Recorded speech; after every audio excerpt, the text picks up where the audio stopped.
ਜਦੋਂ ਮਹਾਂਪੁਰਖਾਂ ਵੱਡਿਆਂ ਨੇ ਉਹਨਾਂ ਨੂੰ ਬਖਸ਼ਿਸ਼ ਕੀਤੀ ਸੀ, ਮਹਾਂਪੁਰਖਾਂ ਨੇ ਦੱਸ ਦਿੱਤਾ, ਕਹਿੰਦੇ ਕਰਤਾਰ ਸਿਆਂ ਸੇਵਾ ਤਾਂ ਬੜੀ ਵੱਡੀ ਮਿਲ ਗਈ ਹੈ ਤੇ ਤੂੰ ਤਗੜਾ ਹੋ ਕੇ ਇਹ ਸੇਵਾ ਕਰੀ।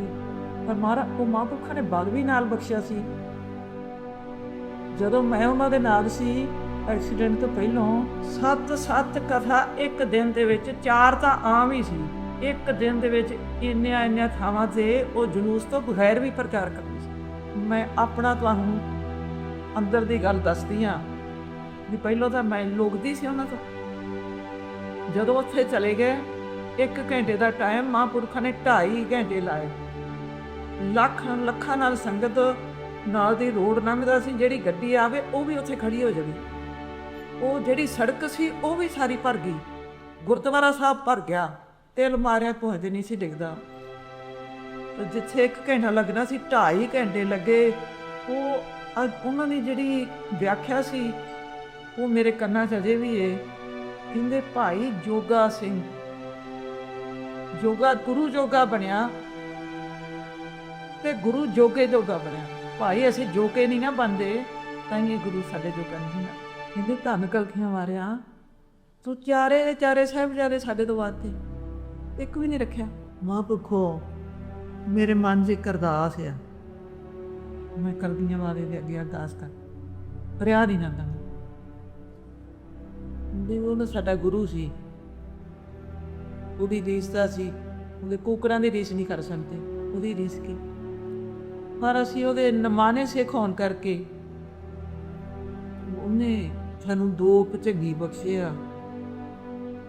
ਤੇ ਮੈਂ ਕਲਗੀਆਂ ਵਾਲੇ ਅੱਗੇ ਅਰਦਾਸ ਕਰਦਾ, ਮੈਂ ਸੱਚੇ ਪਾਤਸ਼ਾਹ ਜੇ ਤੂੰ ਦਿਆਲੂ ਹੋਵੇਂ ਤੇ ਮੇਰਾ ਇੱਕ ਸੇਵਾ ਚਲਾ ਲਈ, ਕਿਰਪਾ ਕਰ, ਸਾਡੇ ਨਮਾਨਿਆਂ ਦੀ ਭੇਟਾ ਇੰਨੀ ਕੀ ਕਰਵਾ। ਅਸੀਂ ਇੱਕ ਵਾਰ ਗਏ ਬਾਬਾ ਜੀ ਦੇ ਦਰਸ਼ਨ ਕਰਨ, B ਬਲਾਕ ਗੁਰਦੁਆਰਾ ਸਾਹਿਬ ਸੀ ਬਾਬਾ ਜੀ ਅੰਮ੍ਰਿਤਸਰ ਸਾਹਿਬ, ਉੱਥੇ ਦਰਸ਼ਨ ਕਰਨ ਗਏ ਤੇ ਬਾਬਾ ਜੀ ਜਾਂਦਿਆਂ ਨੂੰ ਪੁੱਛਣ ਲੱਗੇ, ਕਹਿੰਦੇ ਕਾਹਦੇ ਤੇ ਆਏ ਹੋ ਤੁਸੀਂ? ਤਾਂ ਮਾਤਾ ਜੀ ਨੇ ਬੇਨਤੀ ਕੀਤੀ, ਬਾਬਾ ਜੀ ਕਾਰ ਤੇ ਆਏ ਆ। ਬਾਬਾ ਜੀ ਕਹਿੰਦੇ ਕਿਹੜੀ ਕਾਰ ਤੇ? ਮਾਤਾ ਜੀ ਕਹਿੰਦੇ ਜੀ ਇੱਥੇ ਅੰਮ੍ਰਿਤਸਰ ਸਾਹਿਬ ਤੋਂ ਚਾਚਾ ਜੀ ਸਾਡੇ ਇੱਕ ਉੱਥੇ ਰਹਿੰਦੇ ਨੇ, ਭਾਈ ਬਲਦੇਵ ਸਿੰਘ ਜੀ, ਉਹ ਸੰਤ ਕਰਤਾਰ ਸਿੰਘ ਜੀ ਦੇ ਭਤੀਜੇ ਲੱਗਦੇ ਆ। ਕਹਿੰਦੇ ਜੀ ਇਹਨਾਂ ਦੀ ਕਾਰ ਸੀ, ਇੱਥੇ ਅੰਮ੍ਰਿਤਸਰ ਸਾਹਿਬ ਬੱਸ 'ਤੇ ਆ ਗਏ ਸੀ ਤੇ ਬੱਸ ਤੋਂ ਅੱਗੋਂ ਫਿਰ ਇਹਨਾਂ ਦੀ ਕਾਰ 'ਤੇ ਆ ਗਏ ਆ ਬੀਬਲਾ ਗੁਰਦੁਆਰਾ ਸਾਹਿਬ। ਕਹਿੰਦੇ ਅੱਛਾ ਬੱਸ 'ਤੇ ਆਏ ਜੇ?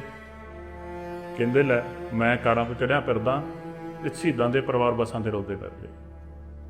ਸਾਨੂੰ ਕਹਿੰਦੇ ਤੁਸੀਂ ਇੱਥੇ ਹੀ ਰਹਿਣਾ, ਜਾਣਾ ਨਹੀਂ, ਤੇ ਅੱਜ ਹੀ ਕਾਰ ਲੈ ਕੇ ਦੇਣੀ ਨਵੀਂ ਨਾਲ। ਸੋਰਸਿਸ ਦੇ ਨਾਲ ਹੀ ਸਾਥ ਨਹੀਂ ਦਿੱਤਾ, ਇਮੋਸ਼ਨਲੀ ਪ੍ਰੋਟੈਕਸ਼ਨ ਤੇ ਸਪਿਰਿਚੁਅਲੀ ਜਿਹੜੀ ਉਹਨਾਂ ਨੇ ਉਹ ਵੀ ਬਖਸ਼ਿਸ਼ ਜਿਹੜੀ ਆ ਨਾਲ ਕੀਤੀ ਕਿ ਇਸ ਪਰਿਵਾਰ ਨੂੰ ਜਿਹੜਾ ਆ ਉਹ ਕਾਹਦੇ ਕਰਕੇ, ਮਹਾਂਪੁਰਖਾਂ ਕਰਕੇ ਤੇ ਸ਼ਹੀਦਾਂ ਕਰਕੇ, ਉਹਨਾਂ ਦੀਆਂ ਕਮਾਈਆਂ ਕਰਕੇ। ਜਿਸ ਦਿਨ ਉਹਨਾਂ ਨੇ ਸਰੀਰ ਛੱਡਿਆ, ਮਿੱਤੇ ਗਏ ਅਸੀਂ, ਉਸ ਦਿਨ ਸਾਨੂੰ ਫੀਲ ਹੋਇਆ ਕਿ ਅੱਜ ਸਾਡਾ ਦਾਦਾ ਚੜ੍ਹਾਈ ਕੀਤਾ ਹੈ, ਅੱਜ ਸਾਡਾ ਪਿਤਾ ਚੜ੍ਹਾਈ ਕੀਤਾ। ਜਿੰਨਾ ਚਿਰ ਬਾਬਾ ਠਾਕੁਰ ਸਿੰਘ ਜੀ ਸਰੀਰਕ ਤੌਰ 'ਤੇ ਰਹੇ, ਸਾਨੂੰ ਕਦੇ ਵੀ ਦਾਦੇ ਦੀ ਜਾਂ ਪਿਤਾ ਦੀ ਘਾਟ ਫੀਲ ਨਹੀਂ ਹੋਈ। ਇਹ ਉਹਨਾਂ ਦੇ ਜਿਹੜੇ ਸਾਡੇ ਸਿਰ 'ਤੇ ਹੱਥ ਰੱਖ ਕੇ ਸਾਨੂੰ ਉਹ ਸਮਾਂ ਲਗਾਉਣ ਵਾਲੇ ਬਾਬਾ ਠਾਕਰ, ਇਹਦੋਂ ਤੇ ਹੋਰ ਉਹਨਾਂ ਦੀ ਵਡਿਆਈ ਪਰ ਕਰ ਹੀ ਨਹੀਂ ਸਕਦੀ। ਮੈਂ ਕਿਹਾ ਧੰਨਵਾਦ ਆ, ਧੰਨ ਬਾਬਾ ਠਾਕਰ ਸਾਡਾ।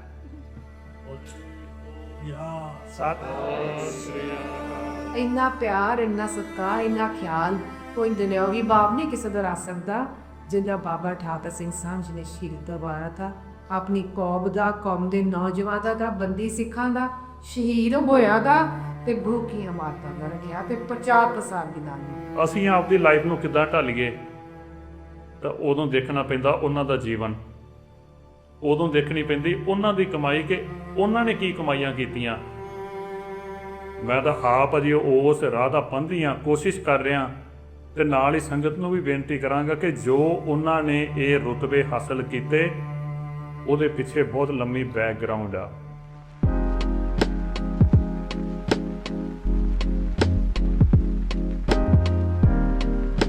ਗੱਜ ਕੇ ਫਤਿਹ ਬੁਲਾਓ। ਵਾਹਿਗੁਰੂ ਜੀ ਕਾ ਖਾਲਸਾ, ਵਾਹਿਗੁਰੂ ਜੀ ਕੀ ਫਤਿਹ। ਸਾਧੂ ਸਾਹਿਬ ਜੀ ਦੀ ਅਪਾਰ ਬਖਸ਼ਿਸ਼ ਕਿਰਪਾ ਦਾ ਸਦਕਾ ਤਾਂ ਸ੍ਰੀ ਗੁਰੂ ਨਾਨਕ ਦੇਵ ਸਾਹਿਬ ਜੀ ਗੁਰਦੁਆਰਾ ਸਮੈਰੀ ਵਿਖੇ ਆਪਾਂ ਸਾਰੇ ਹੀ ਇਕੱਤਰ ਹੋਏ ਹਾਂ ਸੋ ਸਾਡੇ ਪਾਸ ਸੱਚਖੰਡ ਵਾਸੀ ਮਹਾਪੁਰਸ਼ ਸਰਦਾਰ ਗਿਆਨੀ ਸ੍ਰੀਮਾਨ ਸੰਤ ਗਿਆਨੀ ਕਰਤਾਰ ਸਿੰਘ ਜੀ ਖਾਲਸਾ ਪਿੰਡਰਾਂ ਵਾਲੇ ਸੋ ਦਾਨਮੀ ਟਕਸਾਲ ਦੇ 13ਵੇਂ ਜਥੇਦਾਰ ਰੂਕੀ ਸੇਵਾਦਾਰ ਆਦਿ ਦਾ ਸਮੂਹ ਪਰਿਵਾਰ ਉਹ ਸਾਡੇ ਪਾਸ ਸੰਗਤਾਂ ਦੇ ਦਰਸ਼ਨ ਕਰਕੇ ਇੱਥੇ ਯੂਪੀ ਦੀ ਧਰਤੀ ਤੇ ਆਇਆ ਹੈ। ਸੋ ਉਹਨਾਂ ਦੇ ਪਰਿਵਾਰ ਦੇ ਵਿੱਚੋਂ ਸਾਨੂੰ ਪਤਾ ਨਹੀਂ ਹੈ ਅਮਰ ਸ਼ਹੀਦ ਭਾਈ ਸਾਹਿਬ ਭਾਈ ਅਮਰੀਕ ਸਿੰਘ ਸਾਹਿਬ ਜੀ ਸ਼ਹੀਦ ਜੋ ਸੰਤ ਗਿਆਨੀ ਕਰਤਾਰ ਸਿੰਘ ਸਾਹਿਬ ਜੀ ਦੇ ਸਪੁੱਤਰ ਸਨ। 1983 ਦੇ ਕਦੂਗਾਲੇ ਦੇ ਵਿੱਚ ਜੂਝ ਕੇ ਸ਼ਹੀਦੀ ਪਾਈ। ਉਹਨਾਂ ਦੇ ਪਰਿਵਾਰ ਕਿਹਾਂ ਦੇ ਘਰ ਸਪਤਨੀ ਮਾਤਾ ਜੀ ਮਾਤਾ ਦਲਵੀਰ ਕੌਰ ਜੀ ਆਪਾਂ ਸਾਰੇ ਦਰਸ਼ਨ ਕਰਦੇ ਹਾਂ ਤੇ ਭਾਈ ਸਾਹਿਬ ਜੀ ਦੇ ਬੇਟੇ ਭਾਈ ਤਰਲੋਚਨ ਸਿੰਘ ਸਾਹਿਬ ਜੀ ਤੇ ਬੇਟੀ ਬੀਬੀ ਧੈ ਜੀ ਸਰਹੰਦ ਕੌਰ ਜੀ ਉਹ ਵੀ ਨਾਲ ਆਏ ਹਨ ਤੇ ਬੀਬੀ ਸਰਪੰਚ ਕੌਰ ਜੀ ਦੇ ਜੋ ਧਰਮਸਪਤੀ ਹਨ ਭਾਈ ਜਰਨੈਲ ਸਿੰਘ ਜੀ ਉਹ ਵੀ ਨਾਲ ਆਏ ਹਨ। ਸੋ ਜਿਸ ਤਰ੍ਹਾਂ ਮਨਦੀਪ ਸਿੰਘ ਨੇ ਬੇਨਤੀ ਕੀਤੀ ਸੀ ਇੱਥੇ ਜੋ ਹਫ਼ਤਾਵਾਰੀ ਬੇਸਿਸ ਆਫ ਸਿੱਖੀ ਲੈਕਚਰਾਂ ਦੇ ਵਿੱਚ ਜੋ ਸਾਡੇ ਭਾਵ ਵਿਰਾਗੇ ਹਨ ਇਹ ਗੁਰਮੁਖ ਪਰਿਵਾਰ ਸਾਡੇ ਪਾਸ ਆਇਆ ਹੈ। ਕੁਝ ਸੰਗਤਾਂ ਨੇ ਸਵਾਲ ਪਹਿਲਾਂ ਹੀ ਭੇਜੇ ਹਨ ਕਿ ਆਪਾਂ ਅੱਜ ਦਿਹਾੜੇ ਦੇ ਵਿੱਚ ਇਸ ਸਵਾਲ ਜਵਾਬ ਕਰਕੇ ਆਪਾਂ ਇੱਕ ਮੋਟੀਵੇਸ਼ਨ ਲਿਆਣਾ ਇੱਥੋਂ ਆਪਾਂ ਬਾਹਰਲੇ ਦੇਸ਼ ਦੇ ਵਿੱਚ ਜ਼ਿਆਦਾ ਤੋਂ ਜ਼ਿਆਦਾ ਆਪਾਂ ਇੱਕ ਬਾਹਰ ਦੇ ਹੀ ਨਾਮ ਪਤਾ ਨਾ ਕਿ ਆਪਾਂ ਸਾਰੇ ਹੀ ਸੋਚਦੇ ਆ ਵੀ ਜੋ ਸਾਡੀ ਕਨੈਕਸ਼ਨ ਹੈ ਅਕਾਲ ਪੁਰਖ ਵਾਹਿਗੁਰੂ ਨਾਲ ਗੁਰੂ ਸਾਹਿਬ ਜੀ ਨਾਲ ਗੁਰਸਿੱਖਾਂ ਨਾਲ ਜਦੋਂ ਇੱਦਾਂ ਦੇ ਧਰਮ ਪਿਆਰੇ ਸਾਡੇ ਦੇਸ਼ ਦੇ ਵਿੱਚ ਆਉਂਦੇ ਹਨ ਤੇ ਆਪਾਂ ਇਹਨਾਂ ਤੋਂ ਸਿੱਖਣ ਨਹੀਂ ਆਈਦਾ ਹੈ। ਸੋ ਜਿਹੜੇ ਸਵਾਲ ਹੋਣਗੇ ਆਪਾਂ ਕੋਸ਼ਿਸ਼ ਕੀਤੀ ਹੈ ਸੇਵਾਦਾਰਾਂ ਨੇ ਬਿਹਤਰ ਕੀਤੇ ਹਨ ਕਿ ਜਿਹਦੇ ਨਾਲ ਸਾਡੀ ਕੋਈ ਸਿੱਖੀ ਦੇ ਵਿੱਚ ਲਾਭ ਹੋਵੇ। ਸੋ ਸਭ ਤੋਂ ਪਹਿਲਾਂ ਇਹ ਬੇਨਤੀ ਕਰਦੀ ਹੈ ਮਾਤਾ ਜੀ ਨੂੰ ਵੀ ਪਹਿਲਾ ਜਿਹੜਾ ਸਵਾਲ ਹੈ ਮਾਤਾ ਜੀ ਆਪ ਜੀ ਦੇ ਬਚਪਨ ਬਾਰੇ ਬੇਨਤੀ ਹੈ। ਆਪ ਜੀ ਦੇ ਸਤਿਕਾਰਯੋਗ ਪਿਤਾ ਜੀ ਭਾਈ ਸਾਹਿਬ ਭਾਈ ਬਾਬਾ ਜੀ ਗੁਰਦੀਪ ਸਿੰਘ ਸਾਹਿਬ ਜੀ ਜਦੋਂ ਆਪ ਜੀ ਦਾ ਬਚਪਨ ਸੀ ਆਪ ਜੀ ਦੇ ਕਿਸ ਤਰੀਕੇ ਦੇ ਨਾਲ ਪਰਵਰਿਸ਼ ਹੋਈ ਕਿਸ ਤਰੀਕੇ ਦੇ ਨਾਲ ਆਪ ਜੀ ਦੇ ਸਤਿਕਾਰਯੋਗ ਪਿਤਾ ਜੀ ਨੇ ਪਰਿਵਾਰ ਨੇ ਮਾਤਾ ਜੀ ਨੇ ਸਿੱਖੀ ਨਾਲ ਜੋੜਿਆ। ਉੱਥੇ ਦਮਦਮੇ ਟਕਸਾਲ ਦੇ ਜਥੇ ਆਉਂਦੇ ਸਨ। ਸਾਨੂੰ ਸੰਗਤਾਂ ਨੂੰ ਸ਼ਾਇਦ ਪਤਾ ਹੋਵੇ ਨਾ ਪਤਾ ਹੋਵੇ ਆਪ ਜੀ ਉਸ ਸਮੇਂ ਨਾਲ ਪਰਿਵਾਰ ਨਾਲ ਸੰਗਤਾਂ ਨਾਲ ਆਪ ਦੇ ਇਲਾਕੇ ਦੇ ਵਿੱਚ ਜਦੋਂ ਜਥੇ ਸੰਗਤ ਆਉਂਦੀ ਸੀ ਉੱਥੇ ਆਪ ਜੀ ਨਾਲ ਸੇਵਾ ਕਰਦੇ ਸੀ ਸੰਗਤਾਂ ਦੇ ਵਿੱਚ। ਉੱਥੇ ਇਹ ਵੀ ਕੁਝ ਸਮੇਂ ਵਾਸਤੇ ਸ਼ਾਇਦ ਤੁਹਾਨੂੰ ਪਤਾ ਹੋਵੇ ਵੀ ਗਿਆਨੀ ਮੋਹਨ ਸਿੰਘ ਜੀ ਵੀ ਉੱਥੇ ਰਹੇ ਆ ਪ੍ਰਚਾਰ ਕਰਨ ਸੰਤ ਗਿਆਨੀ ਗੁਰਬਚਨ ਸਿੰਘ ਸਾਹਿਬ ਜੀ ਦੀ ਵਿਦਿਆਰਥੀ ਤੇ ਮਾਤਾ ਜੀ ਉਹਨਾਂ ਵਾਸਤੇ ਆਪ ਲੱਸੀ ਬਣਾਉਂਦੇ ਰਹੇ ਕਈ ਸਾਲ ਉੱਥੇ ਰਹੇ ਹਨ। ਸੋ ਉਸ ਬਚਪਨ ਸਮੇਂ ਦੇ ਵਿੱਚ ਕਿਸ ਤਰ੍ਹਾਂ ਆਪ ਜੀ ਦੀ ਪਰਵਰਿਸ਼ ਹੋਈ ਸਿੱਖੀ ਗੁਰਮਤਿ ਵਿਦਿਆ ਸਮਝ ਲਓ ਉਹ ਕਿਵੇਂ ਆਪ ਜੀ ਦੇ ਪਰਿਵਾਰ ਨੇ ਆਪ ਜੀ ਦੇ ਪਿਤਾ ਜੀ ਨੇ ਆਪ ਦੇ ਤੂੜੀ ਦੇ ਵਿੱਚ ਪਾਈ। ਸਾਰਿਆਂ ਨੂੰ ਪਹਿਲੋਂ ਮੇਰੇ ਵੱਲੋਂ ਸਾਰਿਆਂ ਦੇ ਚਰਨਾਂ ਤੇ ਮੱਥਾ ਰੱਖ ਕੇ ਮੈਂ ਨਮਸਕਾਰ ਕਰਦੀ ਹਾਂ ਕਿ ਤੁਹਾਡੇ ਕੋਲ ਵੀ ਸਾਨੂੰ ਪਤਾ ਇੱਦਾਂ ਹੀ ਟਾਈਮ ਮਹਾਰਾਜ ਨੇ ਕਿਰਪਾ ਕੀਤੀ ਆਪਾਂ ਨੂੰ ਟਾਈਮ ਬਖਸ਼ਿਆ ਹੈ। ਸਾਰੇ ਵਾਹਿਗੁਰੂ ਦੀ ਦਿੱਤੀ ਫਤਿਹ ਦੀ ਸਾਂਝ ਪਾਈਏ। ਵਾਹਿਗੁਰੂ ਜੀ ਕਾ ਖਾਲਸਾ ਵਾਹਿਗੁਰੂ ਜੀ ਕੀ ਫਤਿਹ। ਵਾਹਿਗੁਰੂ ਜੀ ਭਾਗ ਛੜੇ ਹਮ ਹਰ ਸੰਤ ਪਿਆਰੇ ਜਿਨ ਕਾ ਧਨ ਹਰ ਨਾਮਾ ਪ੍ਰਵਾਨ ਗਨੀ ਸੇਈ ਇਹ ਆਏ ਸਫਲ ਤਿੰਨਾ ਕੇ ਕੰਮ। ਜੇ ਅੱਜ ਅਸੀਂ ਬੈਠੇ ਹਾਂ ਤੇ ਉਹਨਾਂ ਦੀ ਬਦੌਲਤ ਇੱਥੇ ਤੁਹਾਡੇ ਸਾਹਮਣੇ ਗੁਰੂ ਨੇ ਕਿਰਪਾ ਕੀਤੀ ਹੈ। ਸੱਚੇ ਪਾਤਸ਼ਾਹ ਨੇ ਸਾਧ ਸੰਗਤ ਜੀ ਮੇਰੇ ਜਨਮ ਤੋਂ ਪਹਿਲੋਂ ਮੇਰੇ ਪਿਤਾ ਜੀ ਬਾਬਾ ਗੁਰਬਚਨ ਸੋਹਰਾ ਨਾਲ ਵੱਡੇ ਮਹਾਂਪੁਰਖ ਸੰਤ ਬਾਬਾ ਗੁਰਬਚਨ ਸੋਹਰੀ ਨੇ ਜਿਹੜੇ 12ਵੇਂ ਮੁਖੀ ਹੋਏ ਆ ਉਹਨਾਂ ਦੇ ਨਾਲ ਬਹੁਤ ਪਿਆਰ ਤੇ ਉਹਨਾਂ ਦੇ ਨਾਲ ਕਿਰਪਾ ਮਹਾਰਾਜ ਦੀ ਇੰਨੀ ਸੀ ਵੀ ਫਰੈਂਡਸ਼ਿਪ ਵੀ ਜਿਵੇਂ ਸੰਤ ਕਰਤਾਰ ਸੋਹਣੀ ਸੇਵਾਦਾਰ ਸੀ ਉਦੋਂ ਉਹਨਾਂ ਦੇ ਨਾਲ ਜਿਵੇਂ ਤੁਸੀਂ ਹੁਣ ਇਕੱਠੇ ਹੋ ਕੇ ਸੇਵਾ ਨਿਭਾਉਂਦੇ ਜੇ, ਜਦੋਂ ਬਾਬਾ ਗੁਰਬਚਨ ਸੋਹਰਾ ਦਾ ਜਥਾ ਮੇਰੇ ਪੇਕੇ ਪਿੰਡ ਜਾਂਦਾ ਹੁੰਦਾ ਸੀ, ਉਹਨਾਂ 1 ਵਜੇ ਇਸ਼ਨਾਨ ਕਰਦੇ ਹੁੰਦੇ ਸੀ। ਉਦੋਂ ਕੋਈ ਨੇ ਸੋਰਸ ਨਹੀਂ ਸੀ ਵੀ ਟੂਟੀਆਂ ਤੱਤੇ ਪਾਣੀ ਵਾਲੇ ਉਹ ਲੱਗੇ ਸੀ, ਨਹੀਂ ਕੁਛ ਨਹੀਂ ਸੀ। ਉਦੋਂ ਨਲਕੇ ਗੇੜ ਕੇ ਪਾਣੀ ਗਰਮ ਕਰਕੇ ਤੇ ਮਹਾਂਪੁਰਖਾਂ ਨੂੰ ਇਸ਼ਨਾਨ ਕਰਾਉਂਦੇ ਸੀ। 70 ਪੀਪੇ ਮਹਾਂਪੁਰਖ ਪਾਣੀ ਦੇ ਉੱਪਰ ਪਾਉਂਦੇ ਹੁੰਦੇ ਸੀ। ਇੰਨਾ ਪਾਣੀ, ਇੰਨਾ ਜਾਨਾਂ ਨਾਲ ਇਸ਼ਨਾਨ ਕਰਦੇ ਸੀ। ਔਰ 1 ਵਜੇ ਸੇ ਇਹ ਇਸ਼ਨਾਨ ਕਰਦੇ ਹੁੰਦੇ ਸੀ। ਉਹਨਾਂ ਦੇ ਵਿੱਚ ਮੇਰੇ ਪਿਤਾ ਜੀ ਨਾਲ ਲੱਗ ਕੇ ਫਿਰ ਉਹਨਾਂ ਦੇ ਨਾਲ ਸੇਵਾ ਨਿਭਾਉਂਦੇ ਰਹੇ। ਕਿਤੇ ਮਹਾਂਪੁਰਖਾਂ ਦੀ ਨਿਗਾਹ ਚੜ੍ਹ ਗਈ, ਉਹਨਾਂ ਨੇ ਦੋਵਾਂ ਨੂੰ ਇਕੱਠੇ ਕੀਤਾ। ਕਹਿੰਦੇ ਭਾਈ ਕਰਤਾਰ ਸਿਆ, ਇਹ ਭਾਈ ਗੁਰਦੀਪ ਸਿੰਘ ਹੈ, ਇਹਦੀਆਂ ਬੇਟੀਆਂ ਹੈ, ਤੇਰੇ ਬੇਟੇ, ਆਪਾਂ ਤੁਹਾਡੇ ਸੰਬੰਧ ਜੋੜ ਦਈਏ। ਜਿੱਥੋਂ ਸ਼ੁਰੂਆਤ ਹੋਈ ਤੇ ਸੰਤ ਬਾਬਾ ਕਰਤਾਰ ਸਿੰਘ ਕਹਿੰਦੇ ਮਹਾਰਾਜ ਇਹ ਕੋਈ ਪੁੱਛਣ ਵਾਲੀ ਗੱਲ ਹੈ, ਆਪ ਜੀ ਦੇ ਬੇਟੇ ਤੇ ਆਪਦੀਆਂ ਹੀ ਬੇਟੀਆਂ। ਇਹ ਫਿਰ ਸਾਧ ਸੰਗਤ, ਮੈਂ ਬਹੁਤ ਛੋਟੀ ਸੀ, ਮੈਨੂੰ 2 ਸਾਲਾਂ ਬਾਅਦ ਪਤਾ ਲੱਗਾ ਵੀ ਮੇਰਾ ਰਿਸ਼ਤਾ ਜਿਹੜਾ ਹੈ ਨਾ, ਇਹ ਸੰਤ ਬਾਬਾ ਗੁਰਬਚਨ ਸੋਹਰਾ ਨੇ ਕਹਿੰਦਾ ਦਿੱਤੀ। ਦੂਜੀ ਕਲਾਸ ਹਾਂ, ਮੈਂ ਦੂਜੀ ਕਿ ਤੀਜੀ ਕਲਾਸ 'ਚ ਸੀ। ਇਹ ਮਹਾਂਪੁਰਖਾਂ ਦੀ ਕਿਰਪਾ। ਮੇਰੇ ਪਿਤਾ ਜੀ ਜੋ ਮਹਾਂਪੁਰਖ ਕਹਿ ਦੇਣ ਉਹ ਸੱਤ ਹੈ। ਸਾਡੇ ਪਿੰਡ ਤੇ ਜਿੰਨੇ ਮੇਰੇ ਚਾਚੇ ਤਾਏ ਜਾਂ ਪਿੰਡ ਦੇ ਵਿੱਚੋਂ ਸੀ, ਜਦੋਂ ਮਹਾਂਪੁਰਖ ਜਾਂਦੇ ਹੁੰਦੇ ਸੀ, ਜਿਹੜੇ ਉਹਨਾਂ ਦੀ ਸੇਵਾ 'ਚ ਆਉਂਦੇ ਸੀ, ਉਹਨਾਂ ਨੇ ਉਹਨਾਂ ਨੂੰ ਉਹਨਾਂ ਦੇ ਨਾਂ ਰੱਖੇ ਸੀ। ਸਮਝ ਲਓ ਵੀ ਡਿਗਰੀਆਂ ਦਿੱਤੀਆਂ ਸੀ। ਕਿਸੇ ਦਾ ਨਾਂ ਰੱਖਿਆ, ਮੇਰੇ ਪਿਤਾ ਦਾ ਨਾਂ ਰੱਖਿਆ ਸੀ ਵਿਰਾਗੀ ਸਿੰਘ, ਮੁਨੀ ਜੀ, ਸੱਚ ਉਹਨਾਂ ਦਾ ਨਾਮ ਮੁਨੀ ਜੀ ਰੱਖਿਆ ਸੀ। ਤੇ ਇੱਕ ਹੋਰ ਸੀ, ਉਹਨਾਂ ਦਾ ਨਾਮ ਵਿਰਾਗੀ ਜੀ, ਸ਼੍ਰੀਮਾਨ ਜੀ, ਇੱਦਾਂ ਦੇ ਨਾਂ ਨਾ ਉਹਨਾਂ ਨੇ ਪਿਆਰ ਦੇ ਨਾਲ ਉਹਨਾਂ ਦੇ ਰੱਖੇ ਸੀ। ਔਰ ਸਾਰੀ ਜ਼ਿੰਦਗੀ ਉਹ ਇੱਕ ਰਸ ਦੇ ਵਿੱਚ ਰਹਿ ਕੇ ਅੰਮ੍ਰਿਤ ਵੇਲੇ ਦੇ ਪੂਰੇ ਨਿਮੀ ਸੀ। ਔਰ ਬਾਣੀਆਂ ਦੇ ਕੰਠ ਸੀ ਉਹਨਾਂ ਨੂੰ। ਇਹ ਜਦੋਂ ਬਾਬਾ ਗਿਆਨੀ ਮੋਹਨ ਸਿੰਘ ਜੀ ਸਾਡੇ ਪਿੰਡ ਜੀ 14 ਸਾਲ ਰਹੇ ਆ, ਧੀਰੇ ਪੁੱਤਰੀ ਜੀ, ਫਿਰੋਜ਼ਪੁਰ ਦੇ ਵਿੱਚ ਹੈ ਉਹ, ਫਿਰੋਜ਼ਪੁਰ ਜ਼ਿਲ੍ਹੇ ਦੇ ਵਿੱਚ। ਉਹਨਾਂ ਨੇ ਵੇਖਣਾ ਉਦੋਂ ਲੋਕੀ ਪਾਕਿਸਤਾਨ 'ਚੋਂ ਆਪਦੀਆਂ ਸਾਰੀਆਂ ਜਾਇਦਾਦਾਂ ਛੱਡ ਕੇ ਇੱਧਰ ਆਏ ਸੀ। ਗਰੀਬੀ ਵੀ ਅੰਤਾਂ ਦੀ ਸੀ ਤੇ ਲੋਕਾਂ ਦੇ ਮਸਾਂ ਹੀ ਗੁਜ਼ਾਰੇ ਚੱਲਦੇ ਸੀ। ਸਾਰਾ ਦਿਨ ਉਹ ਬਲਦਾਂ ਦੀ ਵਾਹੀ ਹੁੰਦੀ ਸੀ, ਉਹ ਕਿਸੇ ਕੋਲ ਕੋਈ ਟਰੈਕਟਰ ਨਹੀਂ ਸੀ ਹੁੰਦਾ। ਸਾਰੇ ਥੱਕੇ ਹੋਏ ਜਦੋਂ ਸ਼ਾਮ ਨੂੰ ਆਉਣਾ ਤੇ ਮਹਾਂਪੁਰਖਾਂ ਨੇ ਆਖਣਾ ਵੀ ਤੁਸੀਂ ਸਮਾਂ ਕੱਢੋ ਤੇ ਨਿਤਨੇਮ ਦੀਆਂ ਬਾਣੀਆਂ ਕੰਠ ਕਰੋ। ਫਿਰ ਉਹਨਾਂ ਨੇ ਆ ਕੇ ਪੰਛਨਾਂ ਨੇ ਕਰਕੇ ਪ੍ਰਸ਼ਾਦੇ ਛਕ ਕੇ ਫਿਰ ਗਿਆਨੀ ਮੋਹਨ ਸਿੰਘ ਨੇ ਉਹਨਾਂ ਨੂੰ ਸੰਥਿਆ ਕਰਾਉਣੀ ਰਾਤ ਨੂੰ। ਅਸੀਂ ਸੌਂ ਜਾਣਾ, ਪਤਾ ਨਹੀਂ ਉਹਨਾਂ ਕਦੋਂ ਘਰ ਨੂੰ ਆਉਣਾ। ਇੰਨੀਆਂ ਸੇਵਾਵਾਂ ਉਹਨਾਂ ਦੀਆਂ ਸੀ। ਉਹਨਾਂ ਦੀਆਂ ਸੇਵਾਵਾਂ ਦੇ ਬਦੌਲਤ ਗਾਂ ਉਹਨਾਂ ਨੇ ਬੱਚਿਆਂ ਨੂੰ ਵੀ, ਸਾਨੂੰ ਮੇਰੇ ਪਿਤਾ ਜੀ ਨੇ ਮੈਨੂੰ 5 ਬਾਣੀਆਂ ਦੀ ਜਿਹੜੀ ਸੰਥਿਆ ਕਰਵਾਈ, 7 ਬਾਣੀਆਂ ਨਿੱਕਿਆਂ ਨੂੰ ਫਿਰ ਉਹਨਾਂ ਨੇ ਸ਼ੁਰੂ ਕੀਤੀ। ਤੇ ਉਹ ਮੇਰੇ ਪਿਤਾ ਪਹਿਲੀ ਸੰਥਿਆ ਜਿਹੜੀ ਉਹ ਮੇਰੇ ਪਿਤਾ ਜੀ, ਫਿਰ ਉਹਨਾਂ ਨੇ ਆਪਦੀ ਕਮਾਈ ਦੇ ਵਿੱਚੋਂ ਮਹਾਂਪੁਰਖਾਂ ਲਈ ਪ੍ਰਸ਼ਾਦੇ, ਉੱਥੇ ਮਹਾਂਪੁਰਖਾਂ ਕੋਲ ਕੋਈ ਸਿੰਘ ਆ ਜੇ, ਗਿਆਨੀ ਜੀ ਬਾਬਾ ਮੋਹਨ ਸਿੰਘ ਹੁਰੀ ਤਪਸਵੀ ਸੀ, ਤੇ ਉਹ ਫਿਰ ਉਹਨਾਂ ਸਿੰਘਾਂ 4-5 ਸਿੰਘ ਸੀ, ਉਹਨਾਂ ਨੇ ਸਾਰਿਆਂ ਨੇ ਵਾਰੀ ਉਹਨਾਂ ਦਾ ਮਹੀਨਾ ਜਾਂ 15 ਦਿਨ ਉਹਨਾਂ ਦਾ ਪ੍ਰਸ਼ਾਦਾ ਜਿਹੜਾ ਆਪੋ ਆਪਣੇ ਘਰਾਂ ਦੇ ਵਿੱਚ ਬਣਾਉਣਾ। ਸਾਧ ਸੰਗਤ ਜੀ, ਕਈ ਵਾਰੀ ਇਹ ਸਿੱਖਿਆਦਾਇਕ ਵੀ ਹੈ।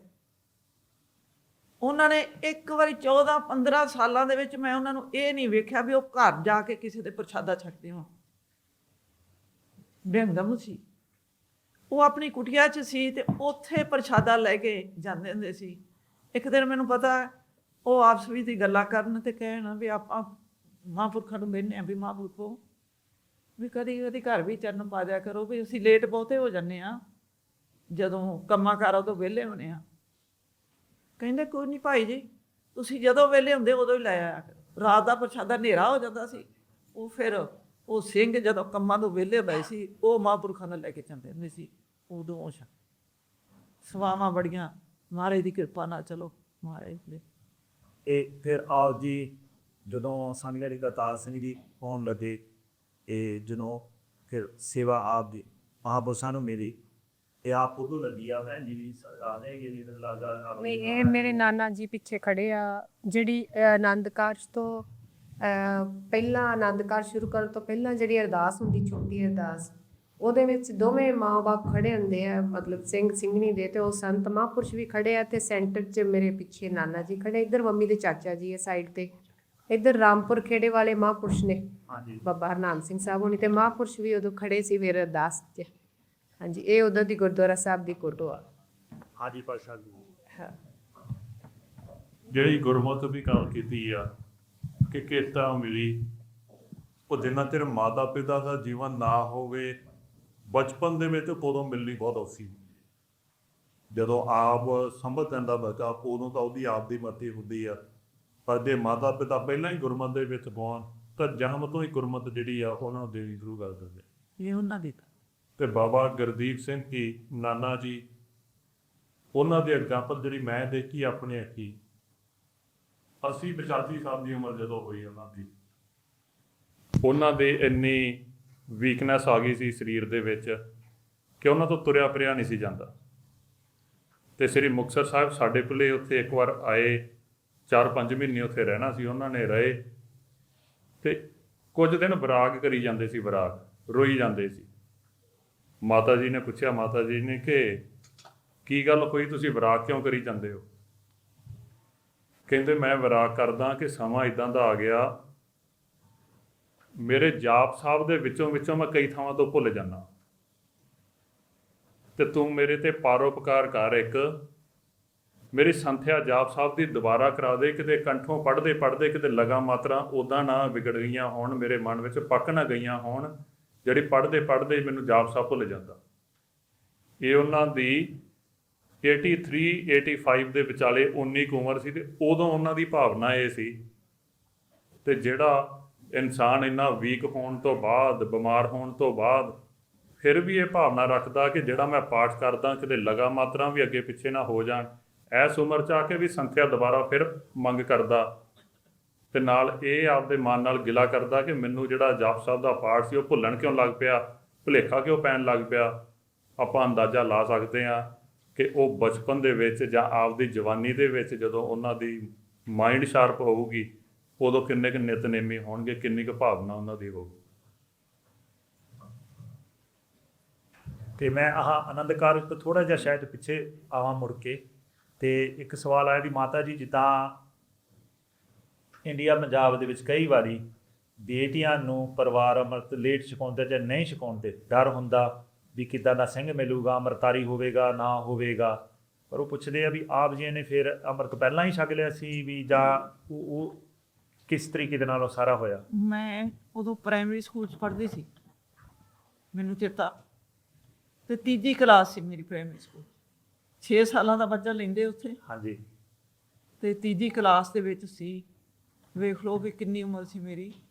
ਉਦੋਂ ਮਹਾਂਪੁਰਖਾਂ ਦਾ ਜਥਾ ਗਿਆ ਸੀ ਉੱਥੇ, ਸੰਤ ਬਾਬਾ ਗੁਰਬਚਨ ਸੋਹਰਾ, ਸੰਤ ਬਾਬਾ ਕਰਤਾਰ ਸੋਹਰਾ ਨੇ ਤੇ ਮੇਰੇ ਪਿਤਾ ਜੀ ਨੇ ਸਲਾਹ ਕੀਤੀ ਕਿ ਆਪਾਂ ਵੀ ਬੇਟੀ ਨੂੰ ਅੰਮ੍ਰਿਤ ਸੰਚਾਰ ਹੋਣਾ, ਤੇ ਆਪਾਂ ਉਹਨਾਂ ਨੂੰ ਪੁੱਛੀਏ ਵੀ ਤੁਸੀਂ ਵੀ ਛਕੋ।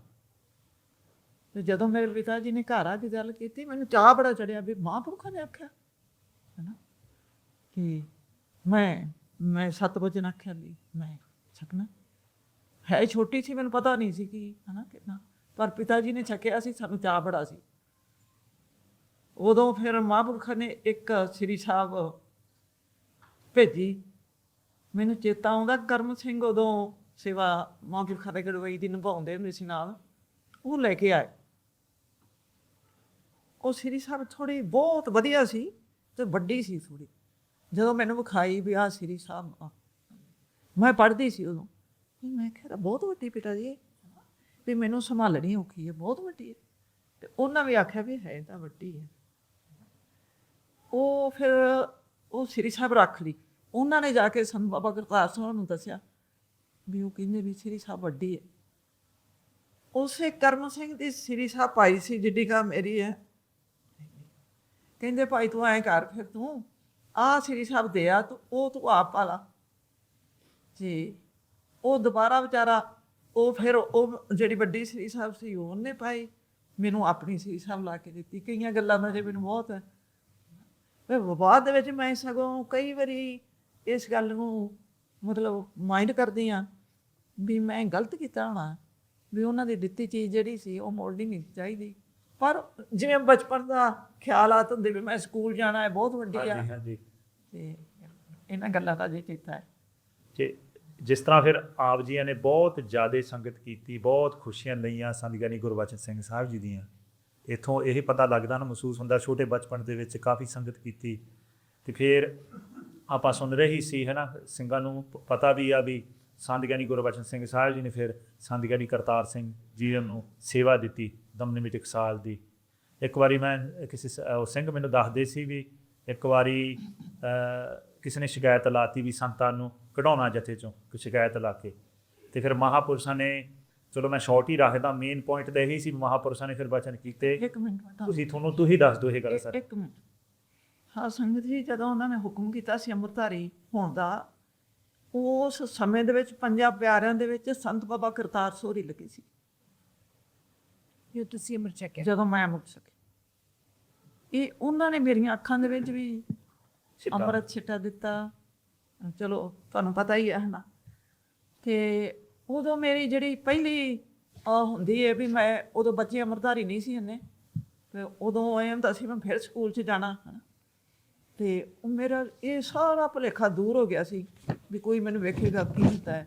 ਮਹਾਂਪੁਰਖਾਂ ਦੀ ਦ੍ਰਿਸ਼ਟੀ 'ਚ ਤੇ ਉਹਨਾਂ ਦੇ ਅੰਮ੍ਰਿਤ ਛਕਾਉਣ ਦੇ ਵਿੱਚ ਇੰਨਾ ਮੈਨੂੰ ਪ੍ਰੋਫਿਟ ਮਿਲ ਗਿਆ ਸੀ। ਹਾਂਜੀ, ਮੈਨੂੰ ਅਜੇ ਪਤਾ ਕਿ ਜਿਹੜੀ ਮੈਂ ਗੱਲ ਕਰਦਾ ਸੀ ਵੀ ਮਹਾਂਪੁਰਸ਼ਾਂ ਨੇ ਉਹ ਫਿਰ ਉਹ ਸਿੰਘ ਨੂੰ ਕਿਹਾ ਵੀ ਮੈਂ ਤਾਂ ਇਹਨਾਂ ਨੂੰ ਆਪਦਾ ਸਰੂਪ ਬਣਾ ਚੁੱਕਿਆ ਆ, ਵੀ ਤੁਸੀਂ ਇਹਨਾਂ ਨੂੰ ਕਢਾਉਣ ਨੂੰ ਕਿਵੇਂ ਕਰਦੇ ਹੋ। ਤੇ ਉਹ ਸਾਰੀ ਮਤਲਬ ਬਖਸ਼ਿਸ਼ ਇਹਨਾਂ ਨੂੰ ਦੇਤੀ। ਤੇ ਮਹਾਂਪੁਰਸ਼ਾਂ ਤੇ ਮਤਲਬ ਸੇਵਾ ਤੇ ਆਉਣ ਤੋਂ ਆਨੰਦ ਕਾਰਜ ਵਾਲੇ ਦਿਨ ਕਿੰਨਾ ਕੁ ਚਿਰ ਮਤਲਬ ਫਾਸਲਾ ਸੀ ਉਸ ਮਤਲਬ? ਮੇਰਾ ਖਿਆਲ ਵਾਹਵਾ ਟਾਈਮ ਲੰਘ ਗਿਆ ਸੀ। ਉਦੋਂ ਬਾਅਦ 77 ਚ ਹੋਇਆ। 2.5 ਸਾਲ ਤਾਂ ਉਦੋਂ ਬਾਅਦ ਮਹਾਂਪੁਰਖ ਆਪ ਸਰੀਰ ਕਰਕੇ ਰਹੇ ਆ। ਸੰਤ ਬਾਬਾ ਗੁਰਬਚਨ ਸੋਰੀ ਹਾਂਜੀ ਸੇਵਾ ਦੇ ਕੇ ਵੀ 2.5 ਸਾਲ ਸਰੀਰ ਹਾਂਜੀ ਰਹੇ ਆ। ਉਦੋਂ ਬਾਅਦ 8 ਸਾਲ ਮਹਾਂਪੁਰਖ ਮੇਰਾ ਭੁੱਲਾ ਨਾ, ਤੇ 8 ਸਾਲ ਉਹਨਾਂ ਨੇ ਸੇਵਾ ਕੀਤੀ। ਇਹ ਵੇਖ ਲਓ ਕਿੰਨਾ, 1 ਸਾਲ ਪਹਿਲਾਂ ਸਾਡਾ ਵਿਆਹ ਹੋਇਆ। ਤੇ ਉਦੋਂ 1 ਸਾਲ ਤੋਂ ਵੀ ਕੁਛ ਵੀ ਨਹੀਂ ਪਤਾ ਨਹੀਂ ਹੈ ਨਾ ਮਹਾਂਪੁਰਖਾਂ ਦੇ ਜਾਣ ਤੋਂ ਹਾਂਜੀ। ਤੇ ਉਸ ਸਮੇਂ ਦੇ ਵਿੱਚ ਵੀ ਮੇਰਾ ਜਿੱਥੇ ਮੈਂ ਲਿਜਾਨਾ ਵੀ ਜਦੋਂ ਜਥਾ ਉਦੋਂ ਆਉਂਦਾ ਸੀ। ਤੁਸੀਂ ਆਪਣੇ ਕੀਰਤਨ ਕਿਵੇਂ ਮਹਾਂਪੁਰਸ਼ਾਂ ਨੇ ਤੁਹਾਨੂੰ ਸਾਜ਼ ਭੇਜੇ, ਜੋਖੀਆਂ ਭੇਜੀਆਂ, ਕਿਹੜੇ ਰਾਗੀ ਭੇਜੇ, ਉਹ ਡਿਟੇਲ ਦੱਸੋ। ਹਾਂ, ਤੇ ਜਿਸ ਤਰ੍ਹਾਂ ਫਿਰ ਨਾਲ ਦੀ ਨਾਲ ਵੀ ਜਦੋਂ ਉਦੋਂ ਜਥਾ ਆਉਂਦਾ ਸੀ ਤੇ ਉਦੋਂ ਕਿੱਦਾਂ ਦਾ ਸਮਾਂ ਸੀਗਾ ਵੀ ਸੰਤ ਗਿਆਨੀ ਕਰਤਾਰ ਸਿੰਘ ਸਾਹਿਬ ਜੀ ਦੇ ਸਮੇਂ ਦੇ ਵਿੱਚ ਉਹ ਕਿਸ ਤਰ੍ਹਾਂ ਸੀ ਸਮਾਂ ਜਦੋਂ ਫਿਰ ਉੱਥੇ ਆਉਂਦੇ ਹੁੰਦੇ ਸੀ ਤੁਹਾਡੇ? ਮਾਮਾ ਜੀ ਇੱਕ ਦਿਨ ਉਹ ਜਿਵੇਂ ਆਪਾਂ ਹੁਣ ਘਰਾਂ 'ਚ ਸੱਦਦੇ ਹਾਂ ਵੀ ਲੰਗਰ ਤਾਂ ਕਰਨਾ ਹੁੰਦਾ ਵੀ ਘਰਾਂ 'ਚ ਜਲਨ ਪਾਓ, ਤੇ ਮਹਾਂਪੁਰਖ ਕਹਿੰਦੇ ਵੀ ਇਹ ਤਾਂ ਵੀ ਆਪਣਾ ਹੀ ਘਰ, ਮੈਂ ਆ ਜਾਊਂਗਾ ਕੋਈ ਨਹੀਂ ਆ। ਤੇ ਅਸੀਂ ਬਾਹਰ ਮੰਜਾ ਡਾਇਆ, ਮੈਨੂੰ ਦੱਸਦਾ ਉੱਦਾਂ ਹੀ ਮਹਾਂਪੁਰਖ ਉੱਥੇ ਬੈਠੇ, ਤੇ ਅਸੀਂ ਸਾਰਾ ਪਰਿਵਾਰ ਚਾਰ 'ਚ ਫੇਰੇ, ਤੇ ਮੈਂ ਥੋੜ੍ਹੀ ਪਾਸੇ 'ਤੇ ਸੀ। ਐਂ ਕਰਕੇ ਕਹਿੰਦੇ ਬੇਟੇ, ਮੈਂ ਉਦੋਂ ਨਾ ਸੰਥਿਆ ਕਰਦੀ ਸੀ ਗੁਰੂ ਮਹਾਰਾਜ ਦੇ ਭਾਗਾਂ। ਜਦੋਂ ਉਹਨਾਂ ਨੇ ਐਂ ਕਰਕੇ ਕਹਿੰਦੇ ਵੀ ਤੁਹਾਡੀ ਸੰਥਿਆ ਕਿੱਥੇ ਪਹੁੰਚ ਗਈ? ਸੱਚ ਬੋਲਦੀ ਮੈਂ ਸਿੱਖੀ ਸੰਗਤ ਦੇ ਅੱਗੇ। ਜਦੋਂ ਮੇਰੇ ਵੱਲ ਉਹਨਾਂ ਨੇ ਐਂ ਝਾਕਿਆ, ਮੈਨੂੰ ਭੁੱਲ ਗਿਆ ਵੀ ਮੇਰੀ ਸੰਥਿਆ ਕਿੱਥੇ। ਮੈਨੂੰ ਚੇਤਾ ਨਹੀਂ ਰਿਹਾ ਵੀ ਮੈਂ ਜਵਾਬ ਕਿੱਥੇ ਦੇਣਾ ਹੈ, ਵੀ ਮੇਰੀ ਸੰਥਿਆ ਕਿੱਥੇ ਜਾ। ਤੇ ਜਿਹੜੀ ਮੇਰੀ ਭੈਣ ਮੇਰੇ ਤੋਂ ਵੱਡੀ, ਉਹ ਇੰਟਰਸਟ ਨਹੀਂ ਸੀ ਇੰਨਾ ਇੱਧਰ ਗੁਰਬਾਣੀ ਵੱਲ ਨਹੀਂ ਸੀ ਉਹਨਾਂ ਦਾ ਹੈਗਾ। ਉਹਨਾਂ ਨੇ ਮੈਨੂੰ ਚੇਤਾ ਕਰਵਾਇਆ, ਕਹਿੰਦੇ ਤੇਰੀ ਸੰਥਿਆ ਮਾਰੂ ਰਾਗ ਤੇ ਚੱਲ ਪਈ, ਭੁੱਲ ਕਿਉਂ ਗਈ ਹੈ? ਇਹ ਕਰਨਾ ਮੈਂ ਜਦੋਂ ਉਹਨਾਂ ਨੇ ਨਿਗਾਹ ਮਾਰੀ, ਮੇਰਾ ਅੰਦਰ ਸਾਫ਼ ਹੋ ਗਿਆ। ਮੈਨੂੰ ਪਤਾ ਨਹੀਂ ਲੱਗਿਆ ਮੈਂ ਇਹਨਾਂ ਨੂੰ ਜਵਾਬ ਦੇ। ਜਦੋਂ ਉਹਨਾਂ ਮੈਨੂੰ ਦੱਸਿਆ ਵੀ ਤੇਰੀ ਮਾਰੂ ਰਾਗ ਤੇ ਆ, ਫਿਰ ਮੈਂ ਕਿਹਾ ਜੀ ਮੇਰੀ ਮਾਰੂ ਰਾਗ ਤੇ ਚੱਲਦੀ ਪਈ ਇਹ ਸੰਥਿਆ। ਕਹਿੰਦੇ ਪਹੁੰਚ ਗਏ। ਮੈਂ ਚਾਹੁੰਦਾ ਵੀ ਤੁਸੀਂ ਸ੍ਰੀ ਅਖੰਡ ਪਾਠ ਜਾਂ ਸਕੂਲਾ ਪਾਠ ਘਰ ਦੇ ਹੀ ਪਾਠੀ ਲੱਗ ਕੇ ਕਰਿਆ ਜੀ। ਤੇ ਮੈਂ ਚਾਹੁੰਦਾ ਵੀ ਤੁਹਾਡਾ ਵਧੀਆ ਹੋਏਗਾ। ਇੱਕ ਵਾਰ ਮਹਾਂਪੁਰਖਾਂ ਨੇ ਆਪ ਆ ਕੇ ਪੁੱਛਿਆ ਵੀ ਜੀ ਸਾਡੀ ਕੁੜੀ ਜਿਹੜੀ ਆ, ਉਹਨੇ ਪੁੱਛਿਆ ਵੀ ਕੀ ਕਰਦੇ? ਸਾਰੇ ਸੁਣਾਓ ਨਾ, ਉਹ ਕੀਰਤਨ ਦੀ ਵੀ ਸੁਣਾਓ। ਸਾਧ ਸੰਗਤ ਜੀ, ਮੈਂ ਅਨਪੜ੍ਹ ਹਾਂ 5 ਪੜ੍ਹੇ ਆ। ਤੇ ਮੈਂ ਉਦੋਂ ਮੇਰਾ ਖਿਆਲ 5ਵੀਂ ਕਲਾਸ 'ਚ ਪੜ੍ਹਦੀ ਸੀ, ਤੇ ਮੇਰੇ ਚਾਚਾ ਜੀ ਜਿਨ੍ਹਾਂ ਦੀ ਉਹ ਪਿੱਛੇ ਫੋਟੋ ਆ, ਉਹ ਸਾਡੇ ਨਾਨਕੇ ਪਟਿਆਲੇ ਲਾਗੇ ਜਿਹੇ ਨੇ। ਉੱਥੇ ਗਏ, ਉੱਥੋਂ ਆਉਂਦੇ ਆਉਂਦੇ ਨਾਭਾ ਸਾਹਿਬ ਮਹਾਂਪੁਰਖਾਂ ਦਾ ਪ੍ਰੋਗਰਾਮ ਸੀ, ਤੇ ਕਹਿੰਦੇ ਵੀ ਮੇਰੇ ਮਨ ਨੇ ਕੀਤਾ ਵੀ ਮਹਾਂਪੁਰਖਾਂ ਵੱਡਿਆਂ ਕੋਲੋਂ ਦਰਸ਼ਨ ਕਰੀ ਚੱਲੀਏ। ਉਹ ਰਸਤੇ 'ਚ ਪੈਂਦਾ ਸੀ, ਤੇ ਮਹਾਂਪੁਰਖਾਂ ਨੇ, ਸੰਤ ਬਾਬਾ ਕਰਤਾਰ ਸਿੰਘ ਨੇ ਮਹਾਂਪੁਰਖਾਂ ਨੂੰ ਦੱਸਿਆ ਵੀ ਮਹਾਂਪੁਰਖੋ ਆਪਣੇ ਸੰਬੰਧੀ ਜਿਹੜੇ ਧੀਰੇ ਪੱਤਰੇ ਵਾਲੇ ਉਹ ਆਏ ਆ। ਮਹਾਂਪੁਰਖ ਕਹਿੰਦੇ ਉਹਨੂੰ ਸੱਦ ਕੇ ਲੈ ਕੇ ਆਓ ਮੇਰੇ ਕੋਲ। ਕਹਿੰਦੇ ਮੈਂ ਚਲਾ ਗਿਆ, ਮੈਂ ਬਹਿ ਗਿਆ। ਕਹਿੰਦੇ ਭਾਈ ਦਾਰਾ ਸਿਆ, ਹੋਰ ਪਰਿਵਾਰ ਠੀਕ ਹੈ? ਕਹਿੰਦੇ ਠੀਕ ਹੈ। ਕਹਿੰਦੇ ਭਾਈ ਜਿਹੜੀ ਸਾਡੀ ਬੇਟੀ ਆ ਉਹ ਕਿਉਂ ਅੱਜ ਕੱਲ੍ਹ ਕਰਦੀ ਹੈ? ਉਹ ਕਹਿੰਦਾ ਜੀ ਉਹ ਪੜ੍ਹਦੀ ਹੈ ਸਕੂਲ ਦੇ ਵਿੱਚ। ਕਹਿੰਦੇ ਪੜ੍ਹਦੀ ਹੈ ਸਕੂਲ 'ਚ, ਕੀ ਪੜ੍ਹਾਈ? ਕਹਿੰਦੇ ਲੋੜ ਨਹੀਂ। ਕਹਿੰਦੇ ਭਾਈ ਸਾਨੂੰ ਇਸ ਪੜ੍ਹਾਈ ਦੀ ਲੋੜ ਨਹੀਂ, ਗੁਰਮੁਖੀ ਪੜ੍ਹਾਓ, ਗੁਰਬਾਣੀ ਪੜ੍ਹਾਇਆ। ਉਹ ਜਦੋਂ ਪਿੱਛੇ ਮੁੜੇ, ਉਹਨਾਂ ਸਮਿਆਂ ਦੇ ਵਿੱਚ ਸਾਡੀ ਕੰਮ ਸਾਂਝੇ ਸੀ, ਬਾਈ ਸਾਂਝੀ ਸੀ। ਉਹ ਮੇਰੇ ਪਿਤਾ ਜੀ ਤੇ ਮੇਰੇ ਚਾਚਾ ਜੀ ਰਾਤ ਨਾ ਸਾਧ ਸੰਗਤ, ਉਹ ਜਿਹੜੇ ਰੱਸੇ ਵੱਟੀ ਦੇ ਗਰਨੇ ਉਦੋਂ ਬਣਾਉਂਦੇ ਹੁੰਦੇ ਸੀ, ਉਹ ਉਹਨਾਂ ਦੀਆਂ ਉਹ ਤੋਂ ਲਾਉਣ ਡਏ ਸੀ, ਤੇ ਉਹ ਆਪਸ ਵਿੱਚ ਦੇ ਦੋਵੇਂ ਭਰਾ ਗੱਲਾਂ ਕਰਨ। ਤੇ ਮੈਂ ਸੁਣਦੇ ਸੀ ਵੀ ਜਦੋਂ ਕੋਈ ਪਾਸੋਂ ਆਇਆ ਹੋਵੇ, ਬੱਚੇ ਸਾਰੇ ਸੁਣਦੇ ਵੀ ਕਿੱਥੋਂ ਨਾਨਕਿਆਂ ਤੋਂ ਆਇਆ, ਇਹਦੀਆਂ ਗੱਲਾਂ ਸੁਣਦੇ। ਜਦੋਂ ਉਹਨਾਂ ਨੇ ਮਹਾਂਪੁਰਖਾਂ ਦੀ ਗੱਲ ਸੁਣਾਈ, ਵੀ ਉਹਨਾਂ ਨੇ ਮੈਨੂੰ ਆਖਿਆ ਵੀ ਬੀਬੀ ਨੂੰ ਹੁਣ ਪੜ੍ਹਾਈ ਦੀ ਲੋੜ ਨਹੀਂ ਕੀਤੀ, ਵੀ ਇਹਨੂੰ ਗੁਰਮੁਖੀ ਪੜ੍ਹਾਓ। ਉਸ ਇੱਕਦਮ ਮੇਰੇ ਮਨ 'ਚ ਆਈ ਸੀ, ਕਿਉਂਕਿ ਉਹਨੀ ਬਾਹਲੀ ਸ਼ਰਧਾ ਨਹੀਂ ਸੀ ਉਦੋਂ ਹੈਗੀ। ਤੇ ਮੈਂ ਕਿਹਾ ਵੀ ਉਹ ਕਿਉਂ ਜੇ ਮਹਾਂਪੁਰਖ ਨੇ ਕਹਿੰਦੇ ਪੜ੍ਹਾਈ ਤੋਂ ਉਠਾ ਲਓਗੇ ਨੇ, ਵੀ ਸਾਨੂੰ ਪੜ੍ਹਾਈ ਦੀ ਲੋੜ ਨਹੀਂ ਹੈ ਨਾ। ਜੇ ਲੋਕੀ ਤਾਂ ਅੱਜ ਕੱਲ੍ਹ ਕਹਿੰਦੇ ਆ ਵੀ ਸਾਡੇ ਬੱਚੇ ਵੱਧ ਤੋਂ ਵੱਧ ਐਜੂਕੇਸ਼ਨ ਲੈਣ, ਤੇ ਮਹਾਂਪੁਰਖ ਕਹਿੰਦੇ ਵੀ ਉਹਨਾਂ ਨੂੰ ਪੜ੍ਹਾਈ ਦੀ ਲੋੜ ਨਹੀਂ।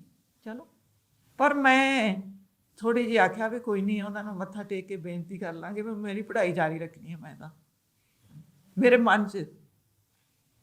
ਤੇ ਮੈਂ ਜਦੋਂ 6ਵੀਂ ਕਲਾਸ ਦੀਆਂ ਕਿਤਾਬਾਂ ਲਈਆਂ, ਸਾਰਾ ਕੁਝ ਉੱਥੇ ਇੰਗਲਿਸ਼ ਜਿਹੜੀ ਉਹ 6ਵੀਂ 'ਚੋਂ ਲੱਗਦੀ ਹੈ, ਸਾਰਾ ਕੁਝ ਲਿਆ, ਤੇ ਪਰ ਐਡਮਿਸ਼ਨ ਮੇਰੀ ਹੋਈ ਨਹੀਂ ਸਾਂ ਹੋਈ ਨਹੀਂ। ਉਹਨਾਂ ਦੇ ਬਚਨਾ ਸੀ ਇੰਨੀ, ਇਸੇ ਕਾਰਨ ਕਰਕੇ ਕੁਛ ਉੱਥੇ ਉਹ ਨਾਲ ਦੇ ਪਿੰਡ ਜਾਣਾ ਪੈਂਦਾ ਸੀ।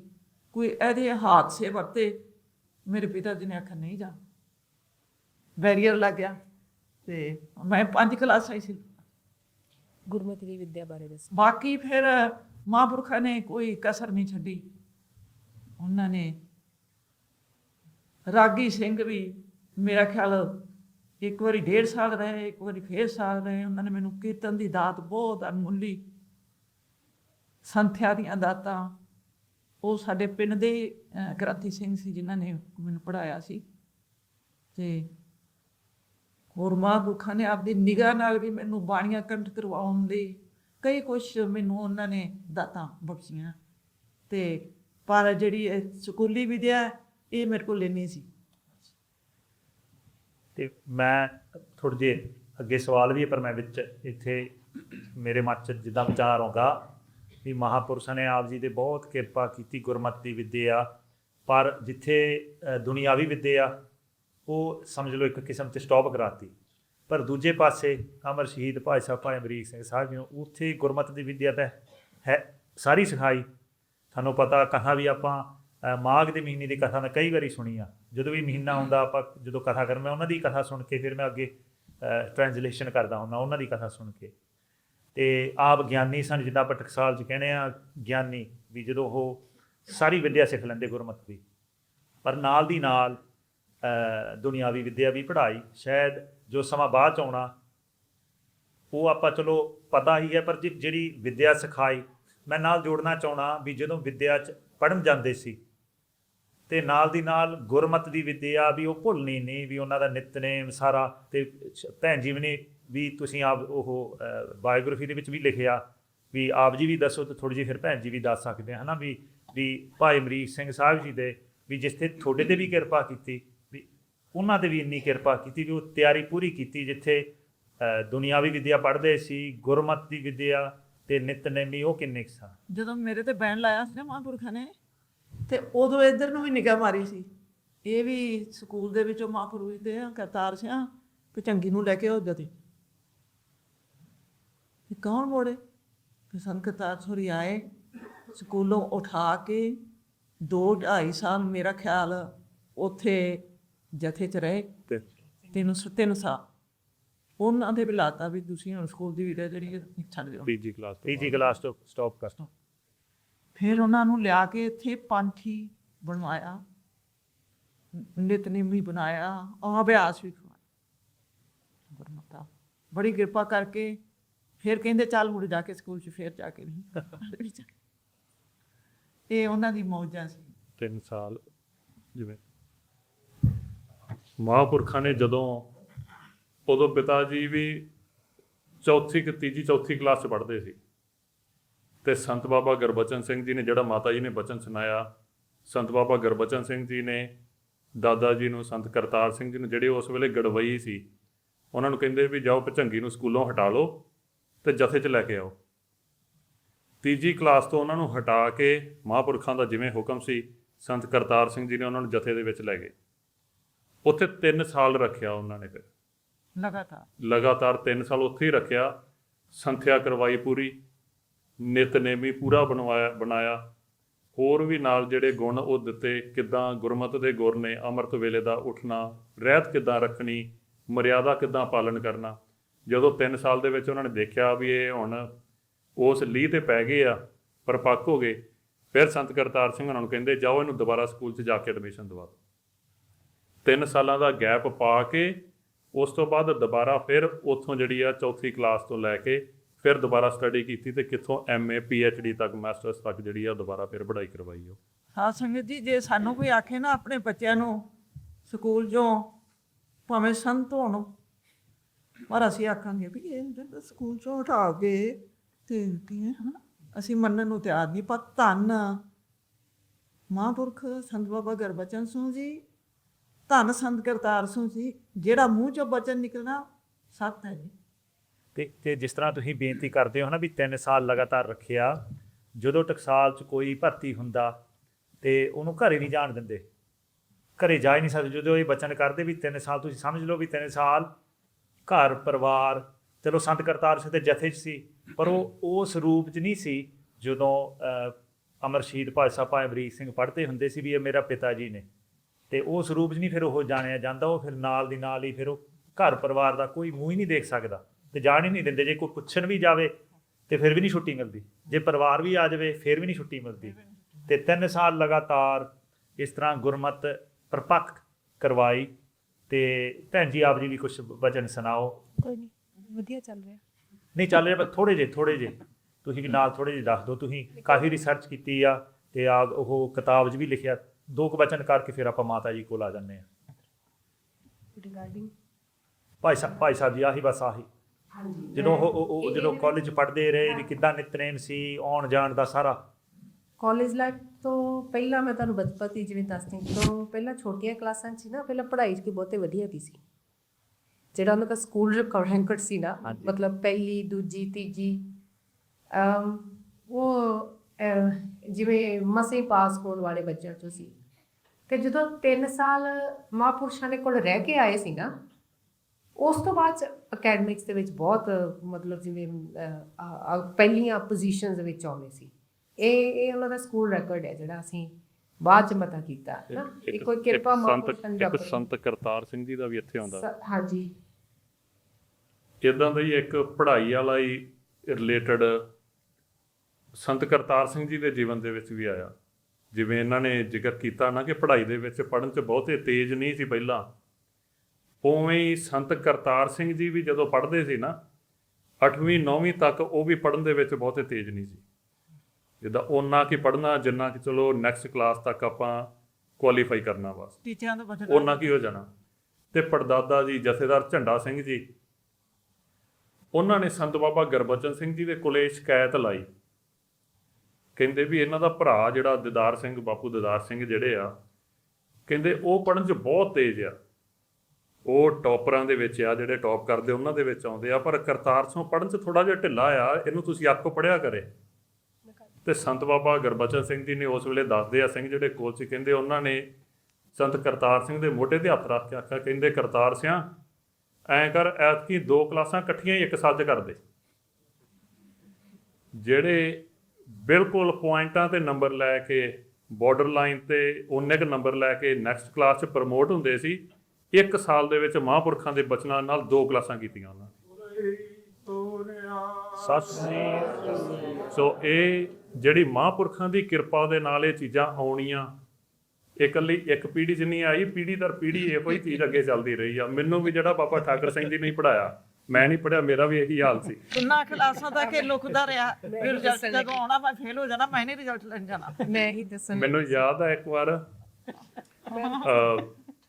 ਐਗਜ਼ਾਮ ਹੋਏ ਫਾਈਨਲ, ਸੱਚੀ ਗੱਲ ਹੈ ਜਿਹੜੀ। ਤੇ ਪਿੰਡ ਤੋਂ ਆਉਂਦੇ ਹੁੰਦੇ ਸੀ, ਬਾਬਾ ਠਾਕੁਰ ਸਿੰਘ ਜੀ ਨੇ ਮਰੂਤੀ ਕਾਰਾਂ ਹੁੰਦੀਆਂ ਸੀ ਉਦੋਂ, ਹਾਂਜੀ, ਪਿੰਡ ਤੋਂ ਆਉਣ ਕਰਕੇ ਬਾਬਾ ਠਾਕੁਰ ਸਿੰਘ ਜੀ ਨੇ ਮਰੂਤੀ ਕਾਰ ਦਿੱਤੀ ਹੋਈ ਸੀ ਸਾਨੂੰ ਇੱਕ, ਕਿ ਜਦੋਂ ਬੱਚਿਆਂ ਨੇ ਸਕੂਲ ਜਾਣਾ ਇਹਦੇ ਤੇ ਭੇਜਿਆ ਕਰੋ, ਕਿਉਂਕਿ ਉਸ ਵੇਲੇ ਬੱਸਾਂ ਵੀ ਨਹੀਂ ਸੀ ਹੁੰਦੀਆਂ। ਜਦੋਂ ਫਾਈਨਲ ਐਗਜ਼ਾਮ ਹੋਏ, ਮੇਰੇ ਖਿਆਲ ਤੀਜੀ ਕਿ ਚੌਥੀ ਦੇ ਹੋਣੇ ਆ, ਤੇ ਉਦੋਂ ਆਪਾਂ ਆਏ ਸੀ ਖੁੱਡੀਆਂ ਤੋਂ ਆਏ ਸੀ, ਨਹੀਂ, ਕਿੱਥੋਂ ਆਏ ਸੀ? ਧਿਆਨ ਸਿੰਘ ਮੰਡ ਦਾ ਵਿਆਹ ਸੀ। ਧਿਆਨ ਸਿੰਘ ਮੰਡ ਦਾ ਵਿਆਹ ਸੀ ਉਦੋਂ, ਐਮਪੀ ਸੀ ਹੋਇਆ। ਐਮਪੀ ਜਿਹੜੇ ਬਣੇ ਹੁਣ ਵੀ ਹੈਗੇ ਆ।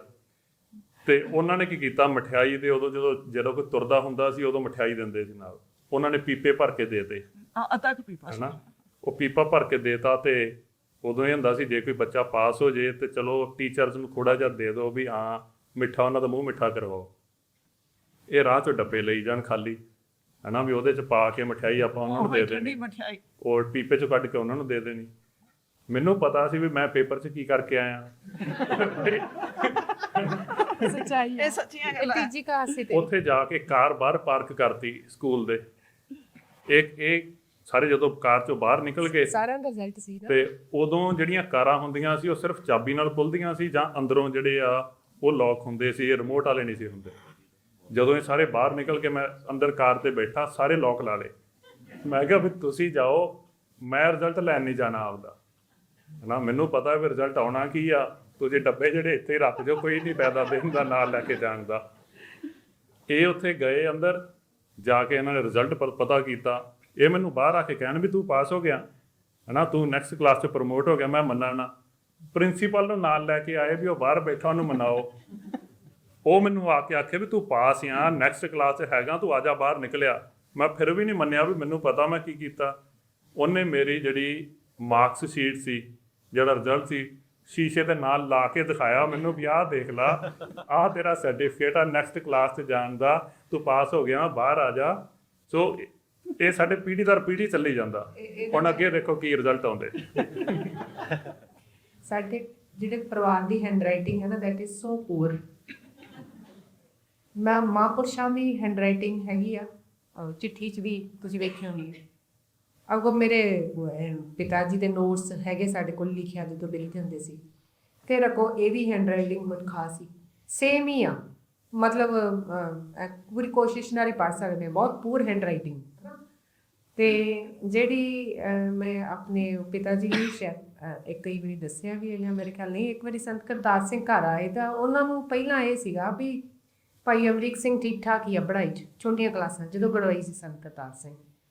ਉਹ ਜਦੋਂ ਘਰ ਆਏ ਤਾਂ ਉਹ ਕਹਿੰਦੇ ਵੀ ਤੂੰ ਮੈਨੂੰ ਕੋਈ ਪੰਕਤੀ ਲਿਖ ਕੇ ਦਿਖਾ ਗੁਰਮੁਖੀ ਦੀ, ਤੂੰ ਤੈਨੂੰ ਕੋਈ ਸਿੱਖਣਾ ਤੂੰ ਲਿਖਣਾ ਆਉਂਦਾ ਤੈਨੂੰ ਕਿ ਨਹੀਂ ਆਉਂਦਾ।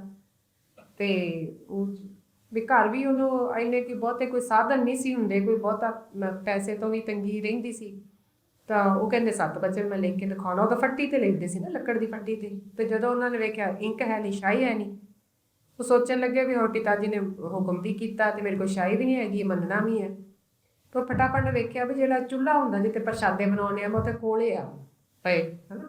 ਉਹ ਫਟਾਫਟ ਕੋਲਿਆਂ ਦਾ ਪਾਊਡਰ ਬਣਾਇਆ, ਉਹਦੇ 'ਚ ਪਾਣੀ ਪਾ ਕੇ ਇੰਕ ਬਣਾ ਕੇ ਫਟਾਫਟ ਜਿਹੜੀ ਪੰਕਤੀ ਮਹਾਂਪੁਰਸ਼ਾਂ ਨੇ ਮਤਲਬ ਕਹੀ ਸੀ ਉਹ ਫੱਟੀ ਤੇ ਲਿਖ ਕੇ ਉਵੇਂ ਦਿਖਾਤੀ, ਹੈ ਨਾ। ਮਹਾਂਪੁਰਸ਼ਾਂ ਨੇ ਖੁਸ਼ੀਆਂ ਮਿਲ ਗਈਆਂ, ਅੱਗੋਂ ਪੜ੍ਹਾਈ ਚੱਲ ਗਈ। ਇਸ ਗੱਲ ਦਾ ਹੁਕਮ ਮੰਨਣ ਦੀ ਸੀ, ਉਹ ਕਿਸੇ ਵੀ ਰੂਪ 'ਚ ਹੋਵੇ। ਪਹਿਲਾਂ ਸੰਤ ਗੁਰਬਚਨ ਸਿੰਘ ਜੀ ਨੇ ਥਾਪੜਾ ਦਿੱਤਾ ਰੱਖ ਕੇ 3 ਸਾਲ, ਫਿਰ ਆਪਣੇ ਪਿਤਾ ਦੀਆਂ ਖੁਸ਼ੀਆਂ ਲਈਆਂ। ਤਾਂ ਫਿਰ ਦੇਖੋ ਅਕੈਡਮਿਕਸ ਦੇ ਵਿੱਚ ਜਦੋਂ ਅੰਮ੍ਰਿਤਸਰ ਗਏ ਆਫਟਰ 12ਵੀਂ ਤੋਂ ਬਾਅਦ 12 ਕਰਕੇ ਖੇਮ ਕਰਨ ਤੋਂ 10ਵੀਂ 12ਵੀਂ ਕਰਕੇ ਫਿਰ ਖਾਲਸਾ ਕਾਲਜ ਚਲੇ ਗਏ ਅੰਮ੍ਰਿਤਸਰ ਸਾਹਿਬ ਚਲੇ ਗਏ। ਤਾਂ ਉੱਥੇ ਫੀਸਾਂ ਇੰਨੀਆਂ ਹੈ ਨਹੀਂ ਸੀ ਵੀ ਕਾਲਜ ਦੇ ਹੋਸਟਲ ਦੀ ਪੇ ਕਰ ਸਕਣ ਫੀਸ, ਮਸੇ ਕਾਲਜ ਦੀ ਫੀਸ ਪੇ ਹੁੰਦੀ ਸੀ।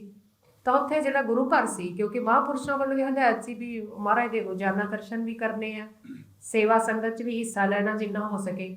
ਉਹ ਫਿਰ ਉਹਨਾਂ ਨੇ ਬੈਟਰ ਪਲੇਸ ਇਹ ਸਮਝਿਆ ਕਿ ਇਸ ਹੋਸਟਲ ਦੇ ਜਿਹੜਾ ਅੰਦਰ ਕੈਂਪਸ 'ਚ ਗੁਰੂ ਘਰ ਆ, ਉੱਥੇ ਜਿਹੜੇ ਗ੍ਰੰਥੀ ਸਿੰਘ ਦੇ ਕਮਰੇ ਸੀ ਇੱਕ ਖਾਲੀ ਸੀ, ਉਹਦੇ ਵਿੱਚ ਉਹ ਉੱਥੇ ਰਹੇ, ਆਪਣੀ ਗ੍ਰੈਜੂਏਸ਼ਨ ਕੀਤੀ, ਮੈਡਲ ਪ੍ਰਾਪਤ ਕੀਤਾ, ਮਾਸਟਰਸ ਕੀਤੀ ਪੰਜਾਬੀ ਵਿੱਚ, ਮੈਰੀਟੋਰੀਅਸ ਮੈਡਲ ਪ੍ਰਾਪਤ ਕੀਤਾ, ਫਿਰ ਰਿਸਰਚ ਸ਼ੁਰੂ ਕਰ ਲਈ। ਫਿਰ ਇੱਕ ਸਮਾਂ ਇੱਦਾਂ ਦਾ ਆਇਆ ਬਈ ਸੋਚ ਲਿਆ ਵੀ ਫੀਸਾਂ ਨਹੀਂ ਪੂਰੀਆਂ ਹੁੰਦੀਆਂ ਤੇ ਗ੍ਰੈਜੂਏਸ਼ਨ ਕਰਕੇ ਛੱਡ ਦੇਣਾ, ਕਾਲਜ ਛੱਡ ਦੇਣਾ। ਇਹ ਵਿੱਚ ਕੁਐਸਚਨ ਵੀ ਆਇਆ ਵੀ ਸੰਤ ਜਰਨੈਲ ਸਿੰਘ ਦਾ ਭਾਈ ਅਮਰੀਕ ਸਿੰਘ ਨਾਲ ਕਿੰਨਾ ਸੀਗਾ। ਜਦੋਂ ਇਹ ਪਤਾ ਲੱਗਾ ਉਦੋਂ ਸੰਤ ਕਰਤਾਰ ਸਿੰਘ 13ਵੇਂ ਮੁਖੀ ਸੀ ਦਮਦਮੀ ਟਕਸਾਲ ਦੇ, ਤੇ ਫੈਸਲਾ ਕਰ ਲਿਆ ਮੇਰੇ ਪਿਤਾ ਜੀ ਨੇ ਵੀ ਛੱਡ ਦੇਣਾ। ਤੇ ਸੰਤ ਜਰਨੈਲ ਸਿੰਘ ਦਾ ਪਿਆਰ ਇੰਨਾ ਹੁੰਦਾ ਸੀ ਵੀ ਉਹ ਅਕਸਰ ਹੀ ਕਦੇ ਘਰੋਂ ਪਿੰਨੀਆਂ ਲੈ ਜਾਓ, ਪੰਜੀਰੀ ਲੈ ਜਾਓ, ਘਿਓ ਲੈ ਜਾਂਦੇ ਸੀ, ਅਚਾਰ, ਰੋਡਿਆਂ ਤੋਂ ਵੀ ਉਹਨਾਂ ਨੇ ਲੈ ਜਾਣਾ ਜਿੱਥੋਂ ਦੀ, ਤੇ ਮਿਲਣਾ ਜਾ ਕੇ। ਇਹ ਸਾਰਾ ਦਿਨ ਇਹਨਾਂ ਨੇ ਬੈਠੇ ਰਹਿਣਾ। ਫਿਰ ਦਰਬਾਰ ਸਾਹਿਬ ਦਰਸ਼ਨ ਕਰਕੇ ਫਿਰ ਉਹਨਾਂ ਨੇ ਸਾਰਾ ਹਾਲ ਚਾਲ ਦੱਸ ਕੇ ਜਥੇ ਦਾ, ਮਹਾਂਪੁਰਸ਼ਾਂ ਦਾ ਤੇ ਰੋਣਾ। ਜਦੋਂ ਸੰਤ ਗਏ ਤੇ ਉਹ ਦੱਸਦੇ ਨੇ ਉਹਨਾਂ ਦੇ ਕਲਾਸਮੇਟ ਹੈਗੇ ਨੇ ਹਾਲੇ ਡੈਡ ਦੇ ਜਿਹੜੇ ਨਾਲ ਰਹਿੰਦੇ ਰਹੇ ਆ, ਕਹਿੰਦੇ ਭਾਈ ਸਾਹਿਬ ਨੇ ਨਾ ਪੇਜ ਕੱਢੇ ਤੇ ਪੰਜੀਰੀ ਕਹਿੰਦੇ ਲਿਆਓ, ਕੀ ਲਿਆਏ ਜੇ ਖਾਣ ਲਈ? ਤੇ ਸੰਤ ਜਰਨੈਲ ਸਿੰਘ ਨੇ ਅੱਗੇ ਡੱਬਾ ਕੱਟ ਕਹਿੰਦੇ ਪੰਜੀਰੀ ਲੈ ਕੇ ਆਏ। ਤੇ ਕਹਿੰਦੇ ਬੁੱਕ ਪੰਜੀਰੀ ਭਾਈ ਸਾਹਿਬ ਨੇ ਨਾ ਉਹ ਖੋਲ ਕੇ ਉਹ ਕਾਗਜ਼ ਵਿਛਾ ਲਏ। ਅਸੀਂ ਤਿੰਨਾਂ ਨੇ ਅੱਗੇ ਕਾਗਜ਼ ਤੇ ਢੇਰੀ ਲਾ ਲਈ ਪੰਜੀਰੀ ਦੀ, ਨਾਲੇ ਛਕੀ ਜਾਈਏ ਤੇ ਨਾਲੇ ਕਹਿੰਦੇ ਬੋਲਦੇ ਭਾਈ ਸਾਹਿਬ ਕਹਿੰਦੇ ਵੀ ਐਨਕੀ ਆਹ ਕਲਾਸ ਪੂਰੀ ਕਰਕੇ ਮੈਂ ਘਰ ਆ ਜਾ, ਮੈਂ ਛੱਡ ਦੇਣੀ ਪੜ੍ਹਾਈ। ਸੰਤ ਜਰਨੈਲ ਸਿੰਘ ਕਹਿੰਦੇ ਕਿ ਕਿਉਂ, ਕਾਹਤੇ ਨਹੀਂ ਛੱਡਣੀ? ਕਹਿੰਦਾ ਨਹੀਂ ਬਸ ਹੁਣ ਫੀਸਾਂ ਦਾ ਔਖਾ ਹੋ ਗਿਆ, ਫੀਸਾਂ ਮਾਤਾ ਜੀ ਮੈਂ ਕਿੰਨਾ ਕੁ ਪਰੇਸ਼ਾਨ ਕਰੀ ਆਵਾਂ, ਸੰਤ ਤਾਂ ਘਰ ਵੱਲ ਧਿਆਨ ਨਹੀਂ ਦਿੰਦੇ। ਨਾ ਸੰਤਾਂ ਕੋਲੇ ਇਹ ਕੋਈ ਪਰਿਵਾਰ ਦਾ ਮੈਂਬਰ ਘਰੇਲੂ ਗੱਲ ਦੀ ਕੋਈ ਜ਼ਰੂਰਤ ਹੀ ਕਰ ਸਕਦਾ ਸੀ ਵੀ ਸੰਤਾਂ ਕੋਲੇ ਕੋਈ ਇਸ ਤਰ੍ਹਾਂ ਦਾ ਕੋਈ ਨਹੀਂ ਸੀ ਕੋਈ ਕਰਦਾ, ਭੈਣ ਕਰਦੀ ਸੀ। ਜੇ ਸੰਤਾਂ ਨੇ ਪੁੱਛ ਲਿਆ ਤੇ ਉਹਦਾ ਜਵਾਬ ਦੇਣਾ, ਤੇ ਜੇ ਉਹਨਾਂ ਨੂੰ ਕੋਈ ਕੁਐਸਚਨ ਨਹੀਂ ਸੀ ਕਰ ਸਕਦਾ ਵੀ। ਤੇ ਫਿਰ ਕਹਿੰਦੇ ਬਈ ਸੰਤ ਜਰਨੈਲ ਸਿੰਘ ਕਹਿੰਦੇ ਵੀ ਨਹੀਂ ਤੂੰ ਬਾਹਲੀ ਨਾ ਕਰੀ, ਛੱਡੀ ਨਾ, ਅਸੀਂ ਕੋਈ ਬੰਦੋਬਸਤ ਕਰਦੇ ਆ, ਅਸੀਂ ਕੋਈ ਹੀਲਾ ਵਸੀਲਾ ਕਰਦੇ ਆ। ਉਹਨੂੰ ਪੱਕੀ ਕਰਕੇ ਆਏ ਉੱਥੇ ਸੰਤ ਜਰਨੈਲ ਸਿੰਘ ਮੇਰੇ ਪਿਤਾ ਜੀ ਨੂੰ ਪੱਕੀ ਕਰਕੇ ਆਏ ਵੀ ਤੂੰ ਸਾਨੂੰ ਪੁੱਛਣ ਪਹਿਲਾਂ ਛੱਡਣੀ ਨਹੀਂ ਪੜ੍ਹਾਈ। ਫਿਰ ਆਏ ਮਹਿਤੇ ਆ ਕੇ ਤੇ ਸੰਤਾਂ ਨਾਲ ਗੱਲ ਕੀਤੀ, ਬਾਬਾ ਠਾਰਾ ਸਿੰਘ ਜੀ ਨਾਲ ਗੱਲ ਕੀਤੀ ਵੀ ਭਾਈ ਅਮਰੀਕ ਸਿੰਘ ਤਾਂ ਆਹ ਕਲਾਸ ਛੱਡ ਕੇ ਤੇ ਪੜ੍ਹਾਈ ਛੱਡ ਦੇਣੀ ਕਿਉਂਕਿ ਪੈਸਿਆਂ ਦਾ ਔਖਾ। ਬਾਬਾ ਠਾਰਾ ਸਿੰਘ ਜੀ ਕਹਿੰਦੇ ਦੋਵਾਂ ਨੇ ਆਪਸ 'ਚ ਰਹਿਣ ਲਾ ਲਈ ਵੀ ਆਪਾਂ ਪੈਸਿਆਂ ਦਾ ਬੰਦੋਬਸਤ ਕਰਨਾ, ਪਰ ਪੈਸਿਆਂ ਕਰਕੇ ਪੜ੍ਹਾਈ ਨਹੀਂ ਛੱਡਦੇ ਭਾਈ ਅਮਰੀਕ ਸਿੰਘ। ਫਿਰ ਉਹਨਾਂ ਨੇ ਸੰਤਾਂ ਤੋਂ ਚੋਰੀ ਬਿਨਾਂ ਦੱਸੇ ਤੋਂ, ਬਿਨਾਂ ਪੁੱਛੇ ਤੋਂ ਮਹਿਤੇ ਠੇਕੇ ਤੇ ਜ਼ਮੀਨ ਲਈ, ਕਿਸੇ ਤੋਂ ਜ਼ਮੀਨ ਠੇਕੇ ਤੇ ਲੈ ਕੇ ਉਹ ਕਿਸੇ ਸਿੰਘ ਨੂੰ ਹਿੱਸੇ ਦੇ ਦਿੱਤਾ। ਤੇ ਜਿਹੜਾ ਵਿੱਚੋਂ ਕਮਿਸ਼ਨ ਆਇਆ ਨਾ 20 ਦਿਨ ਲੱਗ ਗਏ, ਪਤਾ ਨਹੀਂ ਸ਼ਾਇਦ ਮਹੀਨਾ 2 ਮਹੀਨੇ ਲੱਗ ਗਏ, ਉਹਦੇ ਲਈ ਕਮਿਸ਼ਨ ਵਿੱਚੋਂ ਲਿਆ। ਫਿਰ ਉਹ ਲੈ ਕੇ ਖਾਲਸਾ ਕਾਲਜ ਗਏ ਸੰਤ ਜਰਨੈਲ ਸਿੰਘ। ਸੰਤਾਂ ਨੂੰ ਨਹੀਂ ਇਹਦੇ ਬਾਰੇ ਪਤਾ, ਬਾਅਦ 'ਚ ਪਤਾ ਲੱਗਾ, ਸੰਤਾਂ ਨੂੰ ਬਾਅਦ 'ਚ ਦੱਸਿਆ। ਉਹ ਕਮਿਸ਼ਨ ਜਿਹੜਾ ਵਿੱਚੋਂ ਬਚਿਆ ਉਹ ਲੈ ਕੇ ਗਏ, ਕਹਿੰਦੇ ਆ ਨਾ ਫੀਸ ਤਾਰ ਦੇ ਪਰ ਪੜ੍ਹਾਈ ਨਹੀਂ ਛੱਡਣੀ। ਅਸੀਂ ਵੀ ਚਾਹੁੰਦੇ ਹਾਂ ਵੀ ਸਾਡੇ ਨਾਲ ਕੋਈ ਪੜ੍ਹੇ ਲਿਖੇ, ਅਸੀਂ ਵੀ ਕਹੀਏ ਵੀ ਸਾਡੇ ਨਾਲ ਵੀ ਐਮਏ ਪਾਸ ਕੋਈ ਬੜੀਆਂ ਡਿਗਰੀਆਂ ਵਾਲੇ ਸਿੰਘ ਹੈਗੇ ਆ, ਸੋ ਪੈਸਿਆਂ ਦਾ ਕਰਕੇ ਪੜ੍ਹਾਈ ਨਹੀਂ ਛੱਡਣੀ।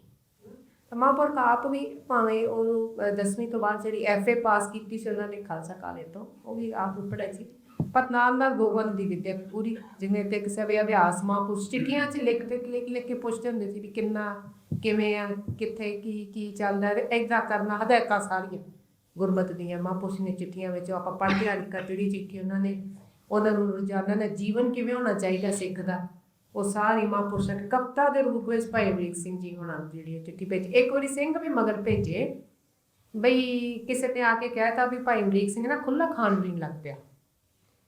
ਤੇ ਸੰਤ ਕਹਿੰਦੇ ਜੋ ਪਤਾ ਕਰਕੇ ਆਓ, ਮਿਲ ਕੇ ਆਓ। ਉਹ ਫਿਰ ਆ ਕੇ ਸੰਤ ਜਰਨੈਲ ਸਿੰਘ ਉਹਨਾਂ ਨੇ ਆ ਕੇ ਮਹਾਂਪੁਰਸ਼ਾਂ ਨੂੰ ਦੱਸਿਆ, ਕਹਿੰਦੇ ਤੁਹਾਨੂੰ ਝੂਠੀ ਸ਼ਿਕਾਇਤ ਲਾਈ ਆ ਵੀ ਜੋ ਆਪ ਜੀ ਦਾ ਹੁਕਮ ਹੈ ਇਹਨਾਂ ਮੇਰੇ ਹੁਕਮਾਂ ਤੇ ਭਾਈ ਅਮਰੀਕ ਸਿੰਘ ਲਗਾਇਆ। ਤੇ ਮੇਰੇ ਪਿਤਾ ਜੀ ਨੇ ਦੋਨੋਂ ਨੇ ਵੇਖ ਕੇ ਸੰਤ ਜਰਨੈਲ ਸਿੰਘ ਕਹਿੰਦੇ ਆ ਜਾ ਮੈਨੂੰ ਪਤਾ ਕੀ ਵੇਖਣਾ ਹੈ। ਮੈਨੂੰ ਪਤਾ ਕੀ ਸ਼ਿਕਾਇਤ ਲੱਗੀ ਆ ਜਾਓ ਕਹਿੰਦੇ। ਸੋ ਇਦਾਂ ਦਾ ਸੀ ਉਹਨਾਂ ਦਾ ਜਿਹਦਾ ਆਪਸੀ ਪ੍ਰੇਮ, ਯਾਰੀ ਦੋਸਤੀ, ਕੌਮੀ ਪਿਆਰ ਧੁਰੋਂ ਹੀ ਜਿਹੜਾ ਮਹਾਰਾਜ ਨੇ ਭੇਜਿਆ ਸੀ। ਆਪਾਂ ਉੱਥੇ ਆਉਣੇ ਆ, ਪਰ ਤੁਹਾਡੀ ਗੱਲ ਦੇ ਵਿੱਚ ਮੈਨੂੰ ਇੱਕ ਮੇਰੇ ਮਨ ਦੇ ਵਿੱਚ ਵਿਚਾਰ ਆਇਆ। ਆਪ ਜੀ ਨੇ ਬਾਬਾ ਜੀ ਦਾ ਜ਼ਿਕਰ ਕੀਤਾ, ਬਾਬਾ ਠਾਕੁਰ ਸਿੰਘ ਸਾਹਿਬ ਜੀ ਦਾ।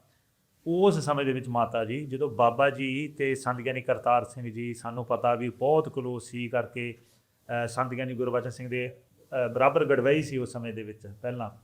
ਤੇ ਉਸ ਸਮੇਂ ਦੇ ਵਿੱਚ ਉਸ ਸਮੇਂ ਦੀ ਬਾਬਾ ਜੀ ਦੇ ਬਾਰੇ ਕੁਛ ਤੁਸੀਂ ਜੇ ਦੱਸ ਸਕਦੇ, ਕੁਛ ਯਾਦ ਆ ਵੀ? ਬਾਅਦ ਦੇ ਵਿੱਚ ਆਪਾਂ ਸੁਣਦੇ ਵੀ ਆ, ਹੈ ਨਾ, ਵੀ ਕਿਸ ਤਰ੍ਹਾਂ ਤੁਹਾਡੇ ਪਰਿਵਾਰ ਨਾਲ ਬਹੁਤ ਜ਼ਿਆਦਾ ਪ੍ਰੇਮ ਰੱਖਿਆ ਬਾਬਾ ਜੀ ਨੇ। ਪਰ ਜਦੋਂ ਉਸ ਸਮਾਂ ਸੀ, ਜਦੋਂ ਜਥਾ ਆਉਂਦਾ ਸੀ, ਉਹਦੀ ਕੋਈ ਗੱਲ, ਕੋਈ ਯਾਦ ਬਾਬੇ ਠਾਕੁਰ ਸਿੰਘ ਸਾਹਿਬ ਜੀ ਦੀ ਉਸ ਸਮੇਂ ਦੀ ਕੋਈ? ਕਰਤਾਰ ਸਿੰਘ ਦੇ ਵੇਲੇ? ਹਾਂਜੀ ਹਾਂਜੀ, ਜਦੋਂ ਜਥਾ ਹੁੰਦਾ ਸੀ, ਜਦੋਂ ਸੰਤ ਕਰਤਾਰ ਸਿੰਘ ਵੀ ਆਉਂਦੇ ਸੀ। ਤੁਹਾਡੇ ਵਿਆਹ ਤੇ ਵੀ ਬਾਬਾ ਜੀ ਪਹਿਲਾਂ ਚਲੇ ਗਏ ਸੀ ਤਾਂ? ਸੰਤ ਬਾਬਾ ਠਾਕੁਰ ਸਿੰਘ ਹੋਰੀ ਜਦੋਂ ਭਿੱਡਰੀ ਦਸਤਾਰ ਹੋਈ ਏ, ਕੁਝ ਸੰਗਤਾਂ ਦਾ ਰੁਝਾਨ ਦੂਜੇ ਪਾਸੇ ਸੀ, ਪਰ ਜਥੇ ਦੇ ਵਿੱਚੋਂ ਜਿਹੜੇ ਮਹਾਂਪੁਰਖਾਂ ਨਾਲ ਮੋਢਾ ਜੋੜ ਕੇ ਤੇ ਉਹਨਾਂ ਦੇ ਮਹਾਂਪੁਰਖਾਂ ਸੰਤ ਬਾਬਾ ਗੁਰਬਚਨ ਸਿੰਘ ਦਾ ਸਿਰ ਮੱਥੇ ਵਚਨ ਮੰਨ ਕੇ ਆਏ ਸੀ, ਉਹ ਪਹਿਲੇ ਸਿੱਖ ਬਾਬਾ ਠਾਕੁਰ ਸੋਹਰੀ ਸੀ। ਬਾਬਾ ਠਾਕੁਰ ਸੋਹਰੀ, ਰਾਗੀ ਉਹ ਸੋਹਣ ਸਿੰਘ ਹੋਰੀ, ਜਿਹੜੇ ਉੱਥੇ ਬੜੀ ਵੱਡੀ ਆ ਕੇ ਵੀ ਇਹਨਾਂ ਨੇ ਜਥੇ ਦੀ ਉਵੇਂ ਹੀ ਸੇਵਾ ਨਾਲ, ਮਤਲਬ ਜਥੇ ਦੇ ਵਿੱਚ ਕਿਸੇ ਨੂੰ ਸਾਬਣਾ ਤੱਕ ਵੰਡਣਾ, ਕੱਪੜੇ, ਚੋਲੇ, ਕਛਹਿਰੇ, ਦਸਤਾਰਾਂ, ਤੇਲ ਸਭ ਬਾਬਿਆਂ ਦੇ ਹੱਥ 'ਚ ਹੁੰਦਾ ਸੀ। ਬਹੁਤ ਵੱਡੀ ਸੇਵਾ। ਔਰ ਲੰਗਰ ਦੇ ਵਿੱਚ ਵੀ ਜਿੰਨਾ ਚਿਰ ਬਾਬਾ ਜੀ ਨਹੀਂ ਸੀ ਜਾਂਦੇ ਉਹਨਾਂ ਚਿਰ ਸੰਪੂਰਨ ਨਹੀਂ ਸੀ ਹੁੰਦਾ। ਬਹੁਤ ਵੱਡੀ ਸੇਵਾ ਬਾਬਾ ਠਾਕੁਰ। ਜਿਹੜਾ ਰਿਸ਼ਤਾ ਮਾਤਾ ਜੀ ਨੇ ਦੱਸਿਆ ਪਹਿਲਾਂ ਕਿ ਮਾਤਾ ਜੀ ਦਾ ਰਿਸ਼ਤਾ ਜਿਹੜਾ ਸੀ ਉਹ ਸੰਤ ਬਾਬਾ ਗੁਰਬਚਨ ਸਿੰਘ ਜੀ ਖਾਲਸਾ ਨੇ ਕੀਤਾ, ਪਰ ਵਿਆਹ ਤੋਂ ਪਹਿਲਾਂ ਹੀ ਸੰਤ ਬਾਬਾ ਗੁਰਬਚਨ ਸਿੰਘ ਜੀ ਖਾਲਸਾ ਸੱਚਖੰਡ ਪਿਆਨਾ ਕਰ ਜਾਂਦੇ ਆ, ਤੇ ਜਿਹੜੇ ਅਗਲੇ ਟਕਸਾਲ ਦੇ ਜਥੇਦਾਰ ਬਣਦੇ ਨੇ ਉਹ ਇਹਨਾਂ ਦੇ ਸਹੁਰਾ ਸਾਹਿਬ ਨੇ। ਫਿਰ ਉਹ ਜਿਹੜੀ ਵਿਚੋਲੇ ਦੀ ਰਸਮ ਸੀ, ਜਿਹੜੇ ਵਿਚੋਲੇ ਦੇ ਫਰਜ਼ ਦੀ ਸਾਰੇ ਜਿਹੜੀਆਂ ਫਾਰਮੈਲਿਟੀ ਸੀ, ਉਹ ਨਿਭਾਈਆਂ ਸੰਤ ਬਾਬਾ ਜਰਨੈਲ ਸਿੰਘ ਜੀ ਨੇ। ਅੱਜ ਆਪਾਂ ਕਈ ਵਾਰ ਹੋਰ ਪਾਸੇ ਸੋਚ ਵੀ ਲੈਂਦੇ ਆ, ਈਵਨ ਜਿਹੜੀਆਂ ਚਿੱਠੀਆਂ ਇੱਕ ਪਾਸਿਓਂ ਦੂਜੇ ਪਾਸੇ ਲੈ ਕੇ ਜਾਣੀਆਂ ਵਿਆਹ ਤੋਂ ਪਹਿਲਾਂ, ਸਾਰੇ ਚਿੱਠੀ ਕਹਿ ਦਿੰਦੇ ਜਾਂ ਕੋਈ ਹੋਰ ਲੈ ਕੇ ਕਹਿੰਦੇ ਨੇ, ਉਹ ਸੰਤ ਬਾਬਾ ਜਰਨੈਲ ਸਿੰਘ ਜੀ ਲੈ ਕੇ ਗਏ। ਬੜੇ ਚੱਕਰ ਲਾਏ ਨਾ। ਤੇ ਲੰਗਰ ਦਾ ਜਿਹੜਾ ਪ੍ਰਬੰਧ ਸੀ, ਈਵਨ ਧੀਰੇ ਪੱਤਰੇ ਜਿਹੜਾ ਸੀ, ਨਾਨਕੇ, ਉਹ ਨਾਨਕੇ ਜਿੱਥੇ ਜੰਜ ਨੇ ਜਾਣਾ ਸੀ, ਉੱਥੇ ਬਾਬਾ ਠਾਕੁਰ ਸਿੰਘ ਜੀ ਦਾ ਪ੍ਰਬੰਧ। ਪਹਿਲਾਂ ਪਹੁੰਚੇ। ਤੇ ਜਿਵੇਂ ਆਹ ਫੋਟੋ ਆਪਾਂ ਵਿਆਹ ਦੀ ਦੇਖ ਰਹੇ ਹਾਂ, ਐਲਬਮ ਸਾਡੇ ਕੋਲੇ ਉੱਥੇ ਕੈਲੀਫੋਰਨੀਆ ਦੇ ਵਿੱਚ ਹੈ, ਉਹਦੇ ਵਿੱਚ ਫੋਟੋ ਅਜੇ ਵੀ ਸਾਡੇ ਕੋਲ ਹੈਗੀ ਕਿ ਸੰਤ ਬਾਬਾ ਠਾਕੁਰ ਸਿੰਘ ਜੀ ਆਪ ਵਰਤਾ ਰਹੇ ਆ, ਤੇ ਅੱਗੇ ਸੰਤ ਗਿਆਨੀ ਕਰਤਾਰ ਸਿੰਘ ਜੀ ਖਾਲਸਾ ਉਹ ਪੰਗਤ ਦੇ ਵਿੱਚ ਬੈਠੇ ਆ, ਪਿਤਾ ਜੀ ਸੰਗਤ ਦੇ ਵਿੱਚ ਬੈਠੇ ਨੇ, ਤੇ ਸੰਤ ਬਾਬਾ ਠਾਕੁਰ ਸਿੰਘ ਜੀ ਆਪ ਉੱਥੇ ਮਠਿਆਈਆਂ ਤੇ ਹੋਰ ਚੀਜ਼ਾਂ ਜਿਹੜੀਆਂ ਉਹ ਪੰਗਤ ਦੇ ਵਿੱਚ ਵਰਤਾ ਰਹੇ। ਜਿਸ ਤਰ੍ਹਾਂ ਦੋਨੋਂ ਪਰਿਵਾਰ ਸਮਝ ਲਓ ਜਥੇ ਦੀ ਸੰਗਤ ਹੀ ਸੀ। ਫਿਰ ਇੱਕ ਪਾਸੇ ਸੰਤ ਗਿਆਨੀ ਜਰਨੈਲ ਸਿੰਘ ਹੋ ਗਏ ਕਰਕੇ ਆਪ ਜੀ ਦੇ, ਜਿੱਦਾਂ ਤੁਸੀਂ ਦੱਸਦੇ ਹੋ ਇੰਨਾ ਪ੍ਰੇਮ ਸੀ ਅਮਰ ਸ਼ਹੀਦ ਭਾਈ ਸਾਹਿਬ ਜੀ ਨਾਲ, ਤੇ ਦੂਸਰੇ ਪਾਸੇ ਬਾਬੇ ਠਾਕੁਰ ਸਿੰਘ ਹੋ ਗਏ, ਤੇ ਆਪ ਹੀ ਸਾਰੀ ਰਸਮ ਪੂਰੀ ਕੀਤੀ ਸੀ। ਬ੍ਰਹਮ ਗਿਆਨੀਆਂ ਦਾ ਜੀ ਸਾਰੇ ਬ੍ਰਹਮ ਗਿਆਨੀ ਦਾ ਮੇਲ ਹੀ ਹੋ ਗਿਆ ਉੱਥੇ ਸਾਰਿਆਂ ਦਾ। ਇੱਥੇ ਆਪਾਂ ਇਹ ਕਹਿ ਸਕਦੇ ਹਾਂ, ਆਪੇ ਜਾਨੀ ਆਪੇ ਭਾਨੀ। ਹਾਂਜੀ, ਜਿਸ ਤਰ੍ਹਾਂ ਗੁਰਬਾਣੀ ਆਪ ਸੁਆਮੀ ਆਪ ਦੇਵਾ, ਤੇ ਉਹ ਬ੍ਰਹਮ ਗਿਆਨੀਆਂ ਦਾ ਹੀ ਸੀ ਸਾਰਾ ਪ੍ਰੋਗਰਾਮ, ਤੇ ਸਮਾਵਾਂ ਹੀ ਉਹੋ ਹੀ ਨਿਭਾਉਂਦੇ ਸੀ, ਜਾਂ ਸਾਡੇ ਪੇਕੇ ਵਾਲਾ ਪਾਸਾ ਹੋਵੇ ਜਾਂ ਦੂਜਾ ਹੋਵੇ। ਬਸ ਜਦੋਂ ਫਿਰ ਐਮਰਜੈਂਸੀ ਲੱਗਣ ਲੱਗੀ ਤੇ ਪਰਿਵਾਰ ਦੇ ਵਿੱਚ ਉਹ ਕੀ ਮਾਹੌਲ, ਜਦੋਂ ਸੰਤ ਗਿਆਨੀ ਕਰਤਾਰ ਸਿੰਘ ਦੇ ਸਮੇਂ ਵੀ ਐਮਰਜੈਂਸੀਆਂ, ਉਹ ਨਗਰ, ਚਲੋ ਉਸ ਸਮੇਂ ਆਪਾਂ ਜਲੂਸ ਕਹਿੰਦੇ ਸੀ, ਹੁਣ ਆਪਾਂ ਨਗਰ ਕੀਰਤਨ, ਉਹ ਸ਼ਬਦ ਬਦਲ ਗਿਆ, ਪਰ ਹੈ ਹੁਣ ਦੇ ਨਗਰ ਕੀਰਤਨ ਰੂਪ ਹੀ ਸੀ। ਉਹ 37 ਨਗਰ ਕੀਰਤਨ ਨਿਕਲੇ। ਉਸ ਸਮੇਂ ਆਪ ਜੀ ਦੇ ਪਰਿਵਾਰ ਦੇ ਕੀ ਮਾਹੌਲ ਸੀ ਵੀ ਹੁਣ ਜਿੱਦਾਂ ਪੰਜਾਬ ਦਾ ਵਾਤਾਵਰਨ ਕੁਛ ਚੇਂਜਿੰਗ ਆ ਰਹੀ ਆ, ਤਾਂ ਵੀ ਪਖੰਡੀਆਂ ਦਾ ਜ਼ੋਰ ਪੰਜਾਬ ਦੇ ਵਿੱਚ ਹੋਣ ਲੱਗਿਆ, ਸੰਤਾਂ ਨੇ ਸਟੈਂਡ ਰੱਖਿਆ, ਗੁਰਬਾਣੀ ਨਾਲ ਸਾਰੇ ਨੂੰ ਜੋੜਿਆ, ਉੱਚਤਾ ਵਿਖਾਈ ਸ੍ਰੀ ਗੁਰੂ ਗ੍ਰੰਥ ਸਾਹਿਬ ਜੀ ਦੀ, ਹੈ ਨਾ। ਪਰ ਪਰਿਵਾਰੀ ਮਾਹੌਲ ਕੀ ਸੀ ਉਸ ਸਮੇਂ, ਵੀ ਕੀ ਹੋ ਰਿਹਾ ਜਾਂ ਕਿਵੇਂ ਚੇਂਜਿੰਗ ਹੋ ਰਹੀ ਆ? ਪਰਿਵਾਰੀ ਇਹ ਮਾਹੌਲ ਸੀ ਵੀ ਪਤਾ ਨਹੀਂ ਕਿਹੜੇ ਵੇਲੇ ਕਿੱਥੇ ਟਕਰਾਅ ਹੋਣੇ ਆ। ਮਹਾਂਪੁਰਖਾਂ ਦੀਆਂ ਵੀ ਤਿਆਰੀਆਂ ਜੋਰਾਂ ਸ਼ੋਰਾਂ ਤੇ ਬੱਬਰ ਸ਼ੇਰਾਂ ਵਾਂਗੂ ਗੱਜਦੇ ਸੀ। ਉਧਰੋਂ ਸਰਕਾਰ ਦਾ ਟੀਚਾ ਵੀ ਸੀ ਵੀ ਇਹ ਜਿਹੜੀ ਸਿੱਖੀ ਇਹ ਬੜੇ ਜੋਰਾਂ ਸ਼ੋਰਾਂ ਨਾਲ ਵੱਧ ਰਹੀ ਹੈ ਤੇ ਕਿਤੇ ਸਾਨੂੰ ਖਤਰਾ। ਉਹ ਆਪਦੀਆਂ ਵੋਟਾਂ ਦਾ ਹਿਸਾਬ ਲਾ ਕੇ ਵੇਖਦੇ ਆ ਵੀ ਇਹਨਾਂ ਨੂੰ ਠੱਲ ਕਿਵੇਂ ਪਾਉਣੀ ਹੈ। ਉਹ ਵੀ ਪਾਲਤੂ ਜਥੇਬੰਦੀਆਂ ਬਣਾਈ ਫਿਰਦੇ ਸੀ, ਉਹਨਾਂ ਨੂੰ ਸਿਖਾ ਕੇ ਪੰਜਾਬ ਦੇ ਵਿੱਚ ਭੇਜਣਾ। ਜਿਵੇਂ ਉਹ ਕਿਹੜੇ ਸੰਨ ਦੇ ਵਿੱਚ ਉਹ ਆਇਆ ਸੀ ਨਰਕਧਾਰੀ, ਉਹ ਜਲੂਸ ਦੀ ਛਗਰ ਲੈ ਕੇ ਆਇਆ ਸੀ। ਇੱਦਾਂ ਮਹਾਂਪੁਰਖ 8 ਵਕਤ ਟਕਰਾਅ ਨੂੰ ਤਿਆਰ ਹੀ ਰਹਿੰਦੇ ਸੀ। ਸਿੰਘ ਭੇਜਣੇ ਜਿੱਥੇ ਉਹਨਾਂ ਦੇ ਪ੍ਰੋਗਰਾਮ ਹੁੰਦੇ ਸੀ, ਉਹਨਾਂ ਦੇ ਪ੍ਰੋਗਰਾਮਾਂ ਦੇ ਵਿੱਚ ਵੀ ਸਿੰਘ ਭੇਜਦੇ ਹੁੰਦੇ ਸੀ ਵੀ ਬੰਦ ਕਰਾ ਕੇ ਇਹਨਾਂ ਦੇ ਪ੍ਰੋਗਰਾਮ ਚੱਲਣ ਨਹੀਂ ਦੇਣੇ। ਕਾਫੀ ਖੁਸ਼ ਹੁੰਦਾ ਸੀ। ਫਿਰ ਉਹ ਡਰਦੇ ਵੀ ਕਈ ਵਾਰੀ ਸਫਾ ਵਲੇਟ ਜਾਂਦੇ ਸੀ ਵੀ ਸਾਡਾ ਇਹਨਾਂ ਚੱਲਣ ਤਾਂ ਦੇਣਾ ਨਹੀਂ। ਕਈਆਂ ਥਾਵਾਂ 'ਤੇ ਉਹ ਫਿਰ ਨਾਕੇ ਸਰਕਾਰ ਦਿੰਦੀ ਸੀ ਉਹਨਾਂ ਨੂੰ, ਫਿਰ ਸੁਰੱਖਿਅਕ ਲਾ ਵੀ ਲੈਂਦੇ ਸੀ। ਪਰ ਅਗਲੇ ਦਿਨ ਫਿਰ ਉੱਥੇ ਮਹਾਂਪੁਰਖਾਂ ਨੂੰ ਉਹਨਾਂ ਨੂੰ ਬੜੀ ਬੁਰੀ ਤਰ੍ਹਾਂ ਫੇਲ ਕੀਤਾ ਸੀ ਪੰਜਾਬ 'ਚ। ਹਰ ਮਨਸੂਬਾ ਉਹਨਾਂ ਦਾ ਮਹਾਂਪੁਰਖਾਂ ਨੇ ਚੱਲਣ 'ਚ। ਤੇ ਜਿਹੜਾ ਮੇਰੇ ਵਰਗਾ ਕੋਈ ਆਮ ਬੰਦਾ ਹੋਵੇ ਤੇ ਇੰਨਾ ਡਰ ਆਊਗਾ ਵੀ ਪਤਾ ਨਹੀਂ ਕੀ ਹੋ ਜਾਣਾ ਕੱਲ੍ਹ ਨੂੰ। ਸਰਕਾਰਾਂ ਨੇ ਕਹਿਤਾ ਵੀ ਆਹ ਨਗਰ ਕੀਰਤਨ ਨਹੀਂ ਨਿਕਲਣ ਦੇਣਾ, ਆਹ ਨਹੀਂ ਹੋਣਾ, ਉਹ ਨਹੀਂ ਹੋਣਾ। ਪਰ ਸਾਨੂੰ ਨਾਲ ਦੀ ਨਾਲ ਇਹ ਵੀ ਪਤਾ ਵੀ ਸੰਤਾਂ ਨੇ ਇੰਨਾ ਪ੍ਰਚਾਰ ਕੀਤਾ, ਉਹ ਅਡੋਲ ਹੀ ਰਹੇ, ਰੁਕੇ ਨਹੀਂ ਕਿਸੇ ਥਾਂ ਤੇ ਕਿੰਨੇ ਘੰਟੇ ਦਿਹਾੜੀ ਦੇ ਵਿੱਚ ਪ੍ਰਚਾਰ ਕਰਦੇ ਰਹੇ, ਅੰਮ੍ਰਿਤ ਛਕਾਉਂਦੇ ਰਹੇ, ਮਤਲਬ ਅੰਮ੍ਰਿਤ ਪ੍ਰਚਾਰ ਕਰਾਉਂਦੇ ਰਹੇ, ਬਾਣੀ ਪੜ੍ਹਾਉਂਦੇ ਰਹੇ। ਪਰ ਨਿਮਰਤਾ ਵੀ ਜੇ ਜੋੜੇ ਪਾਏ ਹੋਏ ਹੋਣ ਤੇ ਇੰਨਾ ਤੁਰਨਾ ਫਿਰਨਾ, ਉਸ ਸਮੇਂ ਦੇ ਵਿੱਚ ਜੋੜਾ ਟੁੱਟ ਵੀ ਜਾਣਾ ਉਹ ਨਹੀਂ ਕੋਈ ਫਿਕਰ ਕਰਨਾ। ਫਿਰ ਸਾਈਕਲਾਂ 'ਤੇ ਆਪ ਸਾਈਕਲ ਚਲਾ ਕੇ ਆਪਾਂ ਸੁਣੇ ਆ ਸਿੰਘਾਂ ਤੋਂ, ਜਦੋਂ ਆਪਾਂ ਜਥੇ 'ਚ ਰਹੇ ਹਾਂ, ਸਾਈਕਲ ਚਲਾ ਕੇ ਆਪ ਮਤਲਬ ਜਾਂਦੇ ਰਹੇ। ਫਿਰ ਕੀਰਤਨੀ ਇਕੱਠੇ ਕਰਨੇ ਵੀ, ਨਾਲ ਕੀਰਤਨ ਵੀ ਹੋਣਾ ਚਾਹੀਦਾ। ਅਤੇ ਫਿਰ ਰਾਗੀਆਂ ਨੂੰ ਵੀ ਤਿਆਰ ਕੀਤਾ। ਇਹਦੇ ਬਾਰੇ ਵੀ ਇੱਕ ਪਾਸੇ ਮਾਹੌਲ ਇੱਦਾਂ ਦਾ, ਪਰ ਨਾਲ ਦੀ ਨਾਲ ਇੰਨੀ ਚੜ੍ਹਦੀ ਕਲਾ ਵੀ ਚੱਲੀ ਜਾ ਰਹੀ ਆ ਸਾਰਾ ਪ੍ਰੋਗਰਾਮ। ਉਹਦੇ ਬਾਰੇ ਇੱਕ ਜਥੇ ਦਾ ਸਿੰਘ ਸੀ ਹਰਚਰਨ ਸਿੰਘ ਮੁਕਤਾ, ਉਹ ਕਵਿਤਾ ਲਿਖਦਾ ਹੁੰਦਾ ਸੀ। ਜਦੋਂ ਮਹਾਂਪੁਰਖਾਂ ਨੇ ਚੜ੍ਹਾਈ ਕੀਤੀ ਉਦੋਂ ਬਾਅਦ ਉਹਨੇ ਗਾਈਆਂ ਵੀ ਇਹ ਕਵਿਤਾ। ਉਹਦੀ ਇੱਕ ਲਾਈਨ ਮੈਂ ਤੁਹਾਨੂੰ ਦੱਸਦੀ ਹਾਂ। ਉਹ ਤਾਂ ਕਵਿਤਾ ਸਾਰੀ ਦਾ ਜੇ ਆਪਾਂ ਕਥਾ 'ਤੇ ਲਾ ਲਈਏ ਨਾ ਤਾਂ ਆਪਾਂ 2 ਘੰਟੇ 'ਚ ਨਹੀਂ ਕਰ ਸਕਦੇ। ਉਹਦੇ ਵਿੱਚ ਉਹਨੇ ਲਿਖਿਆ, ਕਿਹੜਾ ਕੱਢੂਗਾ ਜਲੂਸ 100 ਮੀਲ ਦੇ, ਟਰੱਕ ਬੱਸਾਂ 400 ਮੰਗਾ, 14 ਘੰਟੇ ਖੜ ਗੁਰੂ ਤਾਬਿਆ, ਕਿਹੜਾ ਕਹੂ ਸਿੱਖਾ ਦਾੜੀ ਨਾ ਬਣਾ। ਲਗਾਤਾਰ 14 ਘੰਟੇ ਖੜ ਕੇ ਗੁਰੂ ਦਾ ਪ੍ਰਚਾਰ ਕਰਨਾ। ਲੱਖਾਂ ਸੰਗਤਾਂ, ਜਦੋਂ 100 ਮੀਲ ਦਾ ਲੰਮਾ ਨਗਰ ਕੀਰਤਨ ਹੈ ਤੇ ਪੜਾਅ ਬਣਾਏ ਹੁੰਦੇ ਸੀ ਹਰ ਪਿੰਡ ਦੇ ਵਿੱਚ, ਉੱਥੇ ਫਿਰ ਸੰਗਤਾਂ ਆਲੇ ਦੁਆਲੇ ਦੀਆਂ ਸਾਰੀਆਂ ਉੱਥੇ ਇਕੱਠੀਆਂ ਹੁੰਦੀਆਂ ਸੀ। ਫਿਰ ਮਹਾਂਪੁਰਖ ਬੱਸ 'ਤੇ ਹੀ ਖਲੋ ਕੇ, ਉਹ ਅਜੇ ਗੁਰਸ਼ਰਨ ਸੋਹਰੀ ਇੱਥੇ ਹੈਗੇ ਆ ਉਦੋਂ ਦੇ ਸਿੰਘ, ਤੇ ਉਹ ਫਿਰ ਮਹਾਂਪੁਰਖ ਉੱਥੇ ਗੱਜ ਕੇ ਬੱਬਰ ਸ਼ੇਰਾਂ ਨੂੰ ਪ੍ਰਚਾਰ ਕਰਦੇ ਸੀ। ਬੱਸ 'ਤੇ ਖੜੇ ਹੀ ਸਾਰਾ ਦਿਨ 14 ਘੰਟੇ ਬਹਿੰਦੇ ਹੀ ਨਹੀਂ ਸੀ। ਤੇ ਉਹ ਕਵਿਤਾ ਮੈਨੂੰ ਯਾਦ ਹੈ ਵੀ ਉਹਨੇ ਆਖਿਆ ਵੀ 14 ਘੰਟੇ ਖੜ ਗੁਰੂ ਤਾਬਿਆ, ਕੌਣ ਕਹੂ ਸਿੱਖਾ ਦਾੜੀ ਨਾ। ਇੰਨੀ ਸੇਵਾ ਉਹਨਾਂ ਨੇ। ਸੋ ਸ਼ਾਇਦ ਮੈਂ ਨਰਾਦਰ ਨਹੀਂ ਕਰਦਾ ਸ੍ਰੀ ਗੁਰੂ ਗ੍ਰੰਥ ਸਾਹਿਬ ਜੀ, ਸ੍ਰੀ ਗੁਰੂ ਗੋਬਿੰਦ ਸਿੰਘ ਸਾਹਿਬ ਜੀ ਦੇ, ਪਰ ਜਿਸ ਤਰ੍ਹਾਂ ਸ੍ਰੀ ਗੁਰੂ ਗੋਬਿੰਦ ਸਿੰਘ ਸਾਹਿਬ ਜੀ ਖਾਲਸੇ ਦੇ ਪਿਤਾ ਆ, ਪਰ ਜਦੋਂ ਇੱਕ ਆਪਦੇ ਗੁਰਸਿੱਖ ਨੂੰ, ਆਪਦੇ ਪੁੱਤਰ ਨੂੰ ਸਾਰੀ ਬਖਸ਼ਿਸ਼ ਦੇ ਦਿੰਦੇ, ਜਦ ਆਪ ਜੀ ਨੇ ਸ਼ਬਦ ਵਰਤਿਆ ਬੱਬਰ ਸ਼ੇਰ, ਅਤੇ ਫਿਰ ਉਹੀ ਫਿਰ ਜਦੋਂ ਸ਼ਕਤੀ ਭਗਤੀ ਸਭ ਕੁਝ ਦੇ ਦਿੰਦੇ ਆ, ਫਿਰ ਉਹੀ ਰੂਪ ਹੀ ਬਣ ਜਾਂਦੇ ਆ। ਅਤੇ ਉੱਦਾਂ ਹੀ ਫਿਰ ਨਿਡਰਤਾ ਨਾਲ ਪ੍ਰਚਾਰ ਚੱਲਦਾ, ਸਿੱਖੀ ਚੱਲਦੀ ਆ। ਸਾਧ ਸੰਗਤ ਜੀ, ਇਹ ਜਿਹੜੀ ਟੀਮ ਮੈਂ ਕਹਿ ਲਵਾਂ, ਸਤਿਕਾਰ, ਮੈਨੂੰ ਬਚਨ ਹੀ ਨਹੀਂ ਆਉਂਦੇ। ਮੈਂ ਉਹਨਾਂ ਵਾਸਤੇ ਕਹਾਂ ਕਿ ਜਿੱਥੇ ਸਾਡੀ ਬੁੱਧੀਜੀਵੀਆਂ ਦੀ ਪੜ੍ਹਾਈ ਐਂਡ ਦਾ ਹੁੰਦਾ ਨਾ, ਉੱਥੋਂ ਦਾ ਆਪੋ ਸ਼ੁਰੂ ਹੁੰਦੀ। ਤ੍ਰੈਭੰਗ ਸੋਝੀ, ਉਹਨਾਂ ਨੂੰ ਆਪਾਂ ਕਿੱਥੋਂ ਕੁ ਤੱਕ ਮਿੰਤੀ ਗਿਣਤੀ ਕਰ ਸਕਦੇ ਹਾਂ, ਹੈ ਨਾ। ਉਹ ਪਰਮੇਸ਼ਰ ਨੇ ਘੱਲੀਆਂ ਸਵਾਰੀਆਂ ਰੂਹਾਂ, ਉਹ ਸਾਨੂੰ ਤਾਰਨ ਵਾਸਤੇ ਆਈਆਂ ਸੀ। ਲੱਖਾਂ ਜੀਵਾਂ ਨੂੰ ਜਦੋਂ ਮਹਾਂਪੁਰਖਾਂ ਵੱਡਿਆਂ ਨੇ ਉਹਨਾਂ ਨੂੰ ਬਖਸ਼ਿਸ਼ ਕੀਤੀ ਸੀ, ਮਹਾਂਪੁਰਖਾਂ ਨੇ ਦੱਸ ਦਿੱਤਾ, ਕਹਿੰਦੇ ਕਰਤਾਰ ਸਿਆਂ, ਸੇਵਾ ਤਾਂ ਬੜੀ ਵੱਡੀ ਮਿਲ ਗਈ ਹੈ, ਪਰ ਤੇਰੀ ਉਮਰ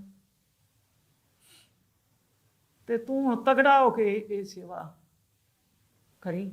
ਪਰ ਉਹ ਮਹਾਂਪੁਰਖਾਂ ਨੇ ਬਲ ਵੀ ਨਾਲ ਬਖਸ਼ਿਆ ਸੀ।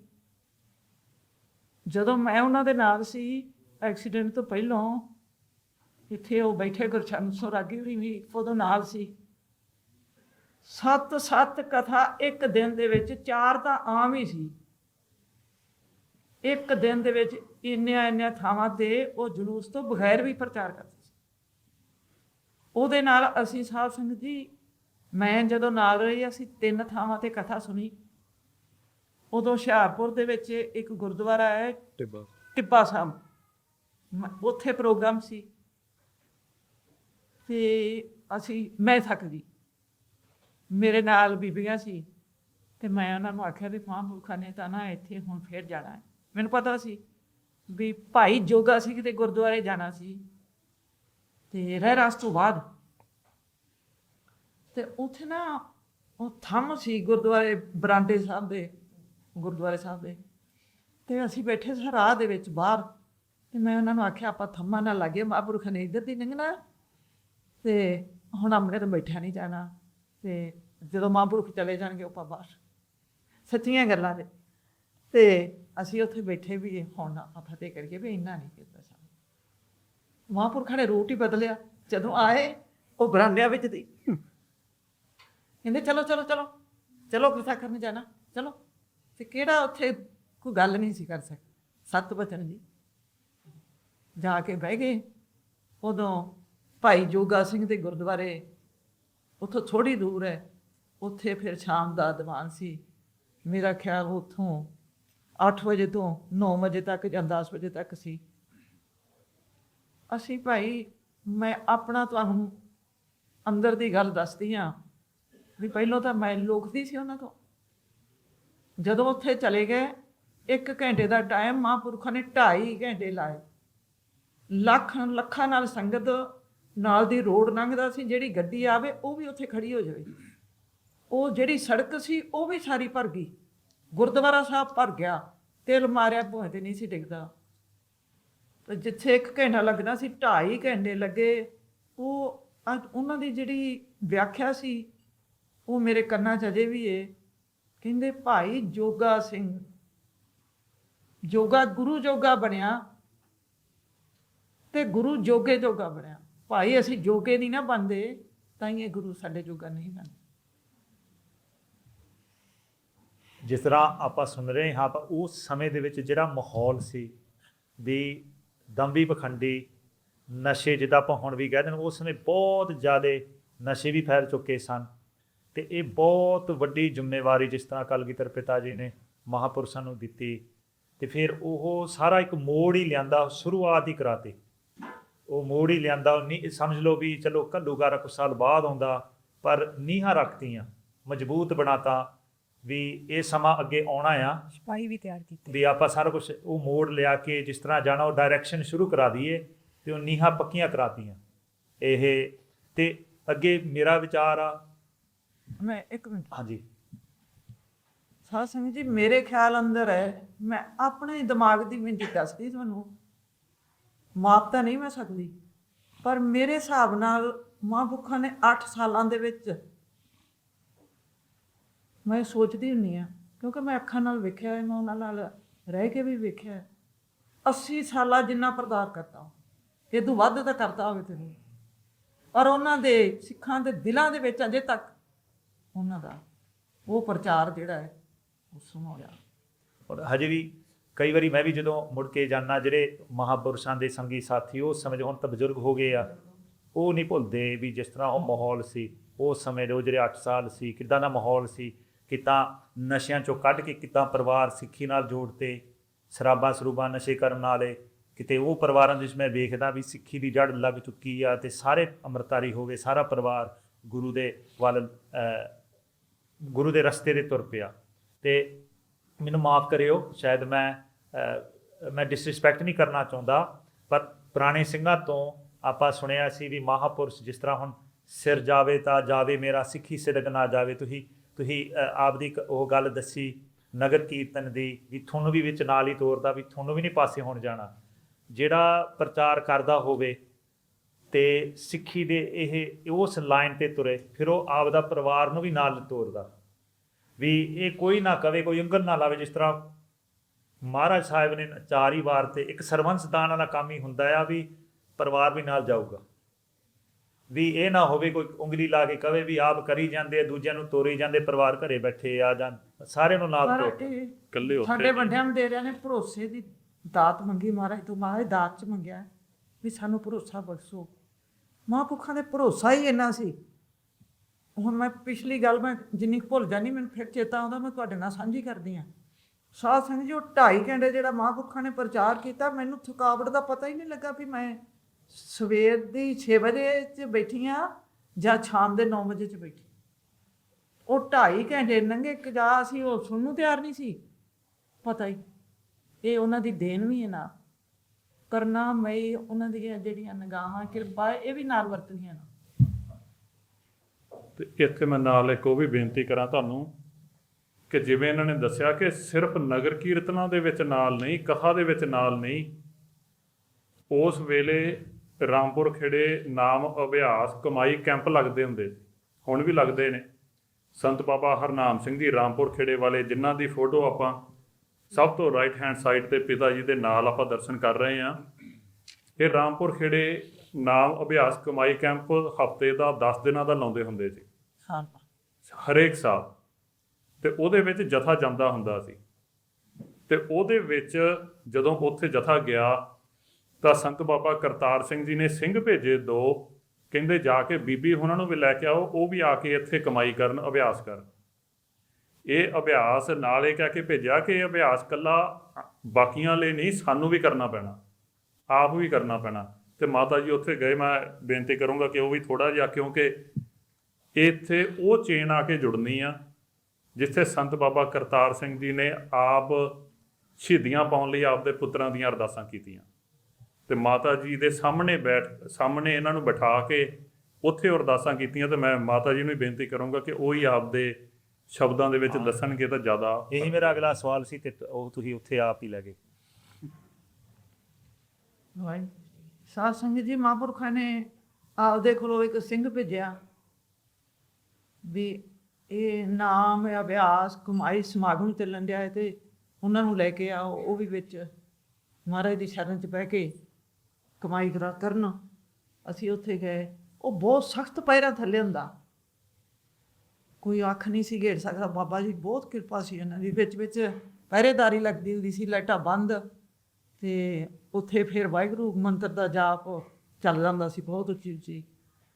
ਤੇ ਚਲੋ ਮਹਾਰਾਜ, ਅਸੀਂ ਗਏ ਜੀ। ਸਾਡੇ ਜਾਂਦਿਆਂ ਨੂੰ ਮਹਾਂਪੁਰਖ, ਜਦੋਂ ਅਸੀਂ ਉੱਥੇ ਪਹੁੰਚੇ, ਮਹਾਂਪੁਰਖ ਕਥਾ ਕਰਨ ਚੱਲੇ। ਬਾਬਾ ਠਾਕਰ ਸੋਹਰਾ ਨੇ ਸਾਨੂੰ ਲੰਗਰ ਪਾਣੀ ਛਕਾਇਆ। ਤੇ ਜਦੋਂ ਮਹਾਂਪੁਰਖ ਸ਼ਾਮ ਨੂੰ ਆਏ ਤੇ ਮਾਤਾ ਗੁਰਦੀਪ ਕੌਰ ਸਰਿਆਲੀ ਵਾਲੇ ਵੀ ਮੇਰੇ ਨਾਲ ਸੀ। ਤੇ ਮਹਾਂਪੁਰਖਾਂ ਨੇ ਕਹਿੰਦੇ ਵੀ ਹੁਣ ਲੈ ਕੇ ਆਓ ਉਹਨਾਂ ਨੂੰ ਸਾਡੇ ਕੋਲੇ। ਸੁਨੇਹਾ ਗਿਆ, ਅਸੀਂ ਦਵਾ ਚਾਹ ਚੜ੍ਹ ਗਿਆ, ਅਸੀਂ ਮਹਾਂਪੁਰਖਾਂ ਨੂੰ ਮਿਲਣ ਆਏ। ਇਹ ਦੋਵੇਂ ਮਹਾਂਪੁਰਖ, ਇੱਕ ਵੱਡਾ ਸਾਰਾ ਪਲੰਘ ਸੀ, ਉਹ ਇੱਕ ਬਰਾਂਡੇ ਉੱਪਰ ਡਾਇਆ ਸੀ, ਉਹਦੀ ਲੱਕੜ ਦੀ ਪੌੜੀ ਸੀ। ਅਸੀਂ ਉਹ ਚੜ੍ਹ ਕੇ ਗਏ, ਮੈਨੂੰ ਅਜੇ ਪੂਰਾ ਚੇਤਾ। ਤੇ ਉਦੋਂ ਕੋਈ ਖਾਸ ਪੱਖਿਆਂ ਦੇ ਇੰਨੇ ਪ੍ਰਬੰਧ ਉੱਥੇ ਹੈ ਨਹੀਂ ਸੀ, ਤੇ ਲਾਈਟ ਵੀ ਬੜੀ ਮੱਧਮ ਵੀ ਹੁੰਦੀ ਸੀ। ਤੇ ਧੰਨ ਮਹਾਂਪੁਰਖ ਸੀ ਜਿਹੜੇ ਇੰਨਾ ਖਰਚਾ ਕਰਕੇ, ਇਹਨਾਂ ਨੂੰ ਇਕੱਠਿਆ ਕਰਕੇ, ਤੇ ਫਿਰ ਵੀ ਉਹ ਵੱਡੇ ਵੱਡੇ ਸਮਾਗਮ ਜਿਹੜੇ ਉਹ ਕਰਦੇ। ਮਹਾਂਪੁਰਖਾਂ ਨੇ ਹਾਲ ਚਾਲ ਪੁੱਛਿਆ, ਕਹਿੰਦੇ ਕਿੱਦਾਂ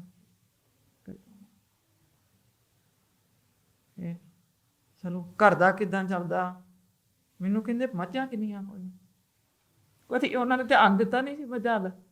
ਤੇ ਕੁਦਰਤੀ ਮਹਾਂਪੁਰਖਾਂ ਨੂੰ ਜੋ ਮੈਂ ਕਿਹਾ ਵੀ ਮਹਾਂਪੁਰਖੋ, ਮੈਨੂੰ ਤਾਂ 2 ਮੱਝਾਂ ਹੈ, ਕੋਈ ਕੱਟੀ ਇੱਕ ਝੋਟੀ ਆ। ਇਹ ਅੱਛਾ, ਇਹ ਮੈਂ ਨਹੀਂ 4 ਕ। ਕਹਿੰਦੇ ਮੈਂ ਤਾਂ ਇੱਕ ਵੀ ਨਹੀਂ ਛੱਡੀ। ਕਹਿੰਦੇ ਫਿਰ ਕੋਈ ਨਹੀਂ, ਮਹਾਰਾਜ ਬੜਾ ਦਊਗਾ ਤੁਹਾਨੂੰ। ਕਹਿੰਦੇ ਜੇ ਇੱਕ ਸਿੱਖ ਮਾਤਾ ਨਾਲ ਕੁਛ ਪਹਿਲੋਂ ਕੋਈ ਹੋਇਆ ਸੀ, ਤੇ ਸਿੰਘਾਂ ਨੂੰ ਦੁੱਧ ਦੱਧ ਦੀ ਕੋਈ ਗੱਲ ਹੋਈ ਸੀ, ਤੇ ਮਹਾਂਪੁਰਖ ਨਾਰਾਜ਼ ਹੋ ਗਏ ਸੀ। ਤੇ ਉਹ ਸਾਧ ਸੰਗਤ ਸਾਡੇ ਘਰ ਕਿੰਨਾ 8-7 ਸਾਲ ਦੁੱਧ ਨਹੀਂ ਸੀ ਰਿਹਾ। ਤੇ ਉਹ ਮਹਾਂਪੁਰਖਾਂ ਲਈ ਉਹ ਬਚਨ ਮੋੜਨਾ ਸੀ, ਜਿਸ ਕਰਕੇ ਉਹ ਉਡੀਕਦੇ ਸੀ ਵੀ ਇਹ ਇਹਨਾਂ ਨੂੰ ਤੇ ਮੈਨੂੰ ਕਹਿੰਦੇ ਵੀ ਤੁਹਾਨੂੰ ਹਦਾਇਤ ਹੈ ਵੀ ਜੇ ਇੱਕ ਸਿੱਖ ਘਰ ਆ ਜਾਵੇ ਤੇ ਤੁਸੀਂ ਆਖਣਾ ਧੰਨ ਭਾਗ ਸਾਡੇ ਵੀ ਸਾਡੇ ਘਰ ਗੁਰੂ ਨੇ ਮਹਾਰਾਜ ਨੇ ਸਿੱਖ ਭੇਜਿਆ। ਜੋ ਵੀ ਘਰ ਦੇ ਵਿੱਚ ਹੈਗਾ ਦੁੱਧ ਛਕਾਓ, ਜੇ ਦੁੱਧ ਨਹੀਂ ਤੇ ਜਲ ਪਾਣੀ ਛਕਾਓ, ਪ੍ਰਸ਼ਾਦਾ ਜੋ ਵੀ ਉਹਦੇ ਸਾਹਮਣੇ ਰੱਖਣਾ। ਤੇ ਜੇ ਤੁਹਾਡੇ ਘਰ 5 ਸਿੱਖ ਆ ਜਾਣ ਤੇ ਤੁਸੀਂ ਆਖਣਾ ਦਸਵੇਂ ਪਾਤਸ਼ਾਹ ਤਾਂ ਆਪ ਹੀ ਆ ਗਏ ਸਾਡੇ ਇੰਨੀ ਕੁਛ। ਤੇ ਕਹਿੰਦੇ ਨਿਆਣੇ ਨਹੀਂ ਕੁੱਟਣ ਲੱਗ ਪੈਣੇ, ਮੈਂ ਭਾਂਡੇ ਨਹੀਂ ਭੰਨਣੇ। ਉੱਥੇ ਹੀ ਮਹਾਂਪੁਰਖਾਂ ਦੇ ਕੋਲੇ ਹੀ ਮੈਨੂੰ ਇਹ ਦਿੱਤਾ। ਮੈਂ ਕਿਹਾ ਸਤ ਵਚਨ। ਤੇ ਕਹਿੰਦੇ ਮੁੱਕਦਾ ਨਹੀਂ ਤੁਹਾਡੇ ਕੋਲ ਕੁਛ। ਮਹਾਰਾਜ ਬੜਾ ਦੋਗਾ ਔਰ ਕੁਛ ਮੈਨੂੰ ਸ਼ਬਦਾਂ ਵੀ ਉਹਨਾਂ ਨਾਲ ਲਾਈਆਂ। ਕਹਿੰਦੇ ਮੈਂ ਵੇਖ ਲਓ ਤੁਹਾਡੀ ਕਿੰਨੀ ਵਡਿਆਈ ਕੀਤੀ ਆ, ਜਿਵੇਂ ਨਿਆਣਿਆਂ ਨੂੰ ਸਮਝਾਈਦਾ। ਤੇ ਆਪਦੇ ਨਿਯਮਾਂ ਤੇ ਵੀ ਮਹਾਰਾਜ ਨੂੰ ਰੋਜ਼ ਦਾ ਮੱਥਾ ਟੇਕਣਾ, ਸੰਗਤ ਕਰਨੀ, ਨਿਤਨੇਮ ਨਹੀਂ ਭੁੱਲਣਾ, ਆਪਣੇ ਆਪ ਨੂੰ ਬਿਜੀ ਰੱਖਣਾ, ਬੜਾ ਕੁਛ ਹੀ ਮੈਨੂੰ ਉਹਨਾਂ ਨੇ ਬਖਸ਼ਿਆ। ਸਾਰਾ ਕੁਛ ਕਰਕੇ ਤੇ ਕਹਿੰਦੇ ਤੇਰੀ ਸੱਸ ਤਾਂ ਨਹੀਂ ਲੜਦੀ? ਮੈਂ ਉਹ ਹੀ ਹੂ ਗੱਲਾਂ ਕਰੂੰਗੀ, ਮੈਂ ਕੋਈ ਸਟੋਰੀ ਨਹੀਂ ਬਣਾਉ। ਤੇ ਮੈਂ ਆਖਿਆ ਵੀ ਅਜੇ ਮੈਂ ਪਹਿਲੀ ਵਾਰ ਮਹਾਂਪੁਰਖਾਂ ਕੋਲ ਆਈ ਹਾਂ। ਤੇ ਮੈਂ ਕਿਹਾ ਨਹੀਂ ਜੀ, ਮੇਰੇ ਵੱਲ ਵੇਖ ਕੇ ਹੱਸ ਪਏ। ਕਹਿੰਦੇ ਇਹ ਨਹੀਂ ਹੋ ਸਕਦਾ। ਕਹਿੰਦੇ ਅਸੀਂ ਤਾਂ ਜਿੰਨਾ ਚਿਰ ਘਰ ਰਹੇ ਹਾਂ ਸਾਡੀ ਤਾਂ ਬਣੀ ਹੱਸ ਵੇਖ। ਤੇ ਕਹਿੰਦੇ ਭਾਈ ਅਮਰੀਕ ਸੋ। ਮੈਂ ਕਿਹਾ ਜੀ ਨਹੀਂ। ਉਸ ਵੇਲੇ ਬਦਲ ਕੇ ਕਹਿੰਦੇ ਨਹੀਂ ਉਹ ਤਾਂ ਸਾਧੂ ਆ, ਉਹ ਪਿਛੇ ਜੰਮੇ ਦਾ ਸਾਧੂ ਆ। ਚਲੋ ਫਿਰ ਚੁੱਪ ਹੋ ਗਏ। ਮਾਤਾ ਦਾ ਵੀ ਆਖਿਆ ਸਤਿਕਾਰ। ਹਾਂ, ਪਰ ਮੈਨੂੰ ਆਖਿਆ ਭਾਵੇਂ ਜੋ ਮਰਜ਼ੀ ਹੋਵੇ, ਕਹਿੰਦੇ ਤੁਸੀਂ ਆਪਣੀ ਸੱਸ ਦਾ ਮਾਤਾ ਦਾ ਸਤਿਕਾਰ ਹੀ ਰੱਖਣਾ। ਮੈਂ ਹੱਥ ਜੋੜੇ। ਮੈਨੂੰ ਇਹ ਆਪ ਸਾਡੇ ਪਿਤਾ ਜੀ ਤੋਂ ਦਾਤਾਂ ਮਿਲੀਆਂ ਸੀ ਵੀ ਜੋ ਮਹਾਂਪੁਰਖ ਕਹਿੰਦੇ ਆ ਅੰਦਰੋਂ ਅਰਦਾਸ ਕੱਢੀ ਜਾਓ ਵੀ ਮਹਾਂਪੁਰਖੋ ਇਹ ਸਾਡੇ ਵਾਸਤਾ ਰੋਗ ਨਹੀਂ, ਜੇ ਤੁਸੀਂ ਸਾਡਾ ਮਨ ਹੀ ਇਹੋ ਜਿਹਾ ਬਣਾ ਦਿਓ ਤੇ ਅਸੀਂ ਉਸੇ ਸੇਵਾ 'ਤੇ ਕਰਨਾ। ਤੇ ਮੈਂ ਉੱਥੇ ਮੰਗਾ ਰੱਖੀ ਜਾਵਾਂ ਅੰਦਰ ਵੀ ਮਹਾਂਪੁਰਖੋ ਤੁਸੀਂ ਕਿਰਪਾ ਕਰਿਓ। ਬੜਾ ਕੁਛ ਮੈਨੂੰ ਹਦਾਇਤਾਂ ਦਿੱਤੀਆਂ। ਅਜੇ ਮੈਨੂੰ ਕਈਆਂ ਗੱਲਾਂ ਦਾ ਜਥੇ ਸੰਗਤ ਨੇ ਲਾ ਕੇ ਹਾਂ। ਤੇ ਉਦੋਂ ਬਾਅਦ ਝਟਕ ਬੈਠੇ ਆਪਸ ਵਿੱਚ ਦੀ ਲੱਗ ਪਈ ਗੱਲਾਂ ਕਰਨ। ਵਾਦਾ ਬੁੱਲਾ ਬੜਾ ਹੀ ਸੋਹਣਾ ਆਇਆ। ਅਸੀਂ ਵੀ ਉੱਥੇ ਥੱਲੇ ਹੀ ਬੈਠੇ, ਮਾੜਾ ਮਾੜਾ ਹਨੇਰਾ, ਥੋੜਾ ਥੋੜਾ ਚਾਨਣ ਪਵੇ। ਸੰਕਟ ਆਰਸੋਂ ਆਉਂਦੇ ਬਾਬਾ ਜੀ ਨੂੰ, ਬਾਬਾ ਨਾਰਸ ਨੂੰ ਮਾਂ ਤੋਂ ਇੱਧਰੋਂ ਹਵਾ ਦਾ ਬੁੱਲਾ ਵਧੀਆ ਆਇਆ। ਸਾਰਾ ਹੀ ਬੁੜਕਾ ਸਕਾਤਾ, ਕਿੰਨਾ ਸਕੂਨ ਮਿਲਿਆ, ਠੰਡਾ। ਉਹ ਕਹਿੰਦੇ ਹਾਂ ਕਰਦਾ, ਬਹੁਤ ਸੋਹਣੀ ਹਵਾ ਹੈ। ਫਿਰ ਕਹਿੰਦੇ ਮਾਂ ਕੋਈ ਕੋ ਇੰਨੀ ਠੰਡੀ ਹਵਾ ਅੱਗੇ ਨਹੀਂ ਕਦੀ ਆਈ, ਦੱਸੋ ਕਿਉਂ ਆਈਏ? ਉਹਨਾਂ ਦੇ ਕੋਤਕ ਦੋਵਾਂ ਦੇ ਸੁਣਾਉਂਦੇ ਮੈਨੂੰ ਸੀ ਪਤਾ ਨਹੀਂ। ਤੇ ਉਹ ਕਹਿੰਦੇ ਤੇ ਕਰਦਾਸ ਆ ਤੂੰ ਦੱਸ। ਕਹਿੰਦੇ ਬਾਬਾ ਜੀ ਇਹ ਇੱਧਰਲੇ ਪਾਸੇ ਨੂੰ ਆਈ ਹੈ, ਇੱਧਰ ਕਲਗੀਆਂ ਵਾਲੇ ਦੇ ਜਾਰੇ ਸਾਹਿਬਜ਼ਾਦੇ ਸ਼ਹੀਦੀਆਂ ਵਰਤੇ ਗਾਂਬੋ ਖੇੜਾ ਗੁਰਦੁਆਰਾ ਸਾਹਿਬ ਜਿਹੜਾ ਹੈ ਉਹ ਉਧਰਲੇ ਪਾਸੇ ਪਹਿਲਾਂ। ਮਹਾਰਾਜ ਦੇ ਉਸਤਤ ਕਰਦੇ ਕਰਦੇ ਚੁੱਪ ਕਰ ਗਏ। ਕਹਿੰਦੇ ਧੰਨ ਕਲਗੀਆਂ ਵਾਲਿਆ, ਤੂੰ ਚਾਰੇ ਦੇ ਚਾਰੇ ਸਾਹਿਬਜ਼ਾਦੇ ਸਾਡੇ ਤੋਂ ਬਾਅਦ ਦੇ ਇੱਕ ਵੀ ਨਹੀਂ ਰੱਖਿਆ।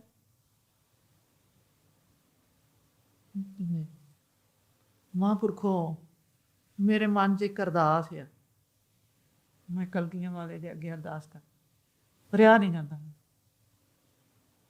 ਦੇਖੋ ਉਹ ਸਾਡਾ ਗੁਰੂ ਸੀ, ਉਹਦੀ ਰੀਸ ਦਾ ਸੀ, ਉਹਦੇ ਕੁਕਰਾਂ ਦੀ ਰੀਸ ਨਹੀਂ ਕਰ ਸਕਦੇ, ਉਹਦੀ ਰੀਸ ਕੀ। ਪਰ ਅਸੀਂ ਉਹਦੇ ਨਮਾਣੇ ਸਿੱਖ ਹੋਣ ਕਰਕੇ ਉਹਨੇ ਸਾਨੂੰ ਦੋ ਭਚੱਗੀ ਬਖਸ਼ੇ ਆ। ਤੇ ਮੈਂ ਕਲਗੀਆਂ ਵਾਲੇ ਅੱਗੇ ਅਰਦਾਸ ਕਰਦਾ ਵੀ ਸੱਚੇ ਪਾਤਸ਼ਾਹ ਜੇ ਤੂੰ ਦਿਆਲੂ ਹੋਵੇਂ ਤੇ ਮੇਰਾ ਇੱਕ ਸੇਵਾ ਕਲਾ ਲਈ, ਕਿਰਪਾ ਕਰੀ। ਸਾਡੇ ਨਮਾਨਿਆਂ ਦੀ ਭੇਟਾ ਇੰਨੀ ਕੀ ਪ੍ਰਮਾਤਮਾ। ਮੈਨੂੰ ਨਹੀਂ ਸੀ ਪਤਾ ਜੀ ਅਸਲੀਅਤ। ਜਦੋਂ ਮਹਾਂਪੁਰਖਾਂ ਨੇ ਇੱਦਾਂ ਆਖਿਆ, ਕੋਲ ਬੈਠੇ ਨੇ ਤਾਂ ਮੇਰੇ ਲੂੰ ਖੰਡੇ ਖਲੇ ਹੋਏ। ਉਦੋਂ ਇਹਨਾਂ ਨੂੰ PhD ਗੁਰਬਾਣੀ 'ਤੇ ਕਰਵਾਉਂਦੇ ਪਏ ਸੀ। ਇਹ ਉਹਨਾਂ ਦਾ ਹੁਕਮ ਨਹੀਂ ਸੀ ਗੁਰਬਾਣੀ ਦਾ। ਤੇ ਉਹਨਾਂ ਦੀਆਂ ਚਿੱਠੀਆਂ 'ਚ ਵੀ ਲਿਖਿਆ ਸੀ ਵੀ ਮੈਂ ਤੁਹਾਨੂੰ ਠੋਸ ਪ੍ਰਚਾਰਕ ਬਣਾਉਣਾ ਚਾਹੁੰਦਾ, ਵਿੱਚ ਕਮੀ ਨਹੀਂ ਕੋਈ ਰਹਿਣੀ ਚਾਹੀਦੀ। ਤੇ ਗੁਰਬਾਣੀ ਦੇ ਜਿਹੜੇ ਤੇ PhD ਕਰਵਾ ਦਿੱਤੇ ਸੀ। ਤੇ ਮੇਰੇ ਮਨ ਦੇ ਵਿੱਚ ਅਨੁਮਾਨ ਮੈਂ ਲਾਇਆ ਤੇ ਮਹਾਂਪੁਰਖਾਂ ਨੇ ਪ੍ਰਚਾਰ ਤੇ ਲੈ ਆਉਣਾ। ਜਦੋਂ PhD ਪੂਰੀ ਹੋਈ ਤੇ ਮੇਰਾ ਝੱਟ ਆਪਦੀ ਸੱਸ ਦੇ ਉਧਰ ਨੂੰ ਗਿਆ, ਔਖੀ ਲੰਘੇਗੀ ਜ਼ਿੰਦਗੀ ਵੀ ਇਹਨਾਂ ਨੇ ਇੱਦਾਂ ਹੀ ਪ੍ਰਚਾਰ ਉਹਨਾਂ ਤੋਂ ਵੀ ਕਰਾਉਣਾ ਤੇ ਮੈਨੂੰ ਵੀ ਇਕੱਲੀ ਨੂੰ ਕਰ ਲੈਣਾ ਪੈਣਾ। ਮੈਨੂੰ ਨਹੀਂ ਪਤਾ ਸੀ ਵੀ ਇਹ ਸਟੈਪ ਅਗਲਾ ਕਿਹੜਾ ਹੈ। ਇਹ ਅਰਦਾਸਾਂ ਉਹਨਾਂ ਨੇ ਉਦੋਂ ਹੀ ਕੀਤੀਆਂ। ਫਿਰ ਜਦੋਂ ਅਸੀਂ ਉੱਠ ਕੇ ਤੇ ਮੈਂ ਉਹਨਾਂ ਨੂੰ ਅੱਗੋਂ ਕੋਈ ਮਤਲਬ ਹੈ ਹੀ ਨਹੀਂ ਸੀ ਸਾਡੇ, ਕੋਈ ਅੱਗੋਂ ਮੈਂ ਕਵਰ ਕਰ ਲੈਣੀ ਕਵਰ ਕਰਨੀ। ਜਦੋਂ ਅਸੀਂ ਤੁਰਨ ਲੱਗੇ ਕਹਿੰਦੇ ਬੇਟੇ ਇੱਕ ਹੋਰ ਗੱਲ ਸੁਣ ਕਰੋ, ਕਹਿੰਦੇ ਵੀ ਜਥੇ ਸੰਗਤ ਨਾਲ ਬਣਾ ਕੇ ਰੱਖਣੀ। ਮੈਂ ਆਪਣੇ ਕਮਰੇ 'ਚ ਜਾ ਕੇ ਉੱਥੋਂ ਉਹਨਾਂ ਨੂੰ ਫਤਿਹ ਕੇ ਜਾ ਕੇ ਅਸੀਂ ਸਾਰਾ 7 ਵਜੇ ਨੇ ਤੇ ਮੇਰੇ ਦਿਮਾਗ ਉਦੋਂ ਭਾਵੇਂ ਮੈਂ ਘੱਟ ਪੜ੍ਹੀ ਸੀ ਪਰ ਮੇਰਾ ਦਿਮਾਗ ਉਹ ਟਾਈਟ ਕਰਦਾ ਸੀ ਹਰ ਇੱਕ ਗੱਲ ਨਾਲ। ਮੈਂ ਆਖਿਆ ਵੀ ਅੱਲਾ ਮਹਾਂਪੁਰਖਾਂ ਨੇ ਬਚਨ ਕੀਤਾ ਹੈ ਵੀ ਜਥੇ ਸੰਗਤ ਨਾਲ ਬਣਾ ਕੇ ਰੱਖਣੀ। ਇਹ ਕੀ ਮੀਨਿੰਗ ਹੋਈ ਵੀ ਜਦ ਜਥੇ ਦੇ ਜਥੇਦਾਰ ਤੁਸੀਂ ਜੇ ਤੇ ਸਾਡੇ ਨਾਲ ਤਾਂ ਆਪੇ ਬਣਾਈ ਜਾਣੀ ਸਾਰਿਆਂ ਨੇ। ਵੀ ਸਾਨੂੰ ਪਤਾ ਨਹੀਂ ਸੀ ਵੀ ਅਸੀਂ ਮਹਾਂਪੁਰਖਾਂ ਨੇ ਚਲੇ ਜਾਣਾ ਤੇ ਸਾਨੂੰ ਹਦਾਇਤਾਂ ਕੀ ਕਰ, ਤੇ ਇਹ ਸਾਰੀਆਂ ਆਪੋ ਉਦੋਂ ਹੀ ਕੀਤੀ।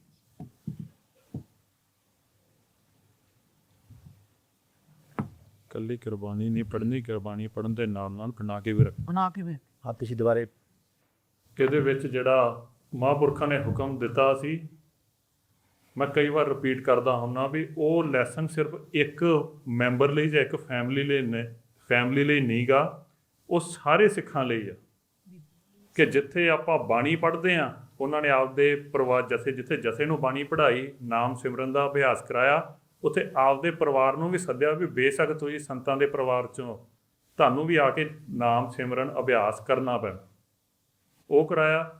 ਫਿਰ ਜਦੋਂ ਉਹਨਾਂ ਨੇ ਇਹ ਬਚਨ ਕੀਤਾ ਕਿ ਜਥੇ ਸੰਗਤ ਦੇ ਨਾਲ ਬਣਾ ਕੇ ਰੱਖਣੀ ਆ, ਬੇਸ਼ੱਕ ਤੁਸੀਂ ਜਿੰਨੀ ਮਰਜ਼ੀ ਬਾਣੀ ਵੀ ਪੜ੍ਹੋ, ਜਿੰਨੀ ਮਰਜ਼ੀ ਅਭਿਆਸ ਵੀ ਕਰੋ, ਮੁਬਾਰਕ, ਬਹੁਤ ਵਧੀਆ, ਹੋਰ ਕਰਨਾ ਚਾਹੀਦਾ, ਪਰ ਨਾਲ ਦੀ ਨਾਲ ਜਥੇ ਦੇ ਨਾਲ ਤੇ ਸੰਗਤ ਦੇ ਨਾਲ ਹਮੇਸ਼ਾ ਨਿਮਰਤਾ ਦੇ ਨਾਲ ਬਣਾ ਕੇ ਵੀ ਰੱਖਣੀ, ਉਹਨਾਂ ਦੇ ਨਾਲ ਮੇਲ ਜੋਲ ਵੀ ਹਮੇਸ਼ਾ ਰਹਿਣਾ ਚਾਹੀਦਾ।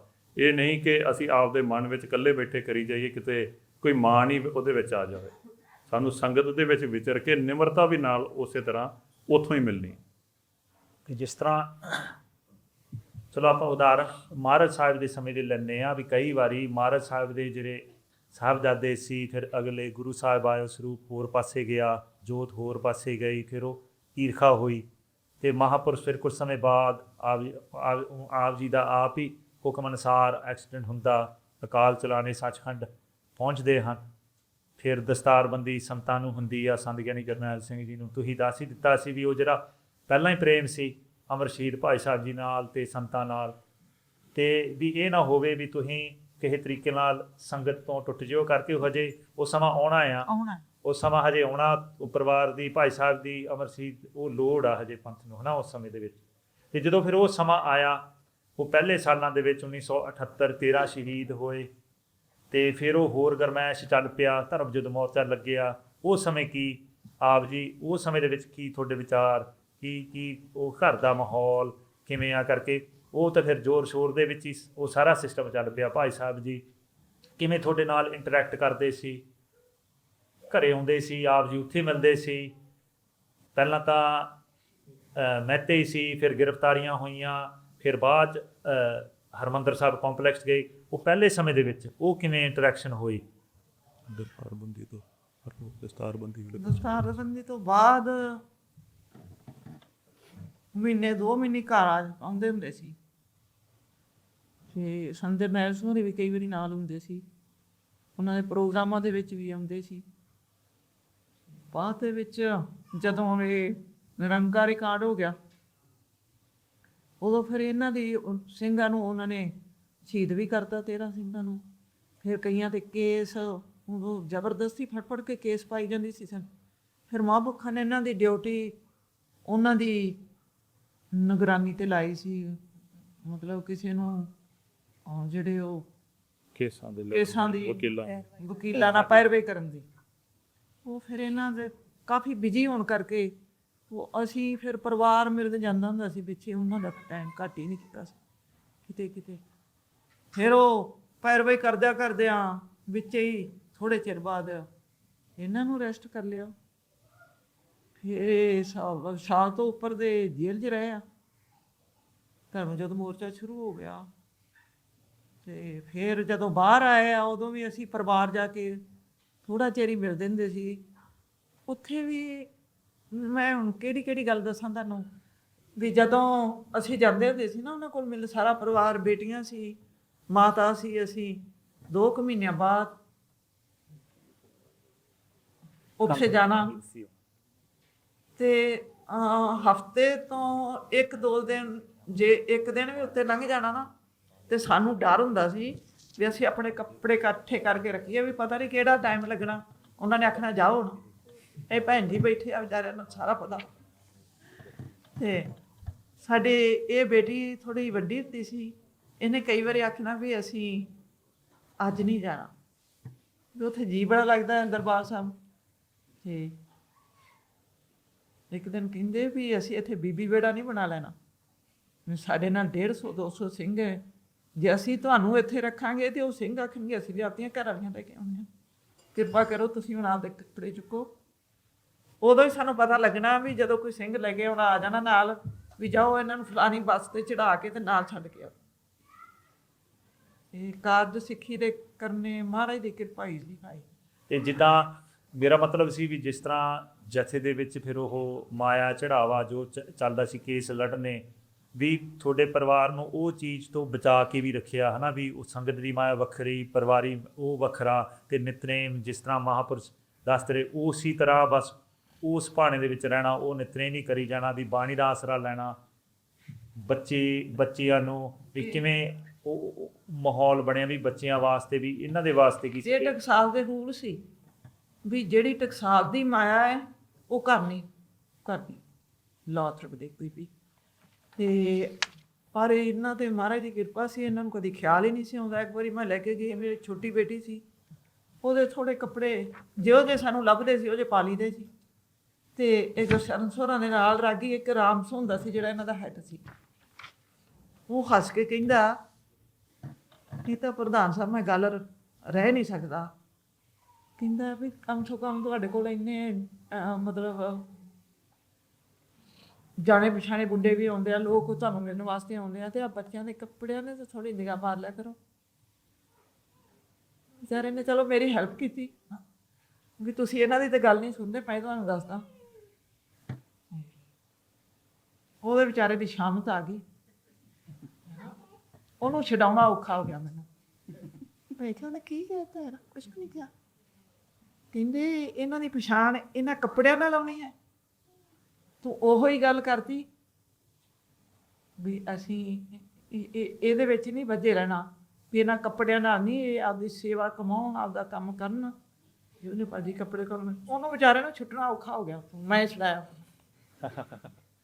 ਇਦੋਂ ਵੀ ਅੱਗੇ ਗੱਲਾਂ ਮੈਂ ਉਹ ਕਰ ਹੀ ਨਹੀਂ ਸਕਦੀ ਸੰਗਤ ਜੋ ਉਹਨਾਂ ਨੇ ਕਰਤਾ। ਉਹਨੂੰ ਕਹਿੰਦੇ ਉਹ ਕਿਸਤਰੀ ਸਿੰਘ ਸੀ, ਤੇ ਉਹ ਫਿਰ ਵਿਚਾਰਾ ਨਾ ਮਸਾਂ ਹੀ ਬਚਿਆ। ਮੈਂ ਕਿਹਾ ਵੀ ਉਹ ਮੇਰੇ ਕਰਕੇ, ਉਹਨਾਂ ਬੱਚਿਆਂ ਕਰਕੇ ਅੱਜ ਤੱਕ ਕੀ ਆਖਿਆ। ਕਹਿੰਦੇ ਵਿਗੜਨਗੇ ਇਸ ਤਰ੍ਹਾਂ, ਇਹਨਾਂ ਨੂੰ ਵਧੀਆ ਕੱਪੜੇ ਚਾਹੀਦੇ, ਇਹਨਾਂ ਨੂੰ ਫਲਾਣਾ ਚਾਹੀਦਾ, ਇਹਨਾਂ ਕਿਉਂ ਕਮਾਈ ਕਰਨਾ ਆਪਦੀ, ਇੱਧਰ ਨੂੰ ਨਹੀਂ ਸੀ ਆਉਂਦੇ। ਜਿਸ ਤਰ੍ਹਾਂ ਮੈਂ ਸੰਗਤ ਨੂੰ ਮਾਫੀ ਵੀ ਮੰਗਣਾ ਚਾਹੁੰਦਾ, ਆਪਾਂ ਕਈ ਦਿਨਾਂ ਦੇ ਉਹ ਫਿਰ ਜੋ ਹੋਇਆ, ਫਿਰ 84 ਦਾ ਘੱਲੂਘਾਰਾ ਹੋਇਆ, ਆਪਾਂ ਸੁਣੇ ਆਲਰੇਡੀ, ਆਪਾਂ ਸੁਣ ਰਿਹਾ ਹੈ ਨਾ। ਤੇ ਉਸ ਤੋਂ ਬਾਅਦ ਫਿਰ ਵੀ ਜਿਸ ਤਰ੍ਹਾਂ 84 ਤੋਂ ਬਾਅਦ ਜਿਹਦਾ ਸਮਾਂ ਬੀਤਿਆ, ਤੇ 2 ਬੇਟੀਆਂ ਨੇ, ਭਾਈ ਤਰਲੋਚਨ ਸਿੰਘ ਵੀ ਆਉਂਦੇ ਹਨ, ਤੇ ਉਹ ਸਮਾਂ ਕਿੱਦਾਂ ਬੀਤਿਆ ਕਰਕੇ ਫਿਰ ਇਹਦੇ ਨਾਲ ਕੁਝ ਸਵਾਲ ਆਉਂਦੇ ਹਨ ਵੀ ਜਿਸ ਤਰ੍ਹਾਂ ਜਿਹੜੀ ਸਿੱਖ ਕੌਮ ਦੇ ਵਿੱਚ ਇਸਤਰੀਆਂ ਹਨ, ਬੀਬੀਆਂ ਹਨ, ਵੀ ਉਹਨਾਂ ਦਾ ਕੀ ਰੋਲ ਆ, ਵੀ ਮਹਾਰਾਜ ਨੇ ਵੀ ਜਿਸ ਤਰ੍ਹਾਂ ਆਪਾਂ ਸੁਣ ਰਹੇ ਸੀ ਵੀ ਉਹ ਪਹਿਲਾਂ ਹੀ ਤਿਆਰੀ ਹੋਈ ਜਾਂਦੀ ਆ, ਜਿਸ ਤਰ੍ਹਾਂ ਤੁਹਾਡਾ ਸਮਾਂ ਆਉਣਾ, ਮਹਾਪੁਰਸ਼ਾਂ ਨੇ ਤੁਹਾਨੂੰ ਭਾਈ ਸਾਹਿਬ ਨੂੰ ਵੱਖਰੀ ਤਿਆਰੀ, ਜਿਸ ਤਰ੍ਹਾਂ ਉਹਨਾਂ ਦਾ ਰੋਲ ਸੀ, ਥੋੜੀ ਵੱਖਰੀ ਤਿਆਰੀ ਹੋਈ ਜਾਂਦੀ ਆ, ਤੇ ਫਿਰ ਇਹ ਸਮਾਂ ਬਣਦਾ 83 ਤੋਂ ਬਾਅਦ ਦੇ ਵਿੱਚ, ਤੇ ਉਹ ਸਮਾਂ ਕਿਵੇਂ ਬੀਤਿਆ, ਤੇ ਨਾਲ ਹੀ ਵੀ ਬੀਬੀਆਂ ਵਾਸਤੇ ਕੋਈ ਸਿੱਖਿਆ ਵੀ ਸਾਰਿਆਂ ਨੂੰ ਉੱਦਾਂ ਦੇ ਸਮੇਂ ਨਹੀਂ ਆਉਂਦੇ, ਪਰ ਫਿਰ ਵੀ ਮਾਤਾਵਾਂ ਨੇ, ਫਿਰ ਵੀ ਬੀਬੀਆਂ ਨੇ ਕਿਸੇ ਦੇ ਘਰ 'ਚ ਪਰਿਵਾਰ 'ਚ ਆਨੰਦ ਕਾਰਜ ਹੋਣੇ ਆ, ਬੱਚੇ ਉਹਨਾਂ ਦੇ ਵੀ ਹੋਣੇ ਆ, ਵੀ ਉਹ ਫਿਰ ਕਿਵੇਂ ਆਪ ਦੇ ਬੱਚਿਆਂ ਨੂੰ ਸਿੱਖੀ ਦੇ ਵਿੱਚ ਪਰਪੱਕ ਲਿਆਉਣ, ਇਹ ਨਾਲ ਆਪ ਜੀ ਨੇ ਵੀ ਕਿਵੇਂ ਕੀਤਾ, ਤੇ ਫਿਰ ਉਹ ਨਾਲ ਸਿੱਖਿਆ ਬੀਬੀਆਂ ਵਾਸਤੇ। ਕਿਹੜੀ ਗੱਲ ਦੱਸਾਂ। ਉਹ ਮਾਰੇ ਕਹਿੰਦੇ ਜਿਸ ਦੇ ਦੀਏ ਰਹੇ, ਜਿਸ ਦੇ ਦੀਏ ਰਹੇ ਅਗਾਏ ਬਹੁਤ ਨਾ ਤ੍ਰਿਸ਼ਨ ਰੱਖਿਆ। ਗੁਰੂ ਮਹਾਰਾਜ ਦੀ ਮਿਹਰ ਸੀ, ਮੈਨੂੰ ਮਹਾਂਪੁਰਖਾਂ ਨੇ ਕਿਰਪਾ ਕੀਤੀ ਸੀ, ਮੇਰਾ ਬਾਹਲਾ ਇੱਧਰ ਨੂੰ ਧਿਆਨ ਨਹੀਂ ਹੋਇਆ। ਮਹਾਂਪੁਰਖਾਂ ਦੀ ਜ਼ਮੀਨ ਹੈਗੀ ਸੀ, ਅਸੀਂ ਘਰ ਬੈਠੇ ਸੀ, ਮੈਨੂੰ ਕਈ ਸਿੰਘਾਂ ਨੇ ਜਾ ਕੇ ਕਈ ਵਾਰੀ ਆਖਣਾ ਵੀ ਮੈਨੂੰ ਦਿੱਤਾ। ਇੱਕ ਵਾਰੀ ਗੁਰਜੀਤ ਸਿੰਘ ਇੱਕ ਝੋਕ ਹਰੀਆਰ ਵਾਲੇ ਫੈਡਰੇਸ਼ਨ ਦੇ ਜਨਰਲ ਸਕੱਤਰ ਆਇਆ, ਇਹ ਰਾਤ ਨੂੰ ਗਏ ਸਾਡੇ ਕੋਲੇ, ਸ਼ਾਇਦ ਉਦੋਂ ਵੱਡਾ ਗੱਫਾ ਇਹਨਾਂ ਨੇ ਇਕੱਠਾ ਕੀਤਾ ਸੀ, ਤੇ ਇਹਨੇ ਵੀ ਤੈਚੀ 'ਚ ਪੈਸੇ ਪਾਏ ਤੇ ਉੱਥੇ ਲੈ ਗਏ। ਕਹਿੰਦੇ ਵੀ ਆਹ ਲਓ ਤੁਸੀਂ, ਅਸੀਂ ਸਾਰਿਆਂ ਨੂੰ ਮੱਥੇ ਮੈਂ ਫਿਰ ਸਭ ਚਾਹੀਦੇ ਜੀ। ਮੈਂ ਕਿਸੇ ਨੂੰ ਨਹੀਂ ਪੁੱਛਿਆ, ਨਾ ਹੈ ਆਪਣੀ ਸੱਸ ਨੂੰ ਪੁੱਛਿਆ। ਮੈਂ ਕਿਹਾ ਮੈਂ ਘਰ ਦੇ ਵਿੱਚ ਬੈਠੀ ਹਾਂ, ਸਾਨੂੰ ਰੋਟੀ ਮਿਲਦੀ ਪਈ ਹੈ, ਸਾਨੂੰ ਦੁੱਧ ਮੱਝਾਂ ਹੈਗੀਆਂ, ਸਾਡਾ ਚੱਲਦਾ ਪਿਆ, ਮੈਂ ਇਹ ਪੈਸੇ ਤੁਸੀਂ ਵਰਤੋ ਜਿਹੜੇ ਬਾਹਰ ਸੀ, ਮੈਂ ਪੈਸੇ ਇਹ ਨਹੀਂ, ਕਿਉਂਕਿ ਉਹਨਾਂ ਆਦਤ ਨਹੀਂ ਸੀ ਪਾਈ, ਸਾਨੂੰ ਆਦਤ ਨਹੀਂ ਸੀ ਪਾਈ, ਇਹ ਉਹਨਾਂ ਦੇ ਚੰਡਿਆਂ ਹੋਇਆਂ ਦੀ ਗੱਲ ਹੈ। ਸਾਨੂੰ ਭਾਵੇਂ ਜੀ ਨਹੀਂ ਆਉਂਦੀ ਸਿੱਖਿਆ, ਕਹਿੰਦੇ ਨਹੀਂ ਤੁਹਾਡੇ ਲਈ ਲੈ ਕੇ ਆਏ ਹਾਂ, ਅਤੇ ਕਿਸੇ ਨੂੰ ਨਹੀਂ ਇਹ ਪਤਾ ਕਿ ਤੁਸੀਂ ਇਹ ਪੈਸਾ। ਮੈਂ ਆਖਿਆ ਲੱਖ ਰੁਪਈਆ ਲੈ ਕੇ ਮੈਂ ਸਿਆਪਾ ਹੀ ਪਾ ਲੈਣਾ ਆਪਦੇ ਗੱਲ, ਵੀ ਇਹਨੂੰ ਮੁੜ ਕੇ ਸੰਭਾਲਣਾ ਹੈ ਨਾ, ਇਹਨੂੰ ਮੇਰੇ ਕੋਲੋਂ ਇਹਨਾਂ ਨੇ ਲੈ ਜਾਣਾ ਗਾਂ, ਅਤੇ ਮੈਂ ਆਪਦੇ ਸਿਰ 'ਤੇ ਕਿਉਂ ਇੰਨਾ ਭਾਰ ਲਵਾਂ ਹੈ ਨਾ। ਉਹਨੇ ਬੜਾ ਜ਼ੋਰ ਲਾਇਆ, ਨਾਲ ਉਹਦੀ ਵਾਈਫ ਸੀ ਰਛਪਾਲ ਕੌਰ, ਸੰਗਤਾਂ ਦੀ ਭਤੀਜੀ, ਬੜਾ। ਮੈਂ ਕਿਹਾ ਗੁਰਜੀਤ ਸਿੰਘ ਜੀ, ਇਹ ਤੁਸੀਂ ਆਪਣੀ ਜਥੇਬੰਦੀ ਚਲਾਓ, ਉਹਨਾਂ ਨੂੰ ਦਿਓ ਸ਼ਹੀਦਾਂ ਨੂੰ ਜਿਨ੍ਹਾਂ ਦੇ ਕੋਲ ਨਹੀਂ ਹੈਗਾ, ਸਾਨੂੰ ਰੋਟੀ ਵੀ ਮਿਲਦੀ ਹੈ। ਮੈਂ ਉਹ ਬਾਬੇ ਠਾਕਰ ਸੋਰਾਂ ਵੀ ਜਦੋਂ ਉਹ ਜਾਈਦਾ ਸੀ, ਉਹ ਵੀ ਨਿਗਾਹ ਮਾਰਦੇ ਹੁੰਦੇ ਸੀ, ਮੈਨੂੰ ਬਾਹਲੀ ਭੁੱਖ ਨਹੀਂ ਰਹੀ। ਅਤੇ ਮਹਾਰਾਜ ਨੇ ਕਾਰਜ ਵੀ ਸਾਰੇ ਉਹਨੇ ਹੀ ਕੀਤੇ ਆ, ਮੈਂ ਕੋਈ ਆਪਣੀ ਮੇਰੀ ਕੋਈ ਗੱਲ ਨਹੀਂ, ਅਤੇ ਪਰ ਬਰਕਤਾਂ ਪਾਈਆਂ ਮਹਾਰਾਜ ਨੇ। ਇੱਥੋਂ ਅੱਜ ਸਾਧ ਸੰਗਤ ਜੀ ਮੈਨੂੰ ਬੜੀ ਖੁਸ਼ੀ ਆ ਵੀ ਅਸੀਂ ਇਹਨਾਂ ਬਲੇਮਾਂ ਤੋਂ ਬਚੇ ਰਹੇ ਹਾਂ। ਤੋ ਜਿੱਥੇ ਮੈਨੂੰ ਬਾਅਦ 'ਚ ਪਤਾ ਲੱਗਾ ਉਸ ਗੱਲਾਂ ਦਾ, ਸ਼ਾਇਦ ਮਹਾਰਾਜ ਮੈਨੂੰ ਕਰਾਉਂਦੇ, ਅਤੇ ਮੇਰੀ ਉਮਰ ਉਦੋਂ ਬਾਹਲੀ ਵੱਡੀ ਨਹੀਂ ਸੀ, ਅਤੇ ਮੈਂ ਰੱਖ ਵੀ ਲੈਂਦੀ। ਉਹ 8 ਕੁ ਦਿਨਾਂ ਬਾਅਦ ਮੁੜ ਕੇ ਕਟਹਿਰੇ ਚੜ੍ਹੇ, ਜਿੱਥੇ ਉਹ ਪੈਸੇ ਗਏ, ਉਹ ਫਿਰ ਪੁਲਿਸਾਂ ਨੇ ਫੜ ਕੇ ਬੁਰੇ ਹਾਲ ਕੀਤੇ ਉਹਨਾਂ ਨੇ। ਸ਼ਾਇਦ ਇਹ ਮਹਾਂਪੁਰਖਾਂ ਦੀਆਂ ਹਦਾਇਤਾਂ ਕਰਕੇ ਹੀ ਅਸੀਂ ਬਚੇ ਇਹਨਾਂ ਕੰਮਾਂ ਤੋਂ। ਮਹਾਂਪੁਰਖਾਂ ਨੇ ਕੋਈ ਕਾਰਜ ਅੜਨ ਨਹੀਂ ਦਿੱਤਾ ਉਹਨਾਂ ਨੇ, ਅਤੇ ਪਰ ਇਹਨਾਂ ਕੰਮਾਂ ਤੋਂ ਵੀ ਬਚਾ ਕੇ ਬਾਬੇ ਠਾਕਰ ਸੋਹਣਿਆਰਾਂ ਨੇ ਤਾਂ ਉਹਨਾਂ ਨੇ ਤਾਂ ਮੈਂ ਗੱਲ ਹੀ ਕਿਹੜੀ ਕਰਾਂ ਅਤੇ ਕਿਹੜੀ ਨਾ ਕਰਾਂ, ਥੋੜ੍ਹੀ ਜਿਹੀ ਕਰ ਲਓ। ਸ਼ਾਇਦ ਮੇਰੇ ਪਿਤਾ ਜੀ ਨੇ ਮੈਨੂੰ ਉਹਨਾਂ ਪਿਆਰ ਨਾ ਦਿੱਤਾ ਹੋਵੇ ਜਿੰਨਾ ਬਾਬਾ ਠਾਕਰ ਸੋਹਰਾ ਨੇ। ਉੱਧਰਲੇ ਏਰੀਏ 'ਤੇ ਕਿਤੇ ਜਾਣਾ, ਜਿੰਨਾ ਚਿਰ ਉਹ ਸਾਡੇ ਘਰ ਨਹੀਂ ਸੀ ਜਾਂਦੇ ਹੁੰਦੇ, ਗਾਹ ਲੰਘਦੇ ਨਹੀਂ ਸੀ। ਅਤੇ ਇੱਕ ਵਾਰੀ ਤੜਕੇ ਹੀ ਆ ਗਏ, ਉਦੋਂ ਮੇਰਾ ਖਿਆਲ 3 ਕੁ ਵਜੇ ਦਾ ਟਾਈਮ ਹੋਣਾ। ਉੱਥੇ ਨੰਨਾ ਘਰ ਜਿਹੜਾ ਹੈ ਉਹ ਗੁਰੂ ਮਹਾਰਾਜ ਦੇ ਟੁੱਟੀ ਗੰਢੀ ਗੁਰਦੁਆਰਾ ਤੰਬੂ ਸਾਹਿਬ, ਜਿੱਥੇ ਮਾਤਾ ਭਾਗ ਹੁੰਦਾ, ਉਹ ਨਾਲ ਹੀ ਹੈ ਬਿਲਕੁਲ। ਅਤੇ 2 ਕੁ ਘੰਟੇ ਪਹਿਲਾਂ ਫੋਨ ਹੋਇਆ, ਮੈਂ ਕਿਹਾ ਮਹਾਂਪੁਰਖ ਉਦੋਂ ਉੱਠੇ ਹੀ ਹੋਣੇ ਅਜੇ, 1 ਕੁ ਵਜੇ ਦਾ ਟਾਈਮ ਹੋਣਾ, ਅਤੇ ਸਾਡਾ ਉਹ ਲੈਡ ਲੈਣ ਵਾਲਾ ਫੋਨ ਜਿਹੜਾ ਸਰਾਣੇ ਪਿਆ ਸੀ ਉਹ ਖੜਕਿਆ, ਅਤੇ ਮੈਂ ਕਿਹਾ ਇਸ ਵੇਲੇ ਕਿਵੇਂ ਕਰਤਾ। ਅਤੇ ਮਹਾਂਪੁਰਖ ਜਲਾਲਾਬਾਦ ਫਿਰੋਜ਼ਪੁਰ ਏਰੀਏ ਦੇ ਵਿੱਚ ਆਏ ਸੀ, ਉਹ ਅਸੀਂ ਮੁਕਤਸਰ ਸਾਹਿਬ ਸੀ। ਅਤੇ ਮੈਂ ਨਾ ਇਹਨਾਂ ਬੱਚਿਆਂ ਨੂੰ ਰਾਤ ਆਖਿਆ, ਮੈਂ ਕਿਹਾ ਵੇਖੋ ਵੀ ਆਪਣੀ ਅਣਗਹਿਲੀ ਬਹੁਤ ਹੈ, ਮਹਾਂਪੁਰਖ ਆਪਣੇ ਇੱਧਰ ਏਰੀਏ 'ਚ ਆਏ ਆ, ਅਤੇ ਅੱਗੇ ਆਪਾਂ ਨੂੰ ਮਹਾਂਪੁਰਖ ਮਿਲਣ ਆਉਂਦੇ ਆ, ਆਪਾਂ ਚੱਲੀਏ ਮਹਾਂਪੁਰਖਾਂ ਕੋਲ ਸਵੇਰੇ, ਹੈ ਨਾ। ਅਤੇ ਤੁਸੀਂ ਐਂ ਕਰੋ ਵੀ ਤੁਸੀਂ ਸਵੇਰੇ ਉੱਠਦੇ ਨਹੀਂ, ਮਹਾਂਪੁਰਖਾਂ ਨੇ ਪਤਾ ਨਹੀਂ ਬਈ ਤੈਨੂੰ ਕਦੋਂ ਗੱਡੀ ਮੋੜ ਲੈਣੀ, ਅਤੇ ਤੁਸੀਂ ਆਪਣੇ ਕੱਪੜੇ ਬਾਥਰੂਮਾਂ 'ਚ ਰੱਖ ਲਓ, ਅਤੇ ਸਵੇਰੇ ਪੁੱਛ ਲਓ ਮੇਰੇ ਬੱਚੇ ਨਾ। ਅਤੇ ਮੈਂ ਕਿਹਾ ਵੀ ਤੁਸੀਂ ਛੇਤੀ ਨਾਲ ਤਿਆਰ ਹੋ ਜਿਓ, ਅਤੇ ਆਪਾਂ ਨਾ ਵੇਲੇ ਨਾਲ ਚੱਲਾਂਗੇ। ਮਹਾਂਪੁਰਖ ਕਈ ਵਾਰੀ ਨਿਤਨੇਮ ਤੋਂ ਬਾਅਦ ਚੱਲ ਪੈਂਦੇ ਆ। ਚਲੋ ਅਸੀਂ ਤਿਆਰੀਆਂ ਕੀਤੀਆਂ, ਇਹਨਾਂ ਨੇ ਆਪੋ ਆਪਣੇ ਕੱਪੜੇ ਰੱਖੇ ਤੇ 1 ਵਜੇ ਅਸੀਂ ਸੁੱਤੇ ਹੀ ਆ। ਥੋੜਾ ਟਾਈਮ ਹੋਇਆ ਤੇ ਸਾਡਾ ਉਹ ਫੋਨ ਕਿਤੇ ਨੇ ਚੁੱਕਿਆ, ਹਾਂ ਡੁੱਡਾ ਕੀਤੇ ਇਸ ਵੇਲੇ ਕੋਤੇ ਲੈ ਆ ਲਿਆ ਤੇ ਸੰਗਾ ਬੋਲਿਆ। ਸੰਗਾ ਬੋਲਿਆ ਤੇ ਕਹਿੰਦਾ ਭੈਣ ਜੀ ਆ ਬਾਬਾ ਜੀ ਤੁਹਾਡੇ ਨਾਲ ਧੰਨ ਪਾਕ ਮਹਾਂਪੁਰਖੋਂ ਹੁਕਮ ਕਰੋ। ਕਹਿੰਦੇ ਬੀਬੀ ਮੈਂ ਆਉਣਾ, ਮੈਂ ਇੱਥੇ ਆਉਣਾ, ਘਰ ਆਉਣਾ। ਮੈਂ ਕਿਹਾ ਬਾਬਾ ਜੀ ਅਸੀਂ ਵੀ ਤਿਆਰ ਹਾਂ, ਅਸੀਂ ਆ ਜਾਂਦੇ ਇੱਥੇ, ਹੈ ਨਾ। ਅਸੀਂ ਬੱਚਿਆਂ ਨੂੰ ਆਖਿਆ ਅਸੀਂ ਤਿਆਰ ਹਾਂ, ਅਸੀਂ ਆ ਜਾਣਾ। ਨਹੀਂ ਨਹੀਂ ਬੀਬੀ ਮੈਂ ਆਉਣਾ ਪਿਆ, ਮੈਂ ਤੁਰ ਪੈਣਾ ਹੁਣੇ। ਅਜੇ ਉੱਧਰੋਂ ਮਹਾਰਾਜ ਦਾ ਹੁਕਮਨਾਮਾ ਹੁੰਦਾ ਸੀ, ਲਾਈਟਾਂ ਲੂਟਾਂ ਬੜੀਆਂ ਗੁਰਦੁਆਰੇ ਚੱਲਦੀਆਂ ਦੇ ਹੁਕਮਨਾਮਾ ਹੋਣ ਲੱਗਾ ਸੀ ਤੇ ਮਹਾਂਪੁਰਖ ਆ ਗਏ। ਮੈਂ ਦਰਲੋਚਨ ਨੂੰ ਪਹਿਲੋਂ ਦੱਸਿਆ ਵੀ ਮਹਾਂਪੁਰਖਾਂ ਨੇ ਆ ਜਾਣਾ ਤੇ ਸੰਗੇ ਨਾਲ ਮੈਂ ਗੱਲ ਕੀਤੀ। ਮੈਂ ਕਿਹਾ ਕਿ ਮਿੰਨੀ ਬੱਸ ਹੈ, ਭਰੀ ਆਉਣੀ ਹੈ ਤੇ ਮੈਂ ਪ੍ਰਬੰਧ ਕੀ ਕਰਾਂ, ਸਕਣਾ ਕੀ ਹੈ। ਵੱਧ ਤੋਂ ਵੱਧ ਉੱਥੇ ਇੰਡੀਆ ਆਪਾਂ 2-2.5 ਕਿਲੋ ਦੁੱਧ ਰੱਖਦੇ ਹਾਂ, ਵੱਧ ਤਾਂ ਹੁੰਦਾ ਨਹੀਂ। ਬੱਤੀ ਪਤਾ ਨਹੀਂ ਕਿਹੜੇ ਵੇਲੇ ਚਲੀ ਜਾਣੀ, ਫਰਿੱਜਾਂ ਤੱਤੀਆਂ ਹੋ ਜਾਂਦੀਆਂ। ਤੇ ਮੈਨੂੰ ਫਿਕਰ ਪੈ ਗਿਆ ਵੀ ਮੈਂ ਦੁੱਧ ਵੀ ਹੁਣ ਇਸ ਵੇਲੇ ਕਿਹੜੀ ਦੁਕਾਨ ਤੋਂ ਫੜੀਏ, ਕਿਵੇਂ ਕਰੀਏ।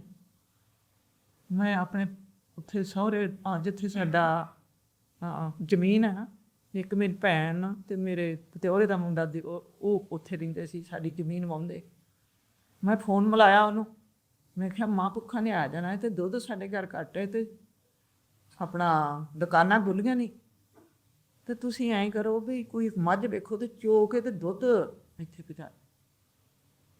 ਤੇ ਜਿਹੜੀ ਮੇਰੀ ਸਕੀ ਭੈਣ ਉਹਦਾ ਜਵਾਬ ਅੱਗੋਂ ਆਇਆ, ਉਹ ਕਹਿੰਦੀ ਤੈਨੂੰ ਪਤਾ ਹੈ ਵੀ ਇਸ ਵੇਲੇ ਕਿਹੜੀ ਮੱਝ ਮਿਲੂਗੀ 2 ਵਜੇ, 2 ਵਜੇ ਕਿਹੜੀ ਮੱਝ ਮਿਲੂਗੀ। ਠੰਡ ਦਾ ਮੌਸਮ ਸੀ ਬਹੁਤ ਜ਼ਿਆਦਾ ਉਹਨੂੰ। ਤੇ ਕਹਿੰਦੀ ਵੀ ਮੈਂ ਕਿਹਾ ਵੀ ਵੇਖ ਲਓ ਵੀ ਮੈਨੂੰ ਦੁੱਧ ਹੁਣ ਕਿਤੋਂ ਮਿਲਦਾ ਨਹੀਂ ਪਿਆ ਤੇ ਮੈਂ ਤਾਂ ਤੁਹਾਨੂੰ ਫੋਨ। ਮੇਰੀ ਭੈਣ ਨੇ ਤਾਂ ਜਵਾਬ ਦਿੱਤਾ ਤੇ ਜਿਹੜਾ ਉਹ ਸਿੰਘ ਸੀ ਉਹਦਾ, ਉਹ ਕਹਿੰਦਾ ਕੋਈ ਨਹੀਂ ਭੈਣ ਜੀ ਮੈਂ ਵੇਖਦਾ।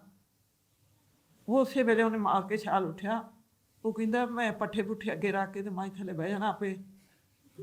ਉਹਨੇ 2 ਮੱਝਾਂ ਚੋਈਆਂ ਤੇ 2-3 ਮੱਝਾਂ ਚੋ ਕੇ ਤੇ ਉਹ ਡਰਮੀਆਂ 'ਚ ਦੁੱਧ ਪਾ ਕੇ ਮੋਟਰਸਾਈਕਲ ਤੇ ਬਹਿ ਕੇ ਤੇ ਆਪਦੇ ਬੱਚੇ ਵੀ ਨਾਲ ਤੇ ਮੈਨੂੰ ਬੜਾ ਚਾਅ ਚੜਿਆ ਸੀ। ਹੁਣ ਜਿਹੜੇ ਆਏ ਸਿੰਘ ਨੇ ਇਹਨਾਂ ਨੂੰ ਮੈਂ ਸੰਗੇ ਨਾਲ ਗੱਲ ਕੀਤੀ।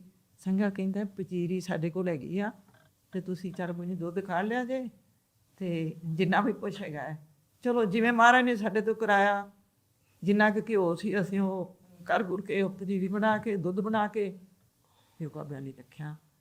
ਜਦੋਂ ਮੈਂ ਕਿਹਾ ਆ ਜਾਓ ਬੂਹਾ ਖੋਲ ਕੇ ਆਪਾਂ ਖਲੋਣਾ, ਮਹਾਂਪੁਰਖਾਂ ਨੇ ਅੱਗੇ ਆ ਜਾਣਾ, ਉਦੋਂ ਸਾਨੂੰ ਬਾਬਿਆਂ ਨੇ ਬੜੀਆਂ ਹੀ ਖੁਸ਼ੀਆਂ ਬਖਸ਼ੀਆਂ। ਐਂ ਲੱਗਾ ਵੀ ਪਤਾ ਨਹੀਂ ਕਿੱਧਰੋਂ ਪ੍ਰਕਾਸ਼ ਤੁਰਿਆ ਆਉਂਦਾ। ਮਹਾਂਪੁਰਖ ਆ ਕੇ ਮਹਾਂਪੁਰਖਾਂ ਨੇ ਸਿੰਘ ਨੂੰ ਇਸ਼ਾਰਾ ਕੀਤਾ ਵੀ ਜਕਾਰਾ ਛੱਡ। ਉਦੋਂ ਗੱਲ ਚੱਲਦੀ ਪਈ ਸੀ ਵਿੱਚ ਬਾਬੇ ਰਾਮ ਸੋਹਰਾਂ ਦੀ ਜਾਂ ਕੋਈ ਇਹੋ ਜਿਹੀਆਂ, ਤੇ ਉਹ ਥੋੜ੍ਹਾ ਜਿਹਾ ਨਾ ਗਰੇਜ ਕਰ ਗਿਆ ਵੀ ਮੈਂ ਇੱਥੇ ਜਕਾਰਾ ਨਹੀਂ ਛੱਡਣਾ। ਮਹਾਂਪੁਰਖਾਂ ਨੇ 5 ਜਕਾਰੇ ਛੱਡੇ ਆਪ ਬੂਹੇ ਦੇ ਵਿੱਚ। ਕਹਿੰਦੇ ਤੁਸੀਂ ਸੱਚਖੰਡ 'ਚ ਬੈਠੇ, ਕਹੀਏ ਕਿਹੜੀ ਗੱਲ ਸੁਣਾਵਾਂ, ਮਹਾਰਾਜ ਤੁਹਾਨੂੰ ਬੜਾ ਦੇਣਾ ਕੀ। ਫਿਰ ਆ ਕੇ ਬੈੱਡ 'ਤੇ ਬੈਠੇ ਤੇ ਉਹਨੂੰ ਹੀ ਪੁੱਛਦੇ ਆ ਸਿੰਘਾ ਤਰਲੋਚਨ ਸਿੰਘ ਦੀ ਜ਼ਮੀਨ ਕਿੰਨੀ ਹੈ ਤੇ ਇਹਨਾਂ ਦੇ ਖਾਣ ਪੀਣ ਦਾ ਪ੍ਰਬੰਧ ਵਧੀਆ ਹੁੰਦਾ, ਇਹਨਾਂ ਦੀ ਪੜ੍ਹਾਈ ਦੀ ਸੀ ਖਰਚਾ ਵਧੀਆ ਹੁੰਦਾ, ਵਧੀਆ ਹੋਣਾ ਚਾਹੀਦਾ। ਇੱਥੋਂ ਤੱਕ ਸੋਚਾਂ ਉਹਨੇ ਦੱਸਿਆ ਵੀ ਮਹਾਂਪੁਰਖੋ ਇੰਨੀ ਕੁ ਜ਼ਮੀਨ ਹੈ ਤੇ ਐਵੇਂ ਆ। ਕਹਿੰਦੇ ਥੋੜ੍ਹੀ ਹੈ ਬਾਬਾ ਜੀ, ਕਹਿੰਦੇ ਥੋੜ੍ਹੀ ਇਹਨਾਂ ਦੀ ਬੋਰ ਹੋਣੀ ਚਾਹੀਦੀ, ਖੁੱਲ੍ਹੇ ਹੋਣੇ ਚਾਹੀਦੇ। ਉਹਨਾਂ ਨੇ ਸਾਨੂੰ ਖੁੱਲ੍ਹਾ ਕੀਤਾ ਤੇ ਅਸੀਂ ਅੱਜ ਖੁੱਲ੍ਹੀਆਂ ਥਾਵਾਂ 'ਤੇ ਵੀ ਫਿਰਦੇ। ਇਹ ਮਹਾਂਪੁਰਖਾਂ ਦੀਆਂ ਦਾਤਾਂ ਹੈ। ਤੇ ਮਹਾਂਪੁਰਖਾਂ ਨੇ ਬਹੁਤੀ ਭੁੱਖ ਨਹੀਂ ਸੀ ਲਾਈ, ਜਿੰਨੀ ਕਿ ਚਾਹੀਦੀ ਸੀ ਉਨੀ ਦਿੰਦੇ। ਜਿਸ ਤਰ੍ਹਾਂ ਮਾਤਾ ਜੀ ਦੱਸਦੇ ਆ ਵੀ ਇਹਨਾਂ ਦਾ ਘਰ ਮੁਕਤਸਰ ਸਾਹਿਬ ਗੁਰਦੁਆਰਾ ਟੂਟੀ ਗੰਡੀ ਸਾਹਿਬ ਜਿੱਥੇ ਬਦਾਵਾ ਪਾੜਿਆ ਸੀ ਉਸ ਦੇ ਪਿਛਲੇ ਪਾਸੇ ਇਹਨਾਂ ਦਾ ਘਰ ਆ। ਤੇ ਤਾਂ ਹੀ ਜਿੱਦਾਂ ਬਾਬਾ ਜੀ ਕਹਿੰਦੇ ਵੀ ਸੱਚਖੰਡ 'ਚ ਹੀ ਬੈਠੇ ਆ, ਤਾਂ ਹੈ ਹੀ ਉੱਦਾਂ ਹੀ ਸੱਚਖੰਡ 'ਚ ਬੈਠੇ ਆ। ਪਰ ਉਹ ਜਗ੍ਹਾ ਉਸ ਜਗ੍ਹਾ 'ਤੇ ਮੈਨੂੰ ਯਾਦ ਆ ਇੱਕ ਵਾਰੀ ਤੇ ਵੀ ਬਾਬਾ ਜੀ ਇਹਨਾਂ ਦਾ ਬਹੁਤ ਜ਼ਿਆਦਾ ਹੀ ਧਿਆਨ ਰੱਖਦੇ ਸੀ। ਤੇ ਇੱਕ ਵਾਰੀ ਬਾਬਾ ਜੀ ਹਸਪਤਾਲ ਵੀ ਸੀ, ਕੱਕਰ ਹਸਪਤਾਲ ਉਹਦਾ ਨਾਂ ਸੀ, ਅੰਮ੍ਰਿਤਸਰ ਜਿੱਥੇ ਦਾਖਲ ਹੁੰਦੇ ਸੀ। ਤੇ ਮੇਰਾ ਪਰਿਵਾਰ ਆਪਾਂ ਉੱਥੇ ਦਰਸ਼ਨ ਕਰਨ ਗਏ ਸੀ ਤੇ ਬਾਬਾ ਜੀ ਦਾ ਫੋਨ ਆ ਗਿਆ, ਇਹਨਾਂ ਨੂੰ ਆ ਗਿਆ ਸੀ, ਹੈ ਨਾ, ਵੀ ਬਾਬਾ ਜੀ ਕਹਿ ਰਹੇ ਆ ਵੀ ਆ ਜਾਓ। ਤੇ ਆਪਾਂ ਵੀ ਉਧਰ ਹੀ ਜਾਣਾ ਸੀ। ਤੇ ਆਪਾਂ ਤਰਲੋਚਨ ਸਿੰਘ ਨੂੰ ਯਾਦ ਹੋਣੀ ਆ ਗੱਲ, ਤੇ ਉਹ ਲਾਈਟਾਂ ਵੀ ਖਰਾਬ ਹੈ। ਲਾਈਟਾਂ ਹੀ ਖਰਾਬ ਹੋ ਗਈਆਂ ਸੀ ਗੱਡੀ ਦੀਆਂ, ਤੇ ਉੱਥੇ ਇੰਡੀਆ 'ਚ ਹੋ ਜਾ ਹੌਰਨ ਮਾਰਦੇ, ਰਾਤ ਨੂੰ ਲਾਈਟ ਫਲੈਸ਼ ਹੁੰਦੀ ਆ, ਤੇ ਲਾਈਟਾਂ ਆਊਟ ਸੀਗੀਆਂ। ਤੇ ਆਪਾਂ ਨੂੰ ਵੀ ਡਰ ਲੱਗੇ ਵੀ ਪਰਿਵਾਰ ਇਹਨਾਂ ਨੂੰ ਬਿਠਾਇਆ ਹੋਇਆ ਤੇ ਲਾਈਟਾਂ ਹੈ ਨਹੀਂ, ਆਪਾਂ ਤਾਂ ਇਕੱਲਿਆਂ ਨੇ ਤੁਰ ਪੈਣਾ ਸੀ, ਤੇ ਉਹ ਵੀ ਡਰ। ਪਰ ਇਹ ਬਾਬਾ ਜੀ ਕੋਲ ਪਹੁੰਚ ਗਏ ਸੀ ਉਸ, ਹੈ ਨਾ, ਬਾਬਾ ਜੀ ਨੇ ਉੱਥੋਂ ਲੈ ਕੇ ਇਹ ਆਪਾਂ ਬਹੁਤ ਜ਼ਿਆਦਾ ਹੀ ਧਿਆਨ ਰੱਖਦੇ ਸੀ ਇਹਨਾਂ ਦਾ। ਛੋਟੀ ਜਿਹੀ ਗੱਲ ਜਿਸ ਤਰ੍ਹਾਂ ਮਾਤਾ ਜੀ ਰੱਖਦੇ ਆ, ਵੀ ਬਹੁਤ ਛੋਟੀ ਜਿਹੀ ਗੱਲ ਸਾਰਾ ਮਤਲਬ ਧਿਆਨ ਰੱਖਦੇ ਸੀ ਇਹਨਾਂ ਦਾ। ਉਹ ਤਾਂ ਮੈਨੂੰ ਯਾਦ ਆ, ਸਿਰਫ ਇੰਨਾ ਕੁ ਧਿਆਨ ਨਹੀਂ, ਜਦੋਂ ਸਕੂਲ ਦੀ ਗੱਲ ਚੱਲਦੀ ਹੈ ਨਾ, ਜਦੋਂ ਅਸੀਂ ਪੜ੍ਹਦੇ ਹੁੰਦੇ ਸੀ, ਉਦੋਂ ਮੈਂ ਦੂਜੀ ਤੀਜੀ ਕਲਾਸ ਦੇ ਵਿੱਚ ਹੋਣਾ, ਤੇ ਭੈਣ ਜੀ ਹੁਣੀ 6ਵੀਂ 7ਵੀਂ 'ਚ ਹੋਣਗੇ, 8ਵੀਂ 'ਚ ਹੋਣਗੇ। ਇੱਕ ਵਾਰ ਬਾਬਾ ਜੀ ਘਰੇ ਆਏ ਮੁਕਤਸਰ ਸਾਹਿਬ, ਤੇ ਆ ਕੇ ਮਾਤਾ ਜੀ ਹੁਣਾਂ ਨੂੰ ਮਿਲੇ, ਇਹਨਾਂ ਨਾਲ ਬਚਨ ਬਲਾਸ ਕੀਤੇ, ਥੋੜ੍ਹਾ ਚਿਰ ਬੈਠ ਕੇ ਕਹਿੰਦੇ ਵੀ ਬੱਚੇ ਕਿੱਥੇ ਆ, ਮੈਂ ਬੱਚਿਆਂ ਨੂੰ ਮਿਲਣ ਆਇਆ। ਤੇ ਮਾਤਾ ਜੀ ਨੇ ਦੱਸਿਆ ਕਿ ਉਹ ਬੱਚੇ ਤਾਂ ਸਕੂਲ ਗਏ ਹੋਏ ਆ, ਉਹ ਘਰੇ ਨਹੀਂ ਹੈਗੇ। ਸਿੰਘਾਂ ਨੂੰ ਕਹਿੰਦੇ ਚਲੋ ਬੱਸ ਸਕੂਲ ਲੈ ਕੇ ਚੱਲੋ।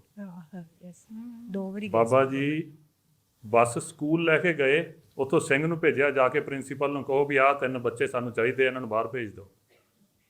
ਸਾਨੂੰ ਬਾਹਰ ਬੁਲਾ ਕੇ ਸਕੂਲ ਤੋਂ ਆਪਦੀ ਬੱਸ ਦੇ ਵਿੱਚ ਅੱਧਾ ਪੌਣਾ ਘੰਟਾ ਬਿਠਾਈ ਰੱਖਿਆ। ਸਾਡੇ ਨਾਲ ਨਿੱਕੀਆਂ ਨਿੱਕੀਆਂ ਗੱਲਾਂ, ਕਿੰਨੀ ਕੁ ਉਮਰ ਹੁੰਦੀ ਹੈ ਉਦੋਂ, ਨਿੱਕੀਆਂ ਨਿੱਕੀਆਂ ਗੱਲਾਂ ਨਾਲ ਉਵੇਂ ਉਹ ਪੁੱਛੀ ਜਾਣ। ਪਾਠ ਕਰਦੇ ਹੁੰਦੇ ਆ, ਨਿਤਨੇਮ ਕਰਦੇ ਹੁੰਦੇ ਆ, ਅੰਮ੍ਰਿਤ ਦੀ ਰਹਿਤ ਰੱਖੀ ਆ, ਉਹ ਚੀਜ਼ਾਂ ਕਰਕੇ ਨਾਲੇ ਥਾਪੜੇ ਦੇਈ ਜਾਣ, ਨਾਲੇ ਅਸੀਸਾਂ ਦੇਈ ਜਾਣ, ਤੇ ਨਾਲੇ ਸਾਨੂੰ ਅੱਧਾ ਪੌਣਾ ਘੰਟਾ ਆਪਦੀ ਬੱਸ 'ਚ ਬਿਠਾ ਕੇ ਤੇ ਫਿਰ ਮਿਲ ਕੇ ਗਏ। ਕਹਿੰਦੇ ਮੈਂ ਬੱਚਿਆਂ ਨੂੰ ਇੱਥੇ ਆਇਆ ਸੀ ਮਿਲਣ, ਤੇ ਮੇਰਾ ਬੱਚਿਆਂ ਨੂੰ ਮਿਲਣ ਤੋਂ ਬਿਨਾਂ ਜਾਣ ਨੂੰ ਜੀਅ ਨਹੀਂ ਕੀਤਾ। ਸਾਨੂੰ ਯਾਦ ਆ 2 ਵਾਰ ਬਾਬਾ ਜੀ ਸਾਨੂੰ ਸਕੂਲ ਦੇ ਵਿੱਚ ਮਿਲਣ ਆਏ। ਉਹ ਛੱਡ ਕੇ ਇੱਕ ਵਾਰੀ ਛੱਡਣ ਗਏ ਸੀ ਹੋਸਟਲ 'ਚ ਕਾਰ ਤੇ ਇਹ ਪਿੰਡੋਂ। ਮੈਂ ਸਮਝਦਾ ਪਤਾ ਨਹੀਂ ਕਿੱਡੇ ਕੁ ਵੱਡੇ ਕੋਈ ਪਿਛਲੇ ਕਰਮ ਕੀਤੇ ਹੋਣਗੇ, ਜਿਹੜੀ ਉਹਨਾਂ ਦੀ ਮਹਾਂਪੁਰਖਾਂ ਦੀ ਯਾਦ ਦੇ ਵਿੱਚ ਅਸੀਂ ਉਹਨਾਂ ਦੀ ਯਾਦ ਦੇ ਵਿੱਚ ਆ ਗਏ। ਤੇ ਜਿਹੜੀਆਂ ਉਹਨਾਂ ਨੇ ਬਖਸ਼ਿਸ਼ਾਂ ਕੀਤੀਆਂ, ਜਿਵੇਂ ਆਪਾਂ ਪਹਿਲਾਂ ਗੱਲ ਕੀਤੀ, ਜਦੋਂ ਪੜ੍ਹਨ ਦਾ ਸਮਾਂ ਸੀ, ਪਿੰਡ ਰਹਿੰਦੇ ਹੁੰਦੇ ਸੀ, ਤਾਂ ਉੱਥੋਂ ਜਾਣ ਲਈ ਕੋਈ ਵੀ ਸਾਡੇ ਕੋਲ ਸੋਰਸ ਨਹੀਂ ਸੀ ਹੈਗਾ ਸਕੂਲ ਤੱਕ ਪਹੁੰਚਣ ਲਈ। ਉਦੋਂ ਸਕੂਲ ਵੈਨਸ ਨਹੀਂ ਸੀ ਹੁੰਦੀਆਂ। ਉਦੋਂ ਬਾਬਾ ਜੀ ਨੇ ਮਰੂਤੀ ਕਾਰ ਦਿੱਤੀ ਸਾਨੂੰ ਕਿ ਇਹਦੇ ਵਿੱਚ ਬੱਚੇ ਜਿਹੜੇ ਆ ਉਹ ਇੱਥੋਂ ਸਕੂਲ ਜਾਇਆ ਕਰਨ। ਉਹਨਾਂ ਚਿਰ ਉਹ ਜਿਹੜੀ ਕਾਰ ਸੀ ਉੱਥੇ ਉਹ ਸਿੰਘ ਖੜਾ ਰਹਿੰਦਾ ਹੁੰਦਾ ਸੀ ਡਰਾਈਵਰ ਲੈ ਕੇ, ਤੇ ਜਦੋਂ ਸਾਨੂੰ ਛੁੱਟੀ ਹੋਣੀ ਉਦੋਂ ਉਹਨੇ ਲੈ ਕੇ ਵਾਪਸ ਆਉਣਾ। ਫਿਰ ਕਾਰ ਸਿਰਫ ਉਦੋਂ ਨਹੀਂ ਦਿੱਤੀ, 2001 ਦੇ ਵਿੱਚ ਵੀ ਜਦੋਂ ਸਾਡੇ ਕੋਲੇ ਬਾਅਦ 'ਚ ਕੋਈ ਕਾਰ ਨਹੀਂ ਸੀ, ਅਸੀਂ ਇੱਕ ਵਾਰ ਗਏ ਬਾਬਾ ਜੀ ਦੇ ਦਰਸ਼ਨ ਕਰਨ। B ਬਲਾਕ ਗੁਰਦੁਆਰਾ ਸਾਹਿਬ ਸੀ ਬਾਬਾ ਜੀ ਅੰਮ੍ਰਿਤਸਰ ਸਾਹਿਬ, ਉੱਥੇ ਦਰਸ਼ਨ ਕਰਨ ਗਏ, ਤੇ ਬਾਬਾ ਜੀ ਜਾਂਦਿਆਂ ਨੂੰ ਪੁੱਛਣ ਲੱਗੇ, ਕਹਿੰਦੇ ਕਾਹਦੇ ਤੇ ਆਏ ਹੋ ਤੁਸੀਂ? ਤਾਂ ਮਾਤਾ ਜੀ ਨੇ ਬੇਨਤੀ ਕੀਤੀ, ਬਾਬਾ ਜੀ ਕਾਰ ਤੇ ਆਏ ਆ। ਉਦੋਂ ਉਹ ਕਾਰ ਵਿੱਚ ਉਦੋਂ ਉਹ ਹੈ ਨਹੀਂ ਸੀ। ਬਾਬਾ ਜੀ ਕਹਿੰਦੇ ਕਿਹੜੀ ਕਾਰ ਤੇ? ਮਾਤਾ ਜੀ ਕਹਿੰਦੇ ਜੀ ਇੱਥੇ ਅੰਮ੍ਰਿਤਸਰ ਸਾਹਿਬ ਤੋਂ ਚਾਚਾ ਜੀ ਸਾਡੇ ਇੱਕ ਉੱਥੇ ਰਹਿੰਦੇ ਨੇ, ਭਾਈ ਬਲਦੇਵ ਸਿੰਘ ਜੀ, ਉਹ ਸੰਤ ਕਰਤਾਰ ਸਿੰਘ ਜੀ ਦੇ ਭਤੀਜੇ ਲੱਗਦੇ ਆ। ਕਹਿੰਦੇ ਜੀ ਇਹਨਾਂ ਦੀ ਕਾਰ ਸੀ, ਇੱਥੇ ਅੰਮ੍ਰਿਤਸਰ ਸਾਹਿਬ ਬੱਸ ਤੇ ਆ ਗਏ ਸੀ, ਤੇ ਬੱਸ ਤੋਂ ਅੱਗੋਂ ਫਿਰ ਇਹਨਾਂ ਦੀ ਕਾਰ ਤੇ ਆ ਗਏ ਆ B ਬਲਾਕ ਗੁਰਦੁਆਰਾ ਸਾਹਿਬ। ਕਹਿੰਦੇ ਅੱਛਾ ਬੱਸ ਤੇ ਆਏ ਜੇ? ਕਹਿੰਦੇ ਲੈ ਮੈਂ ਕਾਰਾਂ 'ਤੇ ਚੜ੍ਹਿਆ ਫਿਰਦਾ, ਤੇ ਸ਼ਹੀਦਾਂ ਦੇ ਪਰਿਵਾਰ ਬੱਸਾਂ 'ਤੇ ਰੁਲਦੇ ਫਿਰਦੇ। ਸਾਨੂੰ ਕਹਿੰਦੇ ਤੁਸੀਂ ਇੱਥੇ ਹੀ ਰਹਿਣਾ, ਜਾਣਾ ਨਹੀਂ, ਤੇ ਅੱਜ ਹੀ ਕਾਰ ਲੈ ਕੇ ਦੇਣੀ ਨਵੀਂ ਇਹਨਾਂ ਨੂੰ। ਮਾਤਾ ਜੀ ਨੇ ਹੱਥ ਜੋੜੇ ਵੀ ਮਹਾਂਪੁਰਖੋ ਤੁਹਾਡੀ ਕਿਰਪਾ, ਜਿਹੜਾ ਉੱਥੇ ਵੀ ਤੁਸੀਂ ਪ੍ਰਸਾਦਾ ਪਾਣੀ ਦਿੱਤਾ ਉਹ ਵੀ ਤੁਹਾਡਾ ਬਖਸ਼ਿਆ ਹੋਇਆ। ਮੇਰੀ ਉਮਰ ਉਸ ਵੇਲੇ ਕੋਈ 17 ਕੁ ਸਾਲ ਸੀ, ਮੈਂ ਲੀਗਲੀ ਕਾਰ ਡਰਾਈਵ ਨਹੀਂ ਸੀ ਕਰ ਸਕਦਾ ਉਦੋਂ ਨਿੱਕਾ ਸੀ। ਤੇ ਮਾਤਾ ਜੀ ਕਹਿੰਦੇ ਮਹਾਂਪੁਰਖੋ ਮੈਨੂੰ ਡਰ ਲੱਗਦਾ, ਟ੍ਰੈਫਿਕ ਬਹੁਤ ਗੰਦਾ ਇੱਥੋਂ ਦਾ, ਤੇ ਤਾਂ ਕਰਕੇ ਅਜੇ ਅਸੀਂ ਕੋਈ ਕਾਰ ਵਾਲੇ ਪਾਸੇ ਸੋਚਿਆ ਨਹੀਂ, ਵੀ ਨਾ ਲਈਏ ਤਾਂ ਚੰਗੀ ਗੱਲ ਆ, ਸੇਫਟੀ ਵਾਈਜ਼ ਅਸੀਂ ਡਰਦੇ ਹਾਂ। ਬਾਬਾ ਜੀ ਕਹਿੰਦੇ ਨਹੀਂ, ਮੈਨੂੰ ਲੋਕ ਕੀ ਆਖਣਗੇ, ਮੇਰੀ ਜ਼ੁਬਾਨ ਇਜਾਜ਼ਤ ਨਹੀਂ ਦਿੰਦੀ ਉਹ ਵਰਡ ਬੋਲਾਂ ਜਿਹੜੇ ਬਾਬਾ ਜੀ ਨੇ ਵਰਤੇ। ਕਹਿੰਦੇ ਬੁੱਢਾ ਗੱਡੀਆਂ ਤੇ ਚੜ੍ਹਿਆ ਫਿਰੇ ਤੇ ਸ਼ਹੀਦਾਂ ਦੇ ਪਰਿਵਾਰ ਰੁਲਦੇ ਫਿਰ, ਤੁਹਾਨੂੰ ਕਾਰ ਲੈ ਕੇ ਦੇਣੀ, ਅੱਜ ਹੀ ਲੈ ਕੇ ਦੇ। ਉਦੋਂ ਫਿਰ ਬਾਬਾ ਜੀ ਨੇ ਉਸ ਵੀਕਐਂਡ ਦੇ ਵਿੱਚ, ਵੀਕਐਂਡ ਆ ਗਿਆ, ਜਦੋਂ ਵੀਕਐਂਡ ਲੰਘਿਆ ਫਿਰ ਬਾਬਾ ਜੀ ਨੇ ਉਹ ਕਾਰ ਲੈ ਕੇ ਦਿੱਤੀ। ਤੇ ਜਦੋਂ ਕਾਰ ਆਈ, ਇੰਨਾ ਪਿਆਰ ਮਾਤਾ ਜੀ ਕਹਿੰਦੇ ਮੈਨੂੰ ਡਰ ਲੱਗਦਾ, ਅਜੇ ਇਹਨੂੰ ਚਲਾਉਣੀ ਵੀ ਨਹੀਂ ਆਉਂਦੀ, ਏਜ ਵੀ ਛੋਟੀ ਆ। ਜਦੋਂ ਕਾਰ ਲੈ ਕੇ ਆਉਣਾ ਸੀ ਬੀ ਬਲਾਕ ਗੁਰਦੁਆਰਾ ਸਾਹਿਬ ਦੇ ਵਿੱਚ, ਬਾਬਾ ਜੀ ਆਪ ਹਾਰ ਲੈ ਕੇ ਅੱਗੇ ਖਲੋਤੇ ਕਾਰ ਦੇ ਉੱਤੇ ਪਾਉਣ। ਕਦੀ ਅੰਦਰ ਜਾਣ ਕਦੀ ਬਾਹਰ ਜਾਣ, ਵੀ ਇਹਦੇ ਆਏ ਨਹੀਂ, ਹਨੇਰਾ ਕਰੀ ਜਾਂਦੇ। ਉੱਥੋਂ ਜਦੋਂ ਕਾਰ ਆਈ ਕਹਿੰਦੇ ਚਲੋ ਵਿੱਚ ਬੈਠੋ, ਦਰਬਾਰ ਸਾਹਿਬ ਚੱਲੀਏ। ਉੱਥੇ ਜਾ ਕੇ ਬਾਬਾ ਜੀ ਨੇ ਆਪ ਅਰਦਾਸ ਕੀਤੀ, ਕਹਿੰਦੇ ਆ ਲੋ ਜਾਲੇ ਤੇ ਗੱਡੀ ਤੇ ਛਿੜਕੋ, ਚੜ੍ਹਦੀ ਕਲਾ ਮਹਾਰਾਜ ਕੀ ਕੋਈ ਨਹੀਂ ਕੁਛ ਹੋਣ ਦਿੰਦਾ। ਨਾਲ ਲੈ ਕੇ ਉਸ ਕਾਰ ਦੇ ਵਿੱਚ ਬੈਠ ਕੇ, ਪਤਾ ਆ ਬਾਬਾ ਜੀ ਨੂੰ ਮੇਰੇ ਕੋਲੇ ਲਾਇਸੈਂਸ ਹੈ ਨਹੀਂ, ਮੈਨੂੰ ਬਹੁਤੀ ਚਲਾਉਣੀ ਵੀ ਨਹੀਂ ਆਉਂਦੀ, ਮੈਨੂੰ ਕਹਿੰਦੇ ਚੱਲ ਤੂੰ ਚਲਾ, ਕਹਿੰਦੇ ਗੱਡੀ ਚਲਾ। ਮੈਂ ਤਾਂ ਉੱਦਾਂ ਵੀ ਨਰਵਸ ਹੋ ਜਾਂਦਾ ਸੀ ਜਦੋਂ ਮੈਂ ਕਾਰ ਚਲਾਉਣੀ ਸੀ, ਤੇ ਜਦੋਂ ਬਾਬਾ ਜੀ ਨਾਲ ਬਹਿ ਜਾਣ, ਇੱਥੇ ਤਾਂ ਵੱਡੇ ਵੱਡੇ ਪ੍ਰੋਫੈਸ਼ਨਲ ਡਰਾਈਵਰਾਂ ਦੇ ਪਸੀਨੇ ਨਿਕਲ ਜਾਂਦੇ ਆ, ਮੇਰੇ ਵਰਗੇ ਨੇ ਕੀ ਕਰਨਾ ਸੀ ਉੱਥੇ। ਮੈਂ ਚਲਾਈ ਗਿਆ ਉੱਦਾਂ ਹੀ। ਅਤੇ ਮੈਨੂੰ ਯਾਦ ਆ ਜਦੋਂ ਉੱਥੋਂ ਬੀ ਬਲਾਕ ਤੋਂ ਦਰਬਾਰ ਸਾਹਿਬ ਜਾਈਦਾ, ਦੁਰਗਿਆਣਾ ਮੰਦਿਰ ਦੇ ਅੱਗੋਂ ਦੀ ਲੰਘ ਕੇ ਜਾਣਾ ਪੈਂਦਾ ਸੀ, ਅਤੇ ਉੱਥੇ ਸਪੀਡ ਬ੍ਰੇਕਰ ਬੰਪ ਬਣੇ ਸੀ 2। ਅੰਮ੍ਰਿਤ ਵੇਲੇ ਗਏ, ਬੰਪ ਦੇ ਨਾਲ ਹੀ ਕੁੱਤਾ ਸੁੱਤਾ ਪਿਆ ਸੀ ਇੱਕ, ਅਤੇ ਜਦੋਂ ਸ਼ੈਡੋ ਸਪੀਡ ਬ੍ਰੇਕਰ ਦੀ ਪਈ ਬੰਪ ਦੀ, ਮੈਨੂੰ ਕੁੱਤਾ ਦਿਸਿਆ ਹੀ ਨਹੀਂ ਹੈ ਨਾ। ਮੈਂ ਜਦੋਂ ਕੀਤਾ, ਉਹ ਕੁੱਤਾ ਕਾਰ ਦੇ ਥੱਲੇ ਰੋਲ ਹੋ ਗਿਆ, ਅਤੇ ਜਦੋਂ ਉਹਨੇ ਚੀਕਾਂ ਜਿਹੀਆਂ ਮਾਰ ਕੇ ਭੱਜਿਆ, ਬਾਬਾ ਜੀ ਕਹਿੰਦੇ ਆ ਕੀ ਹੋ ਗਿਆ, ਆ ਕੀ ਹੋ ਗਿਆ, ਆ ਕੀ ਹੋ ਗਿਆ, ਹੈ ਨਾ। ਕਾਹਲੀ ਕਾਹਲੀ ਬੋਲੇ। ਮੈਂ ਕਿਹਾ ਬਾਬਾ ਜੀ ਇੱਦਾਂ ਕੋਈ ਕੁੱਤਾ ਸੀ, ਉਹ ਥੱਲੇ ਆ ਗਿਆ ਕਾਰ ਦੇ। ਕਹਿੰਦੇ ਚੱਲ ਭਲਾ ਹੀ ਹੋ ਗਿਆ ਹੋਣਾ ਉਹਦਾ ਕੋਈ। ਸੋ ਬੜੀ ਦਵਾਈ। ਸਿਰਫ ਉਹਨਾਂ ਨੇ ਸੋਰਸਿਸ ਦੇ ਨਾਲ ਹੀ ਸਾਥ ਨਹੀਂ ਦਿੱਤਾ, ਇਮੋਸ਼ਨਲੀ ਪ੍ਰੋਟੈਕਸ਼ਨ ਅਤੇ ਸਪਿਰਚੁਅਲੀ ਜਿਹੜੀ ਉਹਨਾਂ ਨੇ ਉਹ ਵੀ ਬਖਸ਼ਿਸ਼ ਜਿਹੜੀ ਆ ਨਾਲ ਕੀਤੀ, ਕਿ ਇਸ ਪਰਿਵਾਰ ਨੂੰ ਜਿਹੜਾ ਆ ਉਹ ਕਾਹਦੇ ਕਰਕੇ, ਮਹਾਂਪੁਰਖਾਂ ਕਰਕੇ ਅਤੇ ਸ਼ਹੀਦਾਂ ਕਰਕੇ, ਉਹਨਾਂ ਦੀਆਂ ਕਮਾਈਆਂ ਕਰਕੇ, ਵੀ ਇਹ ਆਪਦਾ ਫਰਜ਼ ਸਮਝਿਆ ਉਹਨਾਂ ਨੇ ਕਿ ਮੈਂ ਇਹਨਾਂ ਦੀ ਸੇਵਾ ਕਰਾਂ। ਪਰ ਅਸੀਂ ਆਪਦੇ ਵੱਡੇ ਭਾਗ ਸਮਝਦੇ ਕਿ ਐਸੇ ਬ੍ਰਹਮ ਗਿਆਨੀ ਦੇ ਸਾਨੂੰ ਉਹਨਾਂ ਨੇ ਪਿਆਰ ਚੇਤੇ ਦੇ ਵਿੱਚ ਵੀ ਅਸੀਂ ਆ ਜਾਈਏ ਤੇ ਉਹ ਵੱਡੀ ਗੱਲ ਹੈ। ਉਹ ਚੱਲਦੇ ਫਿਰਦੇ ਇੱਕ ਰੱਬ ਸੀ। ਅਤੇ ਜਿਸ ਦਿਨ ਉਹਨਾਂ ਨੇ ਸਰੀਰ ਛੱਡਿਆ, ਮੈਂ ਪੰਡਾਲ 'ਚ ਵੀ ਬੇਨਤੀ ਕੀਤੀ ਸੀ, ਜਿਸ ਦਿਨ ਉਹਨਾਂ ਨੇ ਸਰੀਰ ਛੱਡਿਆ, ਮੈਤੇ ਗਏ ਅਸੀਂ, ਉਸ ਦਿਨ ਸਾਨੂੰ ਫੀਲ ਹੋਇਆ ਕਿ ਅੱਜ ਸਾਡਾ ਦਾਦਾ ਚੜ੍ਹਾਈ ਕੀਤਾ ਹੈ, ਅੱਜ ਸਾਡਾ ਪਿਤਾ ਚੜ੍ਹਾਈ ਕੀਤਾ। ਜਿੰਨਾ ਚਿਰ ਬਾਬਾ ਠਾਕੁਰ ਸਿੰਘ ਜੀ ਸਰੀਰਕ ਤੌਰ 'ਤੇ ਰਹੇ, ਸਾਨੂੰ ਕਦੇ ਵੀ ਦਾਦੇ ਦੀ ਜਾਂ ਪਿਤਾ ਦੀ ਘਾਟ ਫੀਲ ਨਹੀਂ ਪਈ। ਪਰ ਆਹ ਜਿਹੜੇ ਪਿਛਲੇ 20 ਸਾਲ ਨਿਕਲਦੇ ਨੇ, ਇਹਦੇ ਵਿੱਚ ਸਾਨੂੰ ਪਤਾ ਲੱਗਿਆ ਕਿ ਯਤੀਮ ਕਿੱਦਾਂ ਦੇ ਹੁੰਦੇ ਆ, ਜਿਹੜੇ ਪਿਤਾ ਤੋਂ ਬਿਨਾਂ, ਦਾਦਾ ਤੋਂ ਬਿਨਾਂ ਇੰਡੀਆ ਦੇ ਵਿੱਚ ਰਹਿਣਾ। ਇੱਥੋਂ ਦੀ ਗੱਲ ਸ਼ਾਇਦ ਕੋਈ ਹੋਰ ਹੋਵੇ, ਕਲਚਰ ਹੋਰ ਆ, ਸੁਸਾਇਟੀ ਹੋਰ ਆ, ਪਰ ਇੰਡੀਆ ਦੇ ਵਿੱਚ ਸਰਵਾਈਵ ਕਰਨਾ ਕਿੱਦਾਂ ਕੀਤਾ ਜਾਂਦਾ, ਉਹ ਬਾਅਦ 'ਚ ਪਤਾ ਲੱਗਿਆ। ਆ ਕਰੋ। ਮੈਨੂੰ ਵੀ ਉਹ ਮਹਾਂਪੁਰਖਾਂ ਦੀ ਇੱਕ ਬੜੀ ਕਿਰਪਾ ਯਾਦ ਆਈ ਹੈ, ਅਤੇ ਮੇਰਾ ਜੀ ਕਰਦਾ ਮੈਂ ਸੰਗਤ ਨਾਲ ਸਾਂਝੀ ਕਰ ਹੀ ਦੇਵਾਂ। ਮੇਰਾ ਕੋਈ ਸਰੀਰ ਢਿੱਲਾ ਜਿਹਾ ਰਹਿਣਾ ਸ਼ੁਰੂ ਹੋ ਗਿਆ, ਇਹ ਗੱਡੀ ਲੈਣ ਤੋਂ ਪਹਿਲਾਂ ਦੀ ਗੱਲ ਹੈ। ਅਤੇ ਮਹਾਂਪੁਰਖ ਉਦੋਂ ਬਾਹਰੋਂ ਗਏ ਸੀ, ਅਤੇ ਕੁਦਰਤੀ ਪਤਾ ਨਹੀਂ ਮੇਰੀ ਅੰਦਰ ਦੇ ਜਾਣਨ ਕਰਕੇ ਉਹਨਾਂ ਨੇ ਸਵੇਰੇ ਸਵੇਰੇ ਇੱਕ ਸਿੰਘ ਭੇਜਿਆ, ਕਹਿੰਦੇ ਅਸੀਂ ਅਨੰਦਪੁਰ ਸਾਹਿਬ ਆਏ ਹਾਂ ਅਤੇ ਉਹ ਪਰਿਵਾਰ ਨੂੰ ਲੈ ਹੋਏ ਵੀ ਉਹਨਾਂ ਨੂੰ ਸਿਰਿਆਂ 'ਤੇ ਆ ਜਾਏ, ਵੀ ਉਹ ਮੈਨੂੰ ਆ ਕੇ ਮਿਲ ਜਾਣ। ਉਹਦਾ ਨਾਂ ਕੀ ਸੀ ਜਿਹੜਾ ਆਪਾਂ ਨੂੰ ਸਿੰਘ ਲੈ ਕੇ ਗਿਆ ਸੀ? ਗੋਪਾਲਾ ਸਿੰਘ, ਉਹਦੇ ਨਾਂ ਦਾ ਮੈਂ ਕਿੱਦਾਂ ਹੈ। ਅਤੇ ਉਹ ਵਿਚਾਰਾ, ਉਹਨੂੰ ਖੁਸ਼ੀ ਚੜ੍ਹ ਗਈ ਵੀ ਚੱਲ ਮੈਂ ਤੁਹਾਡੇ ਨਾਲ ਚੱਲਦਾ। ਉਹ ਆਪਦੀ ਗੱਡੀ ਲੈ ਆਇਆ ਸੀ, ਅਸੀਂ ਉਹਦੀ ਗੱਡੀ 'ਤੇ ਚੜ੍ਹ ਕੇ, ਅਤੇ ਬਾਬਾ ਜੀ ਅਨੰਦਪੁਰ ਸਾਹਿਬ ਸੀ ਡੇਰੇ 'ਚ, ਅਤੇ ਅਸੀਂ ਆ ਗਏ। ਜਦੋਂ ਅਸੀਂ ਸਾਨੂੰ ਚਾਅ ਬੜਾ, ਉਹ ਪਿੰਡ ਵਾਲੀ ਮੇਰੀ ਭੈਣ ਆਈ ਸੀ, ਉਹ ਪਿੰਡ ਨਹੀਂ ਗਈ, ਫਿਰ ਕਹਿੰਦੀ ਮੈਂ ਵੀ ਬਾਬਿਆਂ ਨਾਲ ਜਾਣਾ, ਬਾਬਿਆਂ ਕੋਲ ਜਾਣਾ ਤੁਹਾਡੇ ਨਾਲ ਹੀ। ਉਹ ਵੀ ਗੱਡੀ 'ਚ ਬਹਿ ਗਈ। ਅਤੇ ਇੱਕ ਮੇਰੀ ਭਣੇਵੇਂ ਉਹਨੂੰ ਸੀ, ਉਹ ਵੀ ਸਾਡੇ ਨਾਲ ਚਲੀ ਗਈ। ਜਦੋਂ ਅਸੀਂ ਉੱਥੇ ਗਏ ਨਾ ਅਨੰਦਪੁਰ ਸਾਹਿਬ, ਥੋੜ੍ਹੀ ਗਰਮੀ ਸੀ, ਅਤੇ ਮੈਂ ਕਿਹਾ ਮਹਾਂਪੁਰਖਾਂ ਦੀ ਕੀ ਲਈਏ, ਆਪਾਂ ਮਹਾਂਪੁਰਖਾਂ ਨੂੰ ਮਿਲਣ ਜਾਂਦੇ ਹਾਂ। ਅਤੇ ਉਹ ਮੰਡੀ ਥਾਣੀ ਲੰਘਣ ਲੱਗੇ, ਅਤੇ ਉੱਥੇ ਪੇਟੀ ਅੰਗੂਰਾਂ ਦੀ ਸੀ, ਅਤੇ ਮੈਂ ਆਖਿਆ ਵੀ ਆਪਾਂ ਥੋੜ੍ਹੇ ਨਾਲ ਲਈਏ, ਅਤੇ ਆਪਾਂ ਚੱਲ ਪੇਟੀ ਚੁੱਕੀਏ। ਉਹ ਕਹਿੰਦੇ ਵੀ ਚੱਲ ਠੀਕ ਹੈ, ਅਸੀਂ ਵੀ ਨਾਲ ਕਰ ਦਿੰਦੇ ਹਾਂ। ਉਹ 6 ਪਤਾ ਨਹੀਂ 400 ਦੀ ਕਿ ਕਿੰਨੇ ਸੀ, ਉਹ ਅਸੀਂ ਪੇਟੀ ਚੁੱਕ। ਜਦੋਂ ਮਹਾਂਪੁਰਖਾਂ ਨੂੰ ਕੋਲ ਜਾ ਕੇ ਮਹਾਂਪੁਰਖ ਬੜੀ ਖੁਸ਼ ਹੋਏ। ਸਭ ਕੁਛ ਪਤਾ ਸੀ ਅੰਦਰ ਰੱਖਦੀ ਉਹਨਾਂ ਦੇ ਆਸਣ 'ਤੇ ਕਮਾਲ ਦੀ ਇਹ ਵਡਿਆਉਣ ਦੀ ਵੀ ਉਹਨਾਂ ਦੀ ਗੱਲ। ਅਸੀਂ ਕੀ ਲੈ ਕੇ ਗਏ ਮਹਾਂਪੁਰਖਾਂ ਕੋਲ, ਨਾ ਕੁਛ ਹੈ ਨਾ। ਜਦੋਂ ਬਾਹਰੋਂ ਆਏ ਕਹਿੰਦੇ ਸਿੰਘੋ ਆਹ ਕੌਣ ਲੈ ਕੇ ਆਇਆ?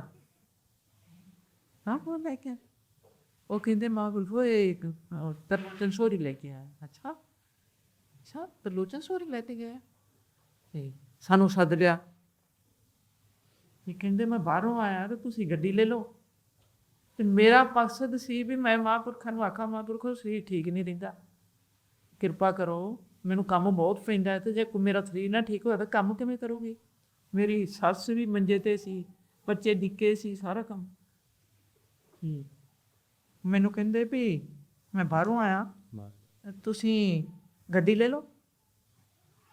ਹਾਂ ਜੀ, ਮੈਂ ਸੁਣਦੀ ਰਹੀ।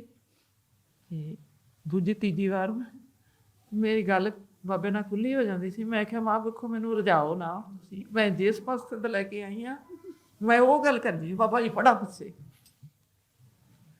ਕਹਿੰਦੇ ਕੀ ਹੈ ਨਾ।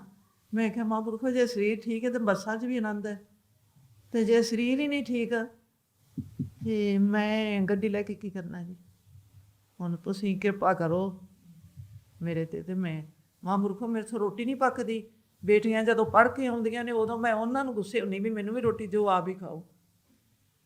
ਬਾਬਾ ਜੀ ਦਾ ਮਨ 'ਤੇ ਥੋੜ੍ਹਾ ਜਿਹਾ ਲੱਗ ਪੈਂਦੇ ਹੁੰਦੇ ਸੀ। 2 ਮਿੰਟ ਉਹਨਾਂ ਨੇ ਸੋਚਿਆ, ਫਿਰ ਸਿੰਘਾਂ ਨੂੰ ਮੂੰਹ ਕਰਕੇ ਕਹਿੰਦੀ ਆਹੋ ਆਹੋ, ਅਜੇ ਤਾਂ ਨਿਆਣੇ ਪੜ੍ਹਾਉਣੇ, ਅਜੇ ਵਿਆਹੁਣੇ, ਤੇ ਤੰਦਰੁਸਤੀ ਤਾਂ ਚਾਹੀਦੀ। ਮੈਨੂੰ ਬੜੀ ਖੁਸ਼ੀ ਹੋਈ ਵੀ ਮਹਾਂਪੁਰਖ ਥੋੜ੍ਹਾ ਜਿਹਾ ਸਾਨੂੰ ਇੱਧਰ ਨੂੰ ਮੁੜੇ ਆ। ਉਹ ਕਹਿੰਦੇ ਵੀ ਤੁਸੀਂ ਐਂ ਕਰੋ, ਕੇਸਗੜ੍ਹ ਸਾਹਿਬ 'ਤੇ ਚੱਲ ਗਏ ਆਪਾਂ, ਗੁਰਦੁਆਰਾ ਸਾਹਿਬ। ਅਸੀਂ ਅੱਗੇ ਤਖਤ ਸਾਹਿਬ 'ਤੇ ਅਸੀਂ ਚੱਲਦੇ ਹਾਂ ਤੇ ਤੁਸੀਂ ਤੁਰ ਕੇ ਆਓ।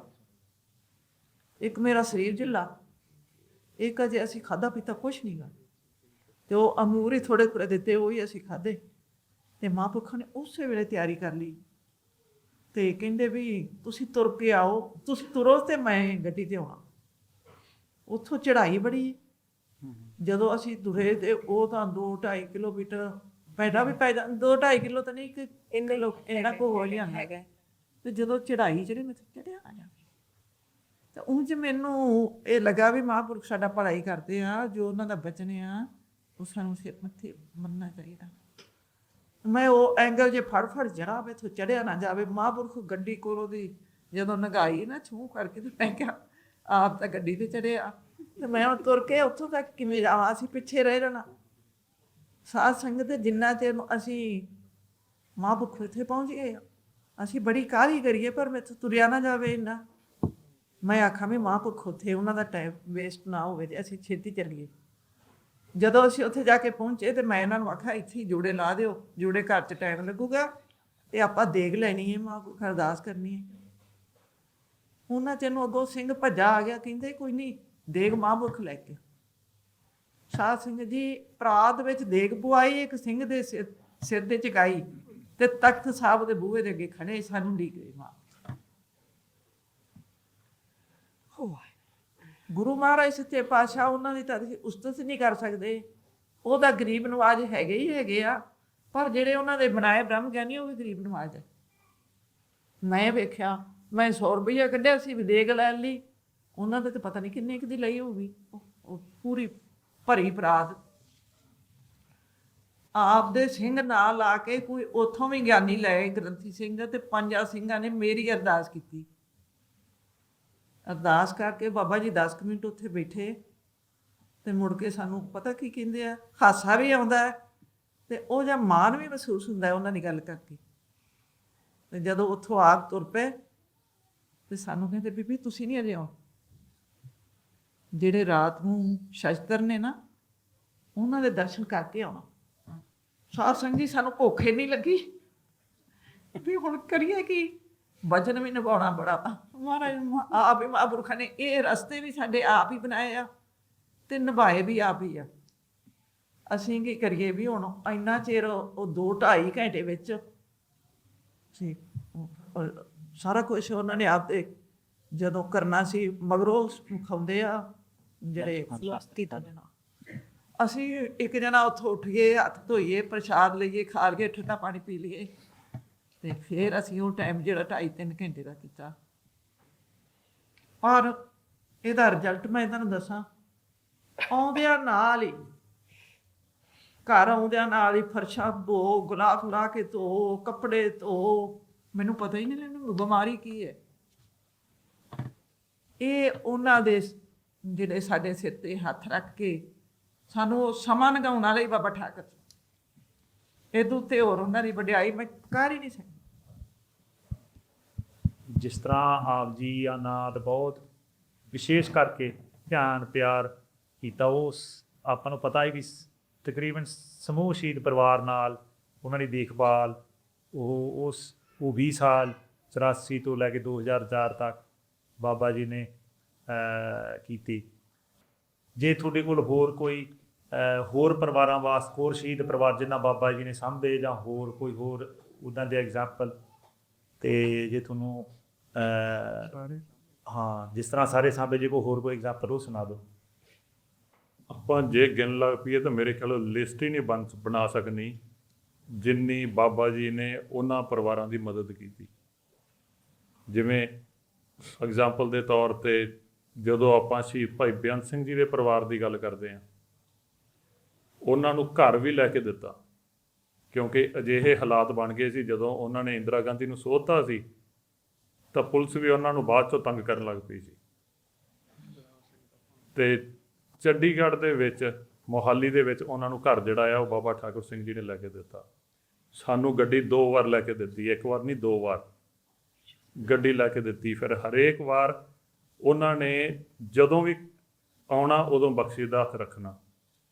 ਭਾਈ ਈਸ਼ਰ ਸਿੰਘ ਜੀ ਉਹਨਾਂ ਦੇ ਉੱਤੇ ਉਹਨਾਂ ਨੇ ਉਹ ਗੱਲਾਂ ਕੀਤੀਆਂ। ਭਾਈ ਜਗਰਾਜ ਸਿੰਘ ਤੂਫਾਨ ਦੇ ਉਹਨਾਂ ਨੂੰ ਘਰ ਬਣਾ ਕੇ ਦਿੱਤਾ। ਉਹਨਾਂ ਦੀ ਬਾਅਦ 'ਚੋਂ ਜਿਹੜੀ ਭੁਚੰਗਨ ਸੀ ਉਹਨਾਂ ਨੂੰ ਸੰਭਾਲਿਆ।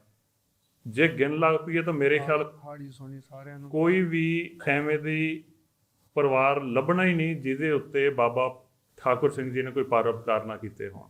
ਅਤੇ ਕਈ ਵਾਰ ਦੇਖਿਆ ਜੋੜ ਮੇਲੇ ਦੇ ਵਿੱਚ ਜਦੋਂ ਮਹਿਤੇ ਜਾਈਦਾ ਸੀ, ਜਦੋਂ ਉੱਥੇ ਜਾਂਦੇ ਸੀ, ਜਿੰਨੀ ਮਰਜ਼ੀ ਸੰਗਤ ਬੈਠੀ ਹੋਵੇ, ਜਦੋਂ ਕਿਸੇ ਵੀ ਸ਼ਹੀਦ ਦਾ ਪਰਿਵਾਰ ਕੋਈ ਆ ਜਾਣਾ, ਉਹਨਾਂ ਨੂੰ ਪਹਿਲਾਂ ਸੱਦ ਕੇ ਨੇੜੇ ਬਿਠਾਉਣਾ, ਫਿਰ ਉਹਨਾਂ ਨੂੰ ਪੁੱਛਣਾ ਬੀਬੀ ਕੀ ਚਾਹੀਦਾ, ਭੁਚੰਗੀ ਨੂੰ ਪੁੱਛਣਾ ਕੀ ਚਾਹੀਦਾ, ਅਤੇ ਨਾਲ ਸਿੰਘਾਂ ਦੀਆਂ ਡਿਊਟੀਆਂ ਲਾਉਣੀਆਂ ਕਿ ਇਹਨਾਂ ਨੂੰ ਇਹਨਾਂ ਦਾ ਰਾਸ਼ਨ ਜਿਹੜਾ ਆ, ਜੋ ਸੌਦਾ ਪੱਤਾ, ਆਟਾ ਆ, ਖੰਡ ਆ, ਈਵਨ ਬੇਸਿਕ ਚੀਜ਼ਾਂ ਜਿਹੜੀਆਂ ਆ ਉਹ ਇਹਨਾਂ ਨੂੰ ਦੇਣੀਆਂ। ਸਿਰਫ ਦੇਣੀਆਂ ਨਹੀਂ, ਇਹਨਾਂ ਦੇ ਪਿੰਡ ਤੱਕ ਛੱਡ ਕੇ ਆਉਣਾ ਤੁਸੀਂ।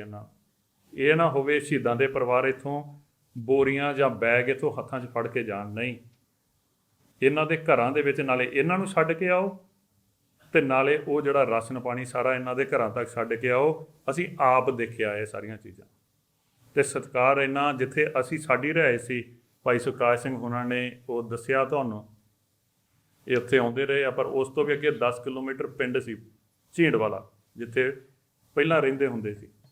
ਬਾਬਾ ਜੀ ਨੇ ਜਦੋਂ ਵੀ ਸਮਾਗਮ ਹੋਣਾ ਕੋਈ ਮਹਿਤਾ ਚੌਂਕ ਵਿਖੇ, ਵੱਡੀ ਬੱਸ ਭੇਜਣੀ ਮਹਿਤਾ ਚੌਂਕ ਤੋਂ, ਅਤੇ ਅਸੀਂ ਕਈ ਵਾਰ ਇੱਦਾਂ ਸੀ 10 ਕੁ ਜਾਣੇ ਸਾਰੀ ਬੱਸ ਦੇ ਵਿੱਚ ਹੁੰਦੇ ਸੀ, ਪਰ ਉਹਨਾਂ ਨੇ ਇੱਕ ਦਿਨ ਪਹਿਲਾਂ ਬੱਸ ਲੈਣ ਲਈ ਭੇਜਣਾ ਵੀ ਪਰਿਵਾਰਾਂ ਨੂੰ ਲੈ ਕੇ ਆਓ, ਅਤੇ ਜਦੋਂ ਸਮਾਗਮ ਹੋ ਜਾਣਾ 2 ਦਿਨਾਂ ਬਾਅਦ 3 ਦਿਨਾਂ ਬਾਅਦ ਫਿਰ ਉਹ ਬੱਸ ਨੂੰ ਦੁਬਾਰਾ ਭੇਜਣਾ ਵੀ ਜਾਓ ਛੱਡ ਕੇ ਵੀ ਆਓ।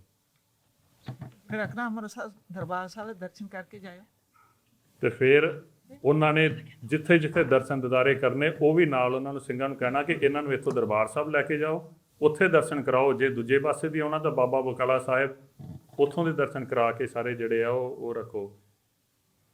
ਉੱਥੋਂ ਦੇਖ ਕੇ ਤਾਂ ਐਂ ਲੱਗਦਾ ਸੀ ਵੀ ਕੋਈ ਵੀ ਐਸੀ ਨੀਡ, ਕੋਈ ਵੀ ਐਸੀ ਜ਼ਰੂਰਤ ਨਹੀਂ ਜਿਹੜੀ ਬਾਬਾ ਜੀ ਨੇ ਨਾ ਪੂਰੀ ਕੀਤੀ ਹੋਵੇ। ਹਰੇਕ ਚੀਜ਼। ਇੱਕ ਮਿੰਟ ਆ ਲਾਓ।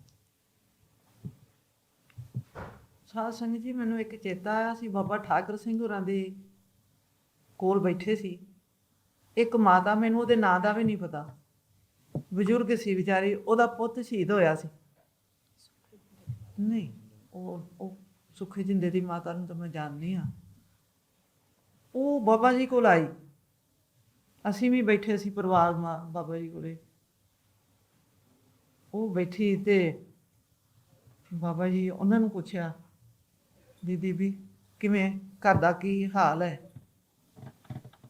ਉਹ ਮਾਤਾ ਵਿਚਾਰੀ ਭਰ ਆਈ ਆਪਦਾ, ਕਹਿੰਦੀ ਬਾਬਾ ਜੀ ਮੈਂ ਤੁਹਾਨੂੰ ਕੀ ਦੱਸਾਂ, ਮੈਂ ਪੋਤਰੇ ਨੂੰ ਨਾਲ ਲਿਆਈ ਹਾਂ, ਮੈਂ ਬੜੀ ਔਖੀ ਆਈ ਹਾਂ, ਮੈਂ ਵੇਖਿਆ ਉਹਨਾਂ ਦੇ ਕੱਪੜੇ ਵੀ ਸਾਦੇ ਜਿਹੇ ਵਿਚਾਰਿਆਂ ਦੇ। ਤੇ ਮਹਾਂਪੁਰਖੋ ਮੇਰਾ ਇੱਕੋ ਇੱਕ ਪੁੱਤ ਸੀ, ਉਹ ਸ਼ਹੀਦ ਹੋ ਗਿਆ। ਤੇ ਜਿਹੜੀ ਮੇਰੀ ਨੂੰਹ ਆ, ਹੁਣ ਉਹ ਇਹ ਮੇਰਾ ਪੋਤਰਾ ਜਿਹੜਾ ਇਹ ਕਹਿੰਦਾ ਮੈਂ ਕੇਸ ਕਟਾ ਲੈਣੇ। ਤੇ ਮੇਰੀ ਨੂੰਹ ਇਹਨੂੰ ਰੋਕਦੀ ਨਹੀਂ, ਕਹਿੰਦੀ ਅੱਗੇ ਸਿੱਖੀ ਚੋ ਸਿੱਖੀ ਲੈ ਲਿਆ। ਤੇ ਮਹਾਂਪੁਰਖੋ ਜੇ ਇਹਨੇ ਕੇਸ ਕਟਾ ਲਏ ਤੇ ਮੇਰੇ ਪੁੱਤ ਦੀ ਬਰਸੀ, ਮੇਰੇ ਪੁੱਤ ਦਾ ਤਾਂ ਕਿਸੇ ਪਾਠ ਵੀ ਨਹੀਂ ਕਰਾਉਣਾ। ਤੇ ਉੱਤੋਂ ਉਹਦੇ ਗਲੇਡੂ ਡਿੱਗ ਪਏ। ਤੇ ਕਿਰਪਾ ਕਰੋ ਇਹ ਸਿੱਖੀ 'ਚ ਰਹਿਣਗੇ ਤੇ ਆਪਦੇ ਪਿਓ ਦਾ ਵੀ ਨਾਂ ਲੈਣਗੇ। ਆਹ ਤਾਂ ਗੱਲਾਂ ਹੀ ਛੋਟੀਆਂ, ਸਾਧ ਸੰਗਤ ਮਾਇਆ ਦੇਣੀ ਜਾਂ ਕੁਝ ਕਰਨਾ ਤਾਂ ਬਹੁਤ ਗੱਲਾਂ ਨਿੱਕੀਆਂ। ਤੇ ਅਸੀਂ ਵੇਖੀ ਜਾਈਏ, ਮੈਂ ਬੜਾ ਧਿਆਨ ਇਹਦੀਆਂ ਗੱਲਾਂ 'ਚ ਰੱਖਦੀ ਸੀ। ਮਹਾਂਪੁਰਖ ਕਹਿੰਦੇ ਅੱਛਾ ਇਹ ਪੋਤਰਾ ਤੁਹਾਡਾ ਕਹਿੰਦਾ ਸਿਰ ਕਟਾ ਲੈਣਾ, ਵਾਲ ਕਟਾ ਲੈਣੇ। ਕਹਿੰਦੀ ਹਾਂ ਮਹਾਂਪੁਰਖੋ ਮੈਂ ਮਸਾਂ ਹੀ ਇੱਥੋਂ ਤੱਕ ਲੈ ਕੇ ਆਈ ਹਾਂ। ਹੁਣ ਮੈਂ ਤਾਂ ਫਰਿਆਦ ਕਰਦੀ ਹਾਂ ਮਹਾਂਪੁਰਖੋ ਇਹਦੀ ਮਾਂ ਨੇ ਵੀ ਕਟਾ ਦੇਣੇ, ਇਹ ਵੀ ਕਟਾਉਣ ਨੂੰ ਤਿਆਰ ਆ। ਮਹਾਂਪੁਰਖ ਸਿੰਘਾਂ ਨੂੰ ਕਹਿੰਦੇ ਨਿਸ਼ਾਨ ਸੋਂ ਵੀ ਖਰੇ ਉੱਥੇ ਸੀ। ਤੇ ਕਹਿੰਦੇ ਵੀ ਉਹ ਲਿਆਓ ਜਿਹੜਾ ਮੈਂ ਸਿਰ ਤੋਂ ਦਸਤਾਰ ਲਾਈ ਹੈ ਨਾ, ਉਹ ਲੈ ਕੇ ਆਓ। ਮਹਾਂਪੁਰਖਾਂ ਨੇ ਆਪਦੀ ਦਸਤਾਰ ਉਹਨੂੰ ਭੁਜੰਗੀ ਨੂੰ ਕਹਿੰਦੇ ਖੜਾ ਹੋ, ਖੜਾ ਹੋ। ਮਹਾਂਪੁਰਖਾਂ ਨੇ ਉਹਦੇ ਸਿਰ ਦੇ ਆਪ ਬੰਨੀ ਦਸਤਾਰ, ਆਪ ਬੰਨੀ। ਕੋਈ ਨਹੀਂ ਮਾਤਾ, ਗੁਰੂ ਕਿਰਪਾ ਕਰੂਗਾ, ਤੇਰੀਆਂ ਇੱਛਾ ਪੂਰੀਆਂ ਹੋ ਜਾਣਗੀਆਂ। ਅੱਛਾ ਅਗਲੇ ਸਾਲ ਮੈਂ ਜਦੋਂ ਉੱਥੇ ਗਈ ਤੇ ਮੈਨੂੰ ਐਂ ਹੋਵੇ ਵੀ ਮੈਂ ਉਸੇ ਮਾਤਾ ਨੂੰ ਫਿਰ ਵੇਖਾਂ ਵੀ ਤੇਰਾ ਹੁਣ ਕੀ ਹਾਲ ਹੈ ਤੇ ਤੇਰੇ ਪੋਤਰੇ ਦਾ ਕੀ ਨਾਂ। ਮਿਲੀ ਮੈਂ ਸਾਧ ਸੰਗਤ, ਮੇਰਾ ਇਹ ਜਿਹੀਆਂ ਗੱਲਾਂ ਦਾ ਬੜਾ ਇੰਟਰਸਟ ਵੀ ਜੇ ਮਹਾਂਪੁਰਖਾਂ ਨੇ ਹੁਣ ਪੱਕਾ ਕਰਦਾ ਵੀ ਇਹ ਕੇਸ ਨਹੀਂ ਬਣਾਊਗਾ, ਮੇਰੇ ਮਨ 'ਚ ਭਰੋਸਾ ਹੋਣਾ ਵੀ ਜਿਹੜਾ ਦਸਤਾਰ ਮਹਾਂਪੁਰਖਾਂ ਨੇ ਬਣਾਤੀ ਹੈ ਹੁਣ ਇਹ ਸਿੱਖ ਬਣ ਗਿਆ, ਸਦਾ ਵਾਸਤੇ ਬਣ ਗਿਆ। ਮੈਂ ਉਹਨੂੰ ਮਾਤਾ ਨੂੰ ਪੁੱਛਿਆ ਲੱਭ ਕੇ, ਮੈਂ ਕਿਹਾ ਹੁਣ ਕਿਵੇਂ ਆ? ਕਹਿੰਦੀ ਹੁਣ ਮੇਰਾ ਪੋਤਰਾ ਰਾਤ ਨੂੰ ਮੈਨੂੰ ਕਹਿੰਦਾ ਮੈਨੂੰ ਸਾਖੀਆਂ ਮਾਂ ਸੁਣਾਓ। ਤੇ ਨਿਤਨੇਮ ਵੀ ਕਰਦਾ ਹੈ, ਅੰਮ੍ਰਿਤਧਾਰੀ ਹੋ ਗਿਆ। ਮੈਂ ਕਿਹਾ ਧੰਨਵਾਦ ਆ, ਧੰਨ ਬਾਬਾ, ਧੰਨ ਬਾਬਾ ਠਾਕਰ ਸਾਡਾ। ਸਤਿ ਸ੍ਰੀ ਅਕਾਲ। ਮਨੋਕਾਮਨਾ ਸਾਰੀਆਂ ਹੀ ਪੂਰੀਆਂ, ਇੱਕ ਨਹੀਂ ਕਿਦੀ। ਭੈ ਜੀ ਸੁਖੀ ਜਿੰਦੇ ਬਾਰੇ ਤੁਸੀਂ ਸੁਖੀ ਦੇ ਮਾਤਾ ਜੀ ਵੀ ਮੈਂ ਤਾਂ ਪਹਿਲਾਂ ਜਦੋਂ 84 ਦਾ ਹੋਇਆ ਉਸ ਤੋਂ ਬਾਅਦ ਵਿੱਚ ਜਿਹੜੀ ਪ੍ਰਾਇੋਰਟੀ ਸੀ, ਕਿਉਂਕਿ ਸੈਂਟਰ ਪੁਆਇੰਟ ਦਮਦਮੀ ਟਕਸਾਲ ਸੀ, ਮੋਰਚੇ ਲੱਗੇ, ਸਾਰਾ ਸੰਘਰਸ਼ ਲੜਿਆ, ਜੰਗ ਲੜਿਆ, ਸਿੰਘ ਸ਼ਹੀਦ ਹੋ ਗਏ। ਇਹ ਲਾਈਨ ਤਾਂ ਦਮਦਮੀ ਟਕਸਾਲ ਹੀ ਆਲਮੋਸਟ ਸ਼ਹੀਦ ਹੋ ਗਈ ਸੀ ਸਾਰੇ। ਜਿਹੜੀ ਬੀ ਲਾਈਨ ਸੀ, ਜਿਹੜੀ ਕਥਾ ਕੀਰਤਨ ਗੁਰਮਤਿ ਉਚਾਰਨ, ਇੱਕ ਗਿਆਨੀ ਸਿੰਘ ਰਹਿ ਗਏ ਸੀ, ਬਾਬਾ ਠਾਕਰ ਸਿੰਘ ਜੀ ਕਸਟਡੀ ਦੇ ਵਿੱਚ, ਜਿਹੜੇ ਮਹਿਤੇ ਬਚ ਗਏ ਸੀ ਸਿੰਘ ਕਹਿਣ ਤੋਂ ਭਾਵ ਕੁਦਰਤੀ। ਫਿਰ ਉਸ ਤੋਂ ਬਾਅਦ 'ਚ ਸੰਘਰਸ਼ ਸ਼ੁਰੂ ਹੋ ਗਿਆ, ਨੌਜਵਾਨਾਂ ਦੇ ਹੱਥ 'ਚ ਜਿਹੜੇ ਹਥਿਆਰ ਫੜ ਲਏ ਤੇ ਜਿਹੜੇ ਜਿੰਦਾ ਬਚ ਗਏ ਸਰਕਾਰ ਦੇ ਹੱਥ 'ਚ ਆ ਕੇ ਕੋ ਜੋਧਪੁਰ ਜੇਲ੍ਹ 'ਚ ਟੱਕ ਦਿੱਤੇ। ਕਿੰਨਾ ਚਿਰ ਪਤਾ ਨਹੀਂ ਲੱਗਿਆ, ਕੋਈ ਇੰਟੈਰੋਗੇਟਿਵ ਸੈਂਟਰਾਂ 'ਚ ਰੱਖੀਏ, ਉਹ ਸੈਂਟਰਾਂ 'ਚ ਰੱਖ ਕੇ ਕੇਸ ਪਾਏ ਸਿੰਘਾਂ ਨੂੰ ਖੜ ਕੇ। ਬਾਕੀ ਜੋਧਪੁਰ ਜੇਲ੍ਹ 'ਚ ਰਹੇ ਉੱਦਾਂ ਹੀ ਕਲੋਨ ਲੱਗੇ। ਤੇ ਉਦੋਂ ਕੋਈ ਵੀ ਕਿਸੇ ਵੀ ਜਥੇਬੰਦੀ ਲਈ ਹਾਂ ਦਾ ਨਾਰਾ ਮਾਰਨਾ ਬੜੀ ਔਖੀ ਗੱਲ ਸੀ। ਉਸ ਸਮੇਂ ਕੌਮ ਨੂੰ ਸੰਭਾਲਣਾ, ਕਿਉਂਕਿ ਨਵੇਂ ਜ਼ਖਮ ਬਲੂ ਸਟਾਰ ਆਪਰੇਸ਼ਨ ਹੋ ਕੇ ਹਟਿਆ, ਜਿਹੜੇ ਬਲੂ ਸਟਾਰ 'ਚੋਂ ਫੜੇ ਗਏ ਉਹ ਇੰਟੈਰੋਗੇਟਿਵ ਸੈਂਟਰਾਂ 'ਚ, ਜਿਹੜੇ ਸਿੰਘ ਨੇ ਕੋ ਫੜੇ ਸਰਕਾਰ ਨੇ ਕੋ ਜੋਧਪੁਰ ਜੇਲ੍ਹ 'ਚ ਬੰਦ ਹੈ, ਕੋਈ ਸਿੰਘ ਸ਼ਹੀਦੀਆਂ, ਕੋਈ ਮੁਕਾਮ ਨੇ ਰੋਜ਼। ਉਸ ਸਮੇਂ ਤੇ ਮੈਂ ਸਮਝਦੀ ਹਾਂ ਸਭ ਤੋਂ ਸੈਂਸਿਟਿਵ ਜਿਹੜਾ ਪਾਰਟ ਪਲੇ ਕੀਤਾ ਨਾ ਉਹ ਕੌਮ ਨੂੰ ਸੰਭਾਲਣ ਲਈ ਬਿਨਾਂ ਕੋਈ ਸ਼ਬਦ ਬੋਲੇ ਮਹਾਂਪੁਰਸ਼ਾਂ ਦੇ ਉੱਪਰ ਜ਼ਿੰਮੇਵਾਰੀ ਸੀ। ਜਿਹੜੇ ਖਾੜਕੂ ਸਿੰਘਾਂ ਦੇ ਵਿੱਚ ਹੱਥਾਂ 'ਚ ਹਥਿਆਰ ਲੈ ਕੇ ਸੰਘਰਸ਼ੀ ਫਿਰਦੇ ਸੀ, ਉਹ ਵੀ ਬਾਬਾ ਜੀ ਦਾ ਓਟ ਆਸਰਾ ਲੱਭਦੇ ਸੀ। ਦੂਜੇ ਬੰਨੇ ਸਰਕਾਰ ਦੀ ਵੀ ਪੂਰੀ ਨਿਗਾਹ ਸੀ ਵੀ ਜੇ ਇੱਥੋਂ ਹੁਣ ਕੌਣ ਇਹਨਾਂ ਨੂੰ ਐਨਰਜੀ ਦੇਊਗਾ, ਕੌਣ ਇਹਨਾਂ ਦੀ ਸਪੋਰਟ ਕਰੂਗਾ। ਤੀਜੇ ਬੰਨੇ ਸ਼ਹੀਦ ਪਰਿਵਾਰ ਸੀ। ਚੌਥੇ ਬੰਨੇ ਜਿਹੜੇ ਸਿੰਘ ਜ਼ਿਲ੍ਹਾ 'ਚ ਬੰਦ ਸੀ, ਉਹਨਾਂ ਦੀ ਵੀ ਸਾਰੀ ਜਿਹੜੀ ਟੇਕ ਉਹ ਬਾਬਾ ਜੀ ਤੇ ਸੀ। ਉਹ ਜਿਹੜੇ ਮੈਂ ਕਹਿੰਦੀ ਜਿਹੜੇ 20 ਸਾਲ ਬਾਬਾ ਜੀ 84 ਤੋਂ ਬਾਅਦ ਜਿਹੜਾ ਬਾਬਾ ਜੀ ਨੇ ਉਹ ਹਰੇਕ ਫੀਕ ਦੇ ਵਿੱਚ ਇਕੱਲੇ ਸ਼ਹੀਦ ਪਰਿਵਾਰ ਨੂੰ ਤਾਂ ਵੇਰੇ ਗਏ ਆ ਵੀ ਤੁਸੀਂ ਕਿਸੇ ਵੀ ਪਰਿਵਾਰ ਦਾ ਨਾਂ ਲੈ ਲਓ, ਉਹਨਾਂ ਦੀ ਜਿਹੜੀ ਫਾਈਨੈਂਸ਼ੀਅਲ ਸਪੋਰਟ, ਉਹਨਾਂ ਦੇ ਬੱਚਿਆਂ ਦੀ ਸਪੋਰਟ, ਉਹਨਾਂ ਦਾ ਰਹਿਣ ਸਹਿਣ, ਘਰ, ਗੱਡੀਆਂ, ਸੌਦਾ, ਇਹ ਤਾਂ ਦਿੱਤਾ ਹੀ ਦਿੱਤਾ। ਅਸੀਂ ਆਪ ਸਾਡੇ ਚਾਚਾ ਜੀ ਦੀ ਜੇਲ੍ਹ ਸੀ, ਜੋਧਪੁਰ ਜੇਲ੍ਹ 'ਚ, ਤੇ ਹੋਰ ਵੀ ਸਾਰੇ ਅਸੀਂ, ਮੈਂ ਆਪਣੇ ਕਰਦੀ ਸੀ ਨਾਲ ਮੇਰੀ ਮਾਤਾ ਜੀ, ਕਿ ਅਸੀਂ ਜੋਧਪੁਰ ਜੇਲ੍ਹ 'ਚ ਕਰਨ ਜਾਂਦੇ ਸੀ ਮੁਲਾਕਾਤ। ਤਾਂ ਸਾਡੇ ਕੋਲ ਤਾਂ ਇਹ ਸਿੰਘਾਂ ਕੋਲ, ਪਰਿਵਾਰਾਂ ਕੋਲ ਖਰਚਾ ਨਹੀਂ ਸੀ, ਮੁਲਾਕਾਤਾਂ ਕਰਵਾਉਣੀਆਂ। ਔਰ ਜਿੰਨੇ ਬੰਦੀ ਸਿੱਖ ਸੀ ਸਾਰਿਆਂ ਦੇ ਕਕਾਰ, ਚੋੜੇ, ਕਸ਼ਹਿਰੇ, ਦਸਤਾਰਾਂ, ਉਹਨਾਂ ਦੇ ਖਾਣ ਲਈ ਅੰਦਰ ਫਰੂਟ, ਉਹਨਾਂ ਦਾ ਸਮਾਨ ਬਾਬਾ ਜੀ ਨੇ ਆਪਣੇ ਕੋਲੋਂ ਖਰਚ ਕਰਕੇ ਉਹ ਵੀ ਭੇਜਣਾ ਜਿੱਥੇ ਜਿੱਥੇ ਜਿਹੜੇ ਸਿੰਘ ਸੀਗੇ। ਕੇਸ ਲੜਨ ਲਈ ਵੀ ਫਾਈਨੈਂਸ਼ੀਅਲ ਜਿਹੜੀ ਆ ਬਾਬਾ ਜੀ ਨੂੰ ਸਪੋਰਟ ਕਰਨੀ। ਫਿਰ ਜਿੰਨਾ ਸੰਘਰਸ਼ ਸੀਗਾ ਉਹਦੇ ਵਿੱਚ ਵੀ ਬਾਬਾ ਜੀ ਨੇ ਜੋ ਜਿੰਨਾ ਯੋਗਦਾਨ ਸੀ, ਸਾਰੀਆਂ ਜਥੇਬੰਦੀਆਂ ਜੋ ਬਾਬਾ ਜੀ ਦੇ ਗੋਡੇ ਨਾਲ ਆ ਕੇ ਬੈਠਦੀਆਂ ਸੀ ਕਿ ਮਹਾਂਪੁਰਸ਼ਾਂ ਨੂੰ ਹੁਕਮ ਮੰਨਦੀਆਂ ਸੀ। ਫਿਰ ਉਹਨਾਂ ਦਿਨਾਂ ਦੇ ਵਿੱਚ ਸਰਬੱਤ ਖਾਲਸਾ ਬਣਾਉਣਾ, ਸਰਬੱਤ ਖਾਲਸਾ ਬਣਾ ਕੇ ਜਿਹੜੀ 5 ਮੈਂਬਰੀ ਪੰਥਕ ਕਮੇਟੀ ਬਣਾਈ ਬਾਬਾ ਜੀ ਨੇ, ਉਹ ਕਿੱਡਾ ਵੱਡਾ ਇਹ ਜਿਹੜੀ ਸਾਰੇ ਬਾਬਾ ਜੀ ਦੇ ਫੈਸਲੇ ਸੀ ਨਾ, ਉਹ ਚੁੱਪ ਰਹਿ ਕੇ ਦੇਖੋ ਬਾਬਾ ਜੀ ਨੇ ਐਕਟੀਵਿਟੀਜ਼ ਕਿਵੇਂ ਆਰਗੇਨਾਈਜ਼ ਕੀਤਾ ਬਿਖਰੀ ਹੋਈ ਕੌਮ ਦੀ ਸ਼ਕਤੀ ਨੂੰ।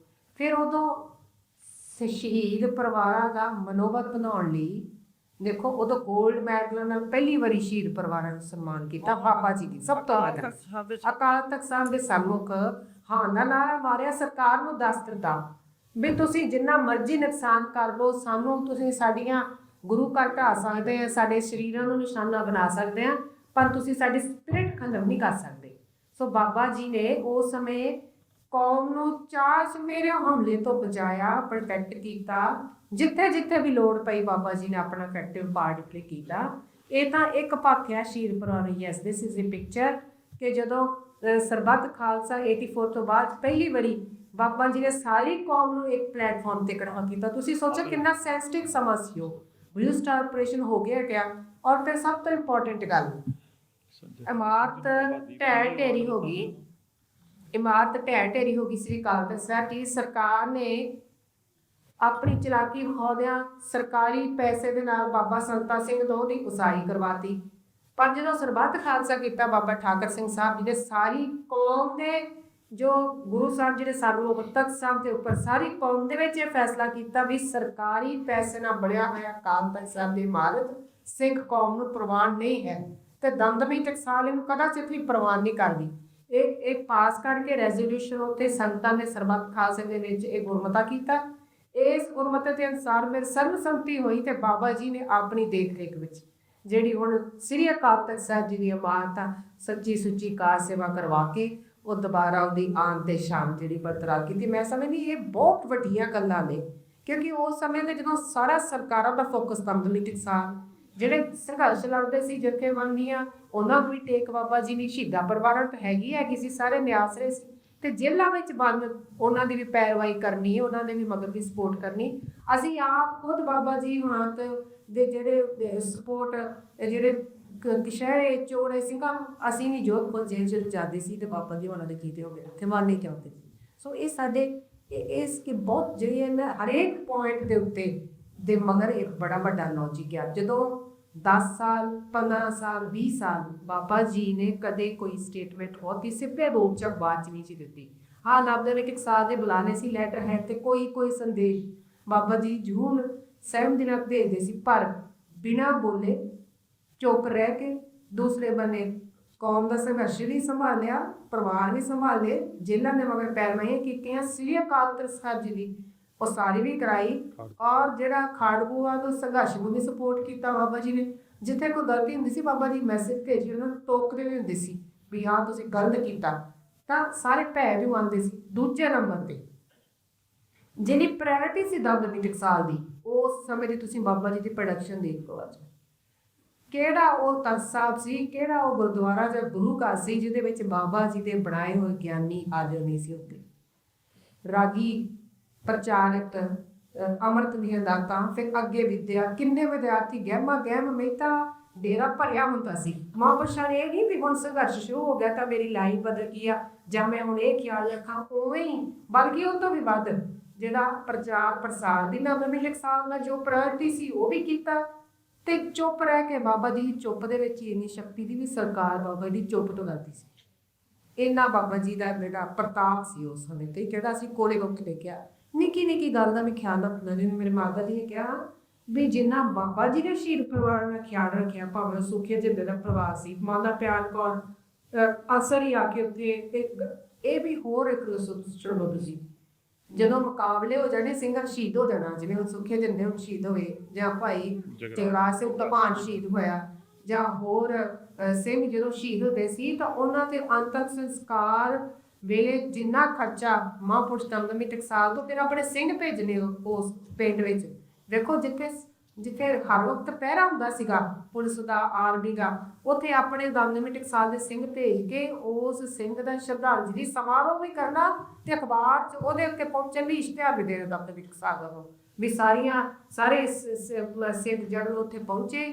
ਤੇ ਜਿੰਨਾ ਖਰਚਾ ਹੁੰਦਾ ਸੀਗਾ ਖੰਡਪੜ ਸਾਹਿਬ ਦਾ, ਕੀਰਤਨੀਏ ਭੇਜਣੇ, ਕਥਾ ਹੋਣੀ, ਮਹਾਂਪੁਰਸ਼ਾਂ ਨੇ ਆਪ ਵੀ ਜਾਣਾ, ਪਰਿਵਾਰ ਨੂੰ ਸਿਰਪਾਓ ਦੇਣੇ, ਸਾਰੇ ਬਾਬਾ ਜੀ ਕਰਦੇ। ਸਰੀਰ ਵੀ ਲੈਣੇ। ਤੁਸੀਂ ਕੋਈ ਪੁਆਇੰਟ ਬੋਲੋ ਜਿਹੜਾ 20 ਸਾਲਾਂ ਦੇ ਵਿੱਚ ਬਾਬਾ ਜੀ ਦਾ ਅੱਜ ਸਾਨੂੰ ਐਨਾਲਿਸਿਸ ਕਰਨ ਦੀ ਲੋੜ ਆ, ਜਿਹੜਾ ਸਭ ਤੋਂ ਸੈਂਸਿਟਿਵ ਸਮਾਂ ਸੀ 1984 ਤੋਂ ਲੈ ਕੇ 2004 ਦਾ 20 ਸਾਲ ਬਾਬਾ ਜੀ ਨੇ ਕੌਮ ਨੂੰ ਹਰ ਪੱਖ ਤੋਂ ਸੰਭਾਲ ਕੇ ਰੱਖਿਆ, ਸੰਭਾਲ ਕੇ ਹੀ ਰੱਖਿਆ। ਅਵੀ ਪਨੀਰੀ ਵੀ ਤਿਆਰ ਕੀਤੀ, ਅਗਲਾ ਰਸਤਾ ਵੀ ਦਿਖਾਇਆ ਤੇ ਸਿਕਿਉਰ ਕਰਕੇ ਕਿ ਜਿੰਨੇ ਸਾਡੇ ਕੋਲੇ ਬਚ ਗਏ ਆ। ਹੁਣ ਇਹ ਬਾਬਾ ਜੀ ਨੂੰ ਤਾਂ ਹੀ ਜੇ ਤੇਰੀ ਮਾਂ ਕਹਿੰਦੀ ਸੀ, ਮਾਂ ਬਾਬਾ ਠਾਕੁਰ ਸਿੰਘ ਜੀ ਸਾਡੀ ਮਾਂ, ਔਰ ਇੰਨਾ ਪਿਆਰ ਸਾਨੂੰ ਕਦੇ, ਮੈਂ ਕਹਿੰਦੀ ਕਿਸੇ ਦਾ ਕਿੱਡਾ ਵੀ ਗਣੇਸ਼ ਸੁਭਾਅ ਕਿਉਂ ਨਾ ਹੋਵੇ, ਇੰਨੀ ਵਾਰੀ ਤਾਂ ਉਹ ਹੀ ਨਹੀਂ ਪੁੱਛਦਾ ਵੀ ਤੁਹਾਨੂੰ ਕੀ ਚਾਹੀਦਾ, ਉਹ ਵੀ ਕਹਿ ਦਿੰਦਾ ਕਿਸੇ ਵੇਲੇ ਵੀ ਆਪਣਾ ਕਮਾਓ ਤੇ ਖਾਓ। ਇੰਨਾ ਪਿਆਰ, ਇੰਨਾ ਸਤਿਕਾਰ, ਇੰਨਾ ਖਿਆਲ ਕੋਈ ਦੁਨਿਆਵੀ ਮਾਪ ਨਹੀਂ ਕਿਸੇ ਦਾ ਰੱਖ ਸਕਦਾ ਜਿੰਨਾ ਬਾਬਾ ਠਾਕੁਰ ਸਿੰਘ ਸਾਹਿਬ ਜੀ ਨੇ ਸ਼ਹੀਦ ਪਰਿਵਾਰਾਂ ਦਾ, ਆਪਣੀ ਕੌਮ ਦਾ, ਕੌਮ ਦੇ ਨੌਜਵਾਨਾਂ ਦਾ, ਬੰਦੀ ਸਿੱਖਾਂ ਦਾ, ਸ਼ਹੀਦ ਹੋਇਆਂ ਦਾ ਤੇ ਗੁਰੂ ਕੀ ਇਮਾਰਤਾਂ ਦਾ ਰੱਖਿਆ ਤੇ ਪ੍ਰਚਾਰ ਪ੍ਰਸਾਰ ਵੀ ਨਾਲ ਕੀਤਾ। ਸੋ ਉਹਨਾਂ ਦੀ ਦੇਣ ਤਾਂ ਆਪਾਂ ਸ਼ਬਦਾਂ ਵਿੱਚ ਦੇ ਹੀ ਨਹੀਂ ਸਕਦੇ। ਉਹ ਇੱਕ ਐਸਾ ਸਮਾਂ ਸੀ 20 ਸਾਲ ਦਾ 1984 ਤੋਂ ਬਾਅਦ, ਅਟੈਕ ਤੋਂ ਬਾਅਦ, ਕਿ ਦੋ ਤਰ੍ਹਾਂ ਦੀਆਂ ਉਦੋਂ ਲਾਈਨ ਖਿੱਚੀ ਗਈ ਸੀ। ਇੱਕ ਉਹ ਜਿਹੜੇ ਉਸੇ ਸਿਧਾਂਤਾਂ ਦੇ ਉੱਤੇ ਪਹਿਰਾ ਅੱਗੇ ਦਿੰਦੇ ਰਹੇ ਤੇ ਇੱਕ ਉਹ ਜਿਹੜੇ ਸਰਕਾਰ ਦੇ ਪੱਖ ਵਿੱਚ ਵਿਕੇ। 20 ਸਾਲ ਤੱਕ ਜਿਹੜੇ ਸਿਧਾਂਤਾਂ ਦੇ ਪਹਿਰਾ ਦੇਣ ਵਾਲੇ ਸੀ, ਉਹਨਾਂ ਦੀ ਅਗਵਾਈ ਜੇ ਕੋਈ ਕਰ ਸਕਿਆ ਤਾਂ ਬਾਬਾ ਠਾਕੁਰ ਸਿੰਘ ਜੀ ਨੇ ਕੀਤੀ। ਤੇ 20 ਸਾਲਾਂ ਤੱਕ ਉਹਨਾਂ ਸਾਰਿਆਂ ਸਰਕਾਰੀਆਂ ਦੇ ਜ਼ਬਾਨਾਂ ਦੇ ਉੱਤੇ ਤਾਲੇ ਵੀ ਲੱਗੇ ਰਹੇ। ਕਿਸੇ ਦੀ ਹਿੰਮਤ ਨਹੀਂ ਹੋਈ ਕਿ ਅਸੀਂ ਬਾਬਾ ਜੀ ਦੇ ਆ ਕੇ ਸਾਹਮਣੇ ਕੋਈ ਕੁਐਸਚਨ ਵੀ ਪੁੱਛ ਸਕੀਏ ਉਹਨਾਂ ਨੂੰ, ਕਿਉਂਕਿ ਉਹ ਝੂਠੇ ਸੀ। ਐਸੀ ਉਹਨਾਂ ਨੇ ਅਗਵਾਈ ਕੀਤੀ, ਬਿਨਾਂ ਬੋਲਣ ਤੋਂ ਸਟੇਜ ਦੇ ਉੱਤੇ ਇੱਕ ਵੀ ਦਿਨ ਕਥਾ ਨਹੀਂ ਕੀਤੀ ਉਹਨਾਂ ਨੇ, ਸਟੇਜ ਦੇ ਉੱਤੇ ਇੱਕ ਵੀ ਦਿਨ ਕੀਰਤਨ ਨਹੀਂ ਕੀਤਾ ਉਹਨਾਂ ਨੇ। ਪਰ ਫਿਰ ਵੀ ਜਿਹੜੇ ਸਰਕਾਰੀ ਸੀ, ਜਿਹੜੇ ਝੂਠੇ ਸੀ, ਲਾਈਨ ਦੇ ਦੂਜੇ ਪਾਸੇ ਸੀ, ਉਹ ਆਪਣਾ ਸਿਰ ਨਹੀਂ ਚੁੱਕ ਸਕੇ। ਇਹ ਐਡੀ ਯੋਗ ਤੇ ਸੁਚੱਜੀ ਅਗਵਾਈ ਮੈਂ ਸਮਝਦਾ ਵੀ ਐਗਜ਼ਾਮਪਲ ਵੀ ਨਹੀਂ ਹੋਰ ਕਿਤੇ ਲੱਭ ਸਕਦੀ ਆਪਾਂ ਨੂੰ ਉਸਦੀ। ਸੋ ਅਖੀਰ ਦੇ ਵਿੱਚ ਮੈਂ ਬੇਨਤੀ ਕਰਾਂਗਾ ਥੋੜ੍ਹੇ ਜਿਹੇ ਸ਼ਬਦਾਂ ਦੇ ਵਿੱਚ, ਕੋਈ ਜਿਸ ਤਰ੍ਹਾਂ ਸੰਗਤ ਪੁੱਛ ਰਹੀ ਆ ਵੀ ਆਪਾਂ ਚਲੋ ਹੁਣ ਵਿਦੇਸ਼, ਬਾਹਰਲੇ ਦੇਸ਼ਾਂ 'ਚ ਰਹਿ ਰਹੇ ਆ, ਕੰਮ ਕਾਰਜ ਵੀ ਕਰੀ ਰਹੇ ਆ, ਕੋਸ਼ਿਸ਼ ਵੀ ਕਰੀ ਦੀ ਵੀ ਸਿੱਖੀ ਕਮਾਈਏ, ਅਤੇ ਥੋੜ੍ਹੇ ਜਿਹੇ ਸ਼ਬਦਾਂ ਦੇ ਵਿੱਚ ਕੋਈ ਸਿੱਖਿਆ ਵੀ ਕਿਸੇ ਤਰੀਕੇ ਦੇ ਨਾਲ, ਵੀ ਕਿਹੜੇ ਤਰੀਕੇ ਦੇ ਨਾਲ ਆਪਾਂ ਲੱਗੇ ਰਹੀਏ। ਬਸ ਉਸ ਤੋਂ ਬਾਅਦ ਇਹ ਸਮਾਪਤੀ ਹੈ। ਜੇ ਥੋੜ੍ਹੇ ਬਚਨ, ਜਿਸ ਤਰ੍ਹਾਂ ਸਮਾਂ ਆ ਚੁੱਕਿਆ ਹੈ ਪੰਥ ਤੇ ਕੌਮ ਤੇ, ਵੀ ਉਹਦੇ ਵਿੱਚ ਰਹਿ ਕਰਕੇ, ਹੁਕਮ ਦੇ ਵਿੱਚ ਰਹਿ ਕਰਕੇ ਕਿਹੜੇ ਤਰੀਕੇ ਨਾਲ ਆਪਾਂ ਆਪਣਾ ਜੀਵਨ ਵਧਾਈਏ।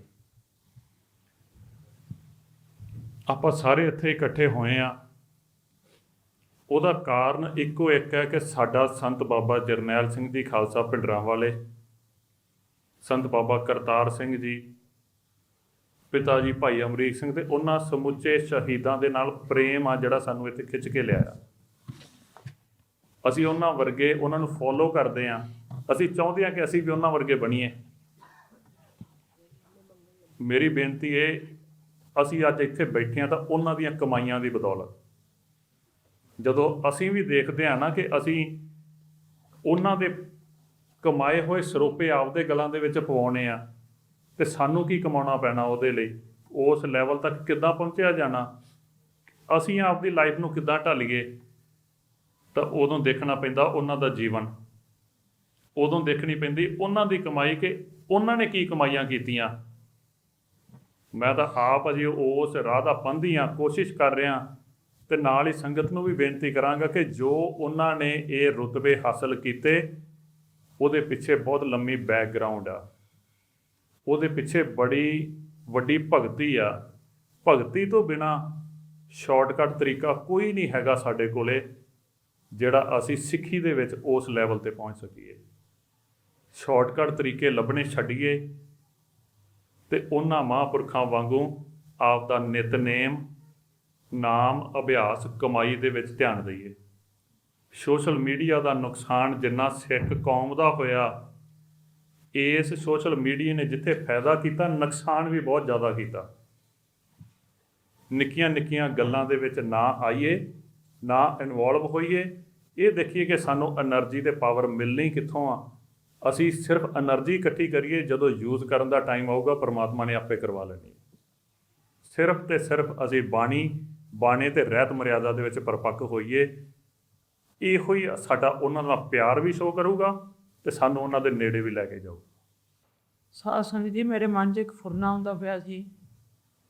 ਤੁਸੀਂ ਸਾਨੂੰ ਇੰਨਾ ਸਤਿਕਾਰ ਦਿੱਤੇ, ਅਸੀਂ ਇਹਦੇ ਯੋਗ ਨਹੀਂ ਹੈ। ਸ਼ਾਇਦ ਸਾਡੇ 'ਚ ਕਿਤੇ ਹਵਾ ਨਾ ਭਰੀ ਜਾਵੇ। ਅਤੇ ਮੈਨੂੰ ਭਾਈ ਗੁਰਦਾਸ ਦਾ ਇੱਕ ਨਿੱਕਾ ਜਿਹਾ ਦਿਖਿਆ, ਮੇਰੇ ਮਨ ਦੇ ਵਿੱਚ ਸ਼ਬਦ ਹੈ। ਭਾਈ ਗੁਰਦਾਸ ਜੀ ਇੰਨੇ ਮਹਾਨ ਲਿਖਾਰੀ ਹੋਏ ਆ, ਜਿਹੜੇ ਗੁਰੂ ਅਰਜਨ ਪਾਤਸ਼ਾਹ ਨੂੰ ਭਾ ਗਏ, ਜਿਹਦੀ ਉਹਨਾਂ ਦੀ ਕਲਮ ਤੋਂ ਮਹਾਰਾਜ ਨੇ ਗੁਰੂ ਗ੍ਰੰਥ ਸਾਹਿਬ ਜੀ ਦੀ ਲਿਖਾਈ ਕਰਵਾਈ। ਪਰ ਨਿਮਰਤਾ ਪੰਡਾਂ ਨਾਲ ਜਦੋਂ ਉਹਨਾਂ ਦੀ ਲਿਖਾਈ ਕਿਤੇ ਫੁੱਲੀਏ ਨਾ, ਉਹਨਾਂ ਨੇ ਲਿਖਿਆ ਹੈ, ਕਹਿੰਦੇ ਆਪਣੀ ਕਰਨੀ ਤੇ ਪਾਵੋ ਨਾ ਨਰਕ ਠੌਰ, ਆਪਣੀ ਕਰਨੀ ਕਰ ਪਾਵੋ ਨਾ ਨਰਕ ਠੌਰ, ਤੁਮਰੋ ਬਿਰਦ ਕਰ ਆਸਰੋ ਸੁਮਾਰ ਹੂੰ। ਕਹਿੰਦੇ ਜੇ ਮੈਂ ਆਪਣੀ ਕਮਾਈ ਦੀ ਗੱਲ ਕਰਾਂ ਤੇ ਸ਼ਾਇਦ ਮੈਨੂੰ ਉੱਥੇ ਵੀ ਟਿਕਾ ਨਾ ਮਿਲੇ ਨਰਕ 'ਚ, ਤੇ ਪਰ ਤੂੰ ਇਹ ਬਚਨ ਦਿੱਤਾ ਹੈ ਵੀ ਮੈਂ ਬਿਰਦ ਲਾਜ ਰੱਖਣ ਵਾਲਾ, ਤੇ ਮੈਨੂੰ ਆਸਰਾ ਇਸ ਗੱਲ ਦਾ। ਤੁਮਰੋ ਬਿਰਦ ਕਰ ਆਸਰੋ ਸਮਾਰਖੂ। ਅਸੀਂ ਉਸ ਭਾਈ ਗੁਰਦਾਸ ਦੇ ਚਰਨਾਂ ਵਰਗੇ ਵੀ ਨਹੀਂ ਆ, ਪਰ ਸਾਨੂੰ ਇੰਨਾ ਆ ਜਾਂਦਾ ਹੈ ਵੀ ਅਸੀਂ ਮਹਾਂਪੁਰਖਾਂ ਦੇ ਨਾਲ ਸਾਡਾ ਨਾਂ ਜੁੜਿਆ, ਸਾਡਾ ਆਪ ਦੀ ਕੋਈ ਕਮਾਈ ਨਹੀਂ, ਅਸੀਂ ਉਹਨਾਂ ਦੀ ਲਾਈਟ ਥੱਲੇ ਆ। ਅਸੀਂ ਸਾਧ ਸੰਗਤ ਤੋਂ ਮਾਫੀ ਮੰਗਦੇ ਹਾਂ ਵੀ ਅਸੀਂ ਉਹਨਾਂ ਦੀਆਂ ਗੱਲਾਂ ਕਰਕੇ ਤੁਹਾਨੂੰ ਸੁਣਾਈਆਂ, ਸਾਡੀ ਆਪ ਦੀ ਕਮਾਈ ਕੋਈ, ਤੇ ਸਾਨੂੰ ਬਖਸ਼ ਲਓ। ਵਾਹਿਗੁਰੂ ਜੀ ਕਾ ਖਾਲਸਾ, ਵਾਹਿਗੁਰੂ ਜੀ ਕੀ ਫਤਿਹ।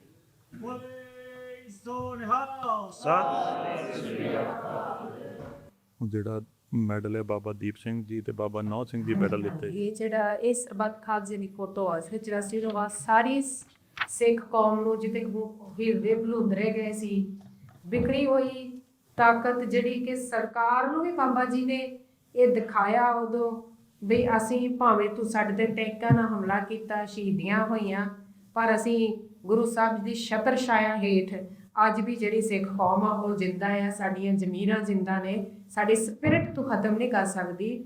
ਸੋ ਬਾਬਾ ਜੀ ਨੇ ਇਹ ਉਸ ਸਰਬੱਤ ਖਾਲਸੇ ਦੀ ਫੋਟੋ ਆ, ਜਦੋਂ ਪਹਿਲੀ ਵਾਰ ਬਾਬਾ ਦੀਪ ਸਿੰਘ ਮੈਡਲ ਜੋ ਸਬਕਿਆਨੀ ਜਰਨੈਲ ਸਿੰਘ ਖਾਲਸਾ ਦੀ ਜਿਹੜੀ ਵਾਈ ਨੇ ਬੀਬੀ ਪ੍ਰੀਤਮ ਕੌਰ ਜੀ ਔਰ ਉਹਨਾਂ ਨੂੰ ਨਵਾਜਿਆ ਸੀ, ਔਰ ਦੂਸਰਾ ਭਾਈ ਬਾਬਾ ਨੌਤ ਸਿੰਘ ਮੈਡਲ ਜੋ ਮੇਰੇ ਮਾਤਾ ਜੀ ਨੂੰ ਮੇਰੇ ਪਿਤਾ ਜੀ ਦੀ ਸ਼ਹਾਦਤ ਲਈ ਬਾਬਾ ਜੀ ਨੇ ਉੱਥੇ ਜੋ ਨਿਵਾਜਿਆ ਸੀ, ਮੈਡਮ ਦੇ ਨਾਲ ਸਤਿਕਾਰਿਆ ਸੀ, ਔਰ ਸਰਕਾਰਾਂ ਨੂੰ ਦਿਖਾਇਆ ਸੀ ਇਹ ਸਿੱਖ ਕੌਮ ਦੀ ਜਿਹੜੀ ਸਪਿਰਿਟ ਹੈ ਉਹ ਹਮੇਸ਼ਾ ਅਮਰ ਆ। ਸਰੀਰ ਦੇ ਖਤਮ ਹੋਣ ਦੇ ਨਾਲ ਜਾਂ ਇਹ ਸਾਡੀਆਂ ਇਮਾਰਤਾਂ ਨੂੰ ਢਹਿ ਢੇਰੀ ਕਰਨ ਦੇ ਨਾਲ ਜੋ ਸਾਡੀ ਸਪਿਰਿਟ ਹੈ ਉਹ ਕਦੇ ਖਤਮ ਨਹੀਂ ਹੋ ਸਕਦੀ। ਸੋ ਅਸੀਂ ਇਹ ਸਾਡਾ ਪਰਿਵਾਰ ਜਿਹੜਾ ਗੁਰੂ ਗੋਬਿੰਦ ਸਿੰਘ ਮਹਾਰਾਜ ਸੱਚੇ ਪਾਤਸ਼ਾਹ ਦੇ ਦਰ ਦਾ ਝਾੜੂ ਬਰਦਾਰ ਪਰਿਵਾਰ ਆ। ਸੋ ਅਸੀਂ ਜਿੱਥੇ ਮੈਨੇਜਮੈਂਟ ਦੇ ਧੰਨਵਾਦੀ ਹਾਂ, ਸਭ ਤੋਂ ਪਹਿਲਾਂ ਧੰਨਵਾਦ ਤਾਂ ਗੁਰੂ ਗ੍ਰੰਥ ਸਾਹਿਬ ਸੱਚੇ ਪਾਤਸ਼ਾਹ ਸਾਹਿਬ ਜੀ ਦਾ, ਜਿਨ੍ਹਾਂ ਨੇ ਮਹਾਂਪੁਰਸ਼ਾਂ ਦੇ ਪਰਿਵਾਰ ਤੇ ਘਰ ਜਨਮ ਦਿੱਤਾ, ਉਹਨਾਂ ਦੇ ਪਰਿਵਾਰ ਦੇ ਨਾਲ ਸਾਨੂੰ ਜੋੜਿਆ ਤੇ ਸਾਡੇ ਵਿੱਚ ਕੋਈ ਥੋੜੀ ਬਹੁਤੀ ਕਿਨਕਾ ਮਾਤਰ ਮਤਬੋਧ ਪਾ ਕੇ ਇਸ ਸਾਨੂੰ ਸਮਰੱਥ ਬਣਾਇਆ ਤੇ ਅਸੀਂ ਤੁਹਾਡੇ ਸਨਮੁਖ ਜਿਹੜਾ ਉਹ ਬੈਠ ਸਕੀਏ। ਮਹਾਂਪੁਰਸ਼ਾਂ ਦੀਆਂ ਬਖਸ਼ਿਸ਼ਾਂ ਨੇ ਸਾਡੇ ਐਵੇਂ ਪਰਦੇ ਕੱਜੀ ਰੱਖਾ। ਜਿੱਥੇ ਮੈਨੇਜਮੈਂਟ ਦਾ ਧੰਨਵਾਦ ਆ, ਉੱਥੇ ਤੁਹਾਡੀ ਸਾਰੀ ਸੰਗਤ ਦਾ ਵੀ ਕੋਟਾਨ ਕੋਟ ਕਰਕੇ ਅਸੀਂ ਰਿਣੀ ਆ ਕਿ ਤੁਸੀਂ ਵਿਦੇਸ਼ਾਂ ਦੀ ਧਰਤੀ ਦੇ ਵਿੱਚ, ਇਹ ਡਾਊਟ ਮੇਰਾ ਖਿਆਲ ਕਰਨਾ ਨਹੀਂ ਬਣਦਾ ਕਿ ਅਸੀਂ ਕਿੱਥੇ ਰਹਿ ਰਹੇ ਹਾਂ, ਦੇਸ਼ ਵਿਦੇਸ਼। ਗੁਰੂ ਮਹਾਰਾਜ ਸਾਨੂੰ ਇੱਕ ਸਥਾਨ ਦਾ ਕੰਸੈਪਟ ਨਹੀਂ ਦਿੱਤਾ, ਚਾਹੁੰਦਾ ਵੀ ਹੀਰ ਵੀ ਪੰਥ ਦਾ ਇੱਕ ਕੰਸੈਪਟ ਆ। ਸੋ ਮਹਾਰਾਜ ਕਹਿੰਦੇ ਜਿੱਥੇ ਵੀ ਜਾਣਾ ਉੱਥੇ ਭਲੇ ਹੀ ਕਹਿਣਾ, ਜਿੱਥੇ ਬਈਏ ਉੱਥੇ ਵੀ ਭਲੇ ਹੀ ਕਹੀਏ। ਸੋ ਜਿੱਥੇ ਵੀ ਅਸੀਂ ਬੈਠੇ ਹਾਂ ਸਾਨੂੰ ਮਾਣ ਆ, ਅਸੀਂ ਰਿਣੀ ਹਾਂ ਤੁਹਾਡੇ ਕਿ ਤੁਸੀਂ ਇੱਥੇ ਵੀ ਸ਼ਹੀਦਾਂ ਦੀਆਂ ਸਾਰੇ ਗੁਰੂ ਘਰਾਂ ਵਿੱਚ ਜਿੱਥੇ ਜਿੱਥੇ ਵੀ ਅਸੀਂ ਗਏ ਹਾਂ ਉਹਨਾਂ ਦੀਆਂ ਗੈਲਰੀਆਂ ਬਣਾਈਆਂ, ਉਹਨਾਂ ਦੀਆਂ ਫੋਟੋਆਂ ਲਾਈਆਂ, ਉਹਨਾਂ ਦੀ ਇੱਕ ਤਰ੍ਹਾਂ ਨਾਲ ਬੱਚੇ ਫੋਲੋ ਕਰਦੇ ਆ, ਸ਼ਹੀਦਾਂ ਸਿੰਘਾਂ ਦੀ ਸਪਿਰਿਟ ਨੂੰ ਫੋਲੋ ਕਰਦੇ ਆ, ਉਹਨਾਂ ਦੇ ਸਾਤੋਂ ਸਵਾਲ ਪੁੱਛਦੇ ਨੇ ਤਾਂ ਸਾਨੂੰ ਬੜਾ ਚੰਗਾ ਲੱਗਦਾ ਵੀ ਤੁਸੀਂ ਸ਼ਹੀਦਾਂ ਨੂੰ, ਮਹਾਨ ਮਹਾਂਪੁਰਸ਼ਾਂ ਨੂੰ ਵਸਾਰਿਆ ਨਹੀਂ, ਆਪਣੇ ਦਿਲ ਦੇ ਵਿੱਚ ਜੋ ਸਮਾ ਕੇ ਰੱਖਿਆ। ਉਹਨਾਂ ਨੂੰ ਤੁਸੀਂ, ਉਹਨਾਂ ਨੂੰ ਸਤਿਕਾਰ, ਉਹਨਾਂ ਨੂੰ ਭੁੱਲੇ ਨਹੀਂ, ਕੌਮ ਉਹਨਾਂ ਨੂੰ ਭੁੱਲੀ ਨਹੀਂ। ਉਹਨਾਂ ਦਾ ਜੋ ਡੁੱਲਿਆ ਹੋਇਆ ਖੂਨ ਆ ਉਹ ਅਜਾਈ ਨਹੀਂ ਗਿਆ। ਸਾਨੂੰ ਪੰਜਾਬ ਦੀ ਧਰਤੀ ਤੋਂ ਸਰਕਾਰ ਖਤਮ ਕਰਨਾ ਚਾਹੁੰਦੀ ਸੀ, ਪਰ ਉਹਨਾਂ ਦੀ ਸ਼ਹਾਦਤ ਦੇ ਖੂਨ ਦੇ ਛਿੱਟੇ ਛਿੱਟੇ ਜਿੱਥੇ ਵੀ ਕੋਨੇ ਕੋਨੇ ਤੇ ਗਏ ਉੱਥੇ ਵੇਖੋ ਕੌਮ ਦੀ ਪਨੀਰ ਚੜ੍ਹਦੀ ਕਲਾ ਵਿੱਚ ਆ। ਸੋ ਤੁਹਾਡੇ ਵੱਲ ਵੇਖ ਕੇ ਜੇ ਤੁਹਾਨੂੰ ਸਾਡੇ ਪਰਿਵਾਰ ਤੋਂ ਕੋਈ ਇੰਸਪੀਰੇਸ਼ਨ ਅਸੀਂ ਦੇ ਤਾਂ ਸਕਦੇ ਨਹੀਂ, ਪਰ ਜੇ ਤੁਸੀਂ ਮਿਲਦੀ ਆ ਤਾਂ ਸਾਨੂੰ ਵੀ ਸੰਗਤ ਤੋਂ ਬਹੁਤ ਇੰਸਪੀਰੇਸ਼ਨ ਮਿਲਦੀ ਆ। ਇਹ ਸਾਨੂੰ ਵੀ ਬੜੀ ਖੁਸ਼ੀ ਹੁੰਦੀ ਆ ਕਿ ਤੁਸੀਂ ਆਪਣੇ ਉਹਨਾਂ ਸਤਿਕਾਰ ਸ਼ਖਸੀਅਤਾਂ ਨੂੰ ਵਸਾਰਿਆ ਨਹੀਂ, ਉਹਨਾਂ ਨੂੰ ਭੁੱਲੇ ਨਹੀਂ, ਤੇ ਉਹਨਾਂ ਨੂੰ ਤੁਸੀਂ ਕਿੰਨਾ ਪਿਆਰ ਕਰਦੇ ਹੋ, ਕਿੰਨਾ ਤੁਸੀਂ ਪ੍ਰੇਮ ਕਰਦੇ ਹੋ। ਸੋ ਗੁਰੂ ਸਾਹਿਬ ਜਿੱਥੇ ਅਸੀਂ ਮੈਨੇਜਮੈਂਟ ਦੇ ਧੰਨਵਾਦੀ ਹਾਂ ਕਿ ਸਾਨੂੰ ਤੁਹਾਡੇ ਨਾਲ ਬੈਠਣ ਦਾ ਮੌਕਾ ਮਿਲਿਆ, ਸਾਡਾ ਕਿ ਸਮਾਂ ਸਫਲਾ ਹੋ ਗਿਆ। ਅਸੀਂ ਸਮਝਦੇ ਹਾਂ ਕਿ ਸਾਡੇ ਆਉਣ ਨਾਲ ਜਾਂ ਸਾਡੀ ਉਹਨਾਂ ਮਹਾਂਪੁਰਸ਼ਾਂ ਦੀਆਂ ਬਾਤਾਂ ਪਾਉਣ ਨਾਲ, ਸ਼ਹੀਦਾਂ ਦੀਆਂ ਕਥਾਵਾਂ ਗਾਉਣ ਨਾਲ, ਜੇ ਕਿਸੇ ਇੱਕ ਦੇ ਦਿਲ ਦੇ ਵਿੱਚ ਵੀ ਕੋਈ ਸਿੱਖੀ ਦਾ ਅੰਕੁਰ ਪੈਦਾ ਹੁੰਦਾ ਜਾਂ ਕੋਈ ਬੀਜ ਪੁੱਟਦਾ ਤਾਂ ਸਾਡਾ ਆਉਣਾ ਸਫਲਾ ਹੈ। ਅਸੀਂ ਬੜੇ ਭਾਗੀ ਹਾਂ, ਅਸੀਂ ਧੰਨਵਾਦੀ ਹਾਂ ਤੁਹਾਡੇ, ਤੁਸੀਂ ਇੱਥੇ ਬੈਠ ਕੇ ਟਾਈਮ ਕੱਢਿਆ। ਸੋ ਸਾਡੇ ਤੋਂ ਮਹਾਂਪੁਰਸ਼ਾਂ ਦਾ ਜੀਵਨ ਬੜਾ ਗਾਹ ਗੋਦ ਆ, ਅਸੀਂ ਸਾਡੀ ਰਚਨਾ ਇਸ ਲਾਇਕ ਨਹੀਂ ਹੈ ਕਿ ਅਸੀਂ ਉਹਨਾਂ ਦਾ, ਸ਼ਹੀਦਾਂ ਦਾ ਜੀਵਨ, ਮਹਾਂਪੁਰਸ਼ਾਂ ਦਾ ਜੀਵਨ ਸੋ ਥੋੜ੍ਹੇ ਸਮੇਂ 'ਚ ਥੋੜ੍ਹੇ ਸ਼ਬਦਾਂ 'ਚ ਤੁਹਾਡੇ ਅੱਗੇ ਰੱਖ ਸਕੀਏ। ਇਹ ਉਹਨਾਂ ਦੀ ਬਖਸ਼ਿਸ਼ ਹੀ ਆ। ਪਰ ਇਸ ਤਰ੍ਹਾਂ ਕਥਾ ਕਹਾਣੀਆਂ ਵਿਚਾਰਾ ਕਰਦਿਆਂ ਜੇ ਜਾਣੇ ਦੇ ਵਿੱਚ ਕੋਈ ਗਲਤੀ ਹੋ ਗਈ ਹੋਵੇ, ਅਸੀਂ ਗਲਤੀਆਂ ਦੇ ਪੁਤਲੇ ਹਾਂ। ਹੱਥ ਜੋੜ ਕੇ ਤੁਹਾਡੇ ਸਾਰਿਆਂ ਤੋਂ ਗਲਤੀਆਂ ਦੀ ਮਾਫੀ ਮੰਗਦੇ ਹਾਂ। ਅਰਦਾਸ ਕਰਿਓ ਗੁਰੂ ਸਾਹਿਬ ਇਸ ਝਾੜੂ ਦਾ ਪ੍ਰਦਾਨ ਕਰਵਾ ਤੋਂ ਇਸੇ ਤਰ੍ਹਾਂ ਸਿੱਖ ਕੌਮ ਦੀਆਂ ਸੇਵਾਵਾਂ ਲੈਂਦੇ ਰਹੇ, ਸਾਡੇ ਪਰਦੇ ਕੱਚੀ ਰੱਖਣ ਸੱਚੇ ਪਾਤਸ਼ਾਹ। ਸੋ ਇੰਨੀਆਂ ਕਿ ਬੇਨਤੀਆਂ ਕਰਦੇ ਹੋਏ ਸਿੱਖੀ ਮਾਂ ਦੇ ਗੱਜ ਜਾਚੇ ਕਰ। ਸੋ ਆਓ ਅਸੀਂ ਫਤਿਹ ਬੁਲਾਉਂਦੇ ਹਾਂ ਜੀ। ਵਾਹਿਗੁਰੂ ਜੀ ਕਾ ਖਾਲਸਾ, ਵਾਹਿਗੁਰੂ ਜੀ ਕੀ ਫਤਿਹ। ਆਪ ਜੀ ਦਾ ਬਹੁਤ ਬਹੁਤ ਧੰਨਵਾਦ। ਆਪਾਂ ਨਿਮਰਤਾ ਸਹਿਤ ਦੋਨੋਂ ਹੱਥ ਜੋੜ ਕੇ ਆਪ ਜੀ ਦੇ ਚਰਨਾਂ ਦੀ ਧੂੜੀ ਤੇ ਨਮਸਕਾਰ ਕਰਦੇ ਹਾਂ। ਤੁਸੀਂ ਸਾਨੂੰ ਦਰਸ਼ਨ ਦੇ ਕਰਕੇ ਇਹ ਸਾਰੀਆਂ ਸਵਾਲ ਦੇ ਜਵਾਬ ਦੇ ਕੇ ਸਾਨੂੰ ਸਾਰਿਆਂ ਨੂੰ ਨਿਵਾਜਿਆ। ਅੱਜ ਸੰਗਤ ਦਾ ਬਹੁਤ ਬਹੁਤ ਧੰਨਵਾਦ। ਤੇ ਸਭ ਤੋਂ ਜ਼ਿਆਦਾ ਧੰਨਵਾਦ ਧੰਨ ਸਾਹਿਬ ਸ੍ਰੀ ਗੁਰੂ ਗ੍ਰੰਥ ਸਾਹਿਬ ਜੀ ਅਕਾਲ ਪੁਰਖ ਵਾਹਿਗੁਰੂ ਦਾ, ਜਿਨ੍ਹਾਂ ਨੇ ਜਿਸ ਤਰ੍ਹਾਂ ਆਪਾਂ ਸੁਣ ਰਹੇ ਸੀ ਉੱਚ ਕੋਟੀ ਦੇ ਬ੍ਰਹਮ ਗਿਆਨੀ ਇਸ ਧਰਤੀ 'ਤੇ ਭੇਜੇ ਅਤੇ ਉਹਨਾਂ ਦੇ ਪਰਿਵਾਰਾਂ ਨਾਲ ਅੱਜ ਸੰਗਤ ਕਰਨ ਦਾ ਮੌਕਾ ਸਾਨੂੰ ਸਾਰਿਆਂ ਨੂੰ ਬਖਸ਼ਿਆ। ਪ੍ਰਬੰਧਕ ਕਮੇਟੀ ਦਾ ਬਹੁਤ ਬਹੁਤ ਧੰਨਵਾਦ, ਜਿਨ੍ਹਾਂ ਨੇ ਇਹ ਜਗ੍ਹਾ ਬਖਸ਼ੀ। ਬੇਸਿਕ ਆਫ ਸਿੱਖੀ ਜੋ ਹਫ਼ਤਾਵਾਰੀ ਇੱਥੇ ਲੈਕਚਰ ਕਰਾਉਂਦੇ ਹਨ, ਉਹਨਾਂ ਦਾ ਬਹੁਤ ਬਹੁਤ ਧੰਨਵਾਦ ਵੀ ਇਸ ਮੌਕੇ 'ਤੇ ਆਪਾਂ ਸੰਗਤ ਕਰਨ ਦਾ ਮੌਕਾ ਮਿਲਿਆ।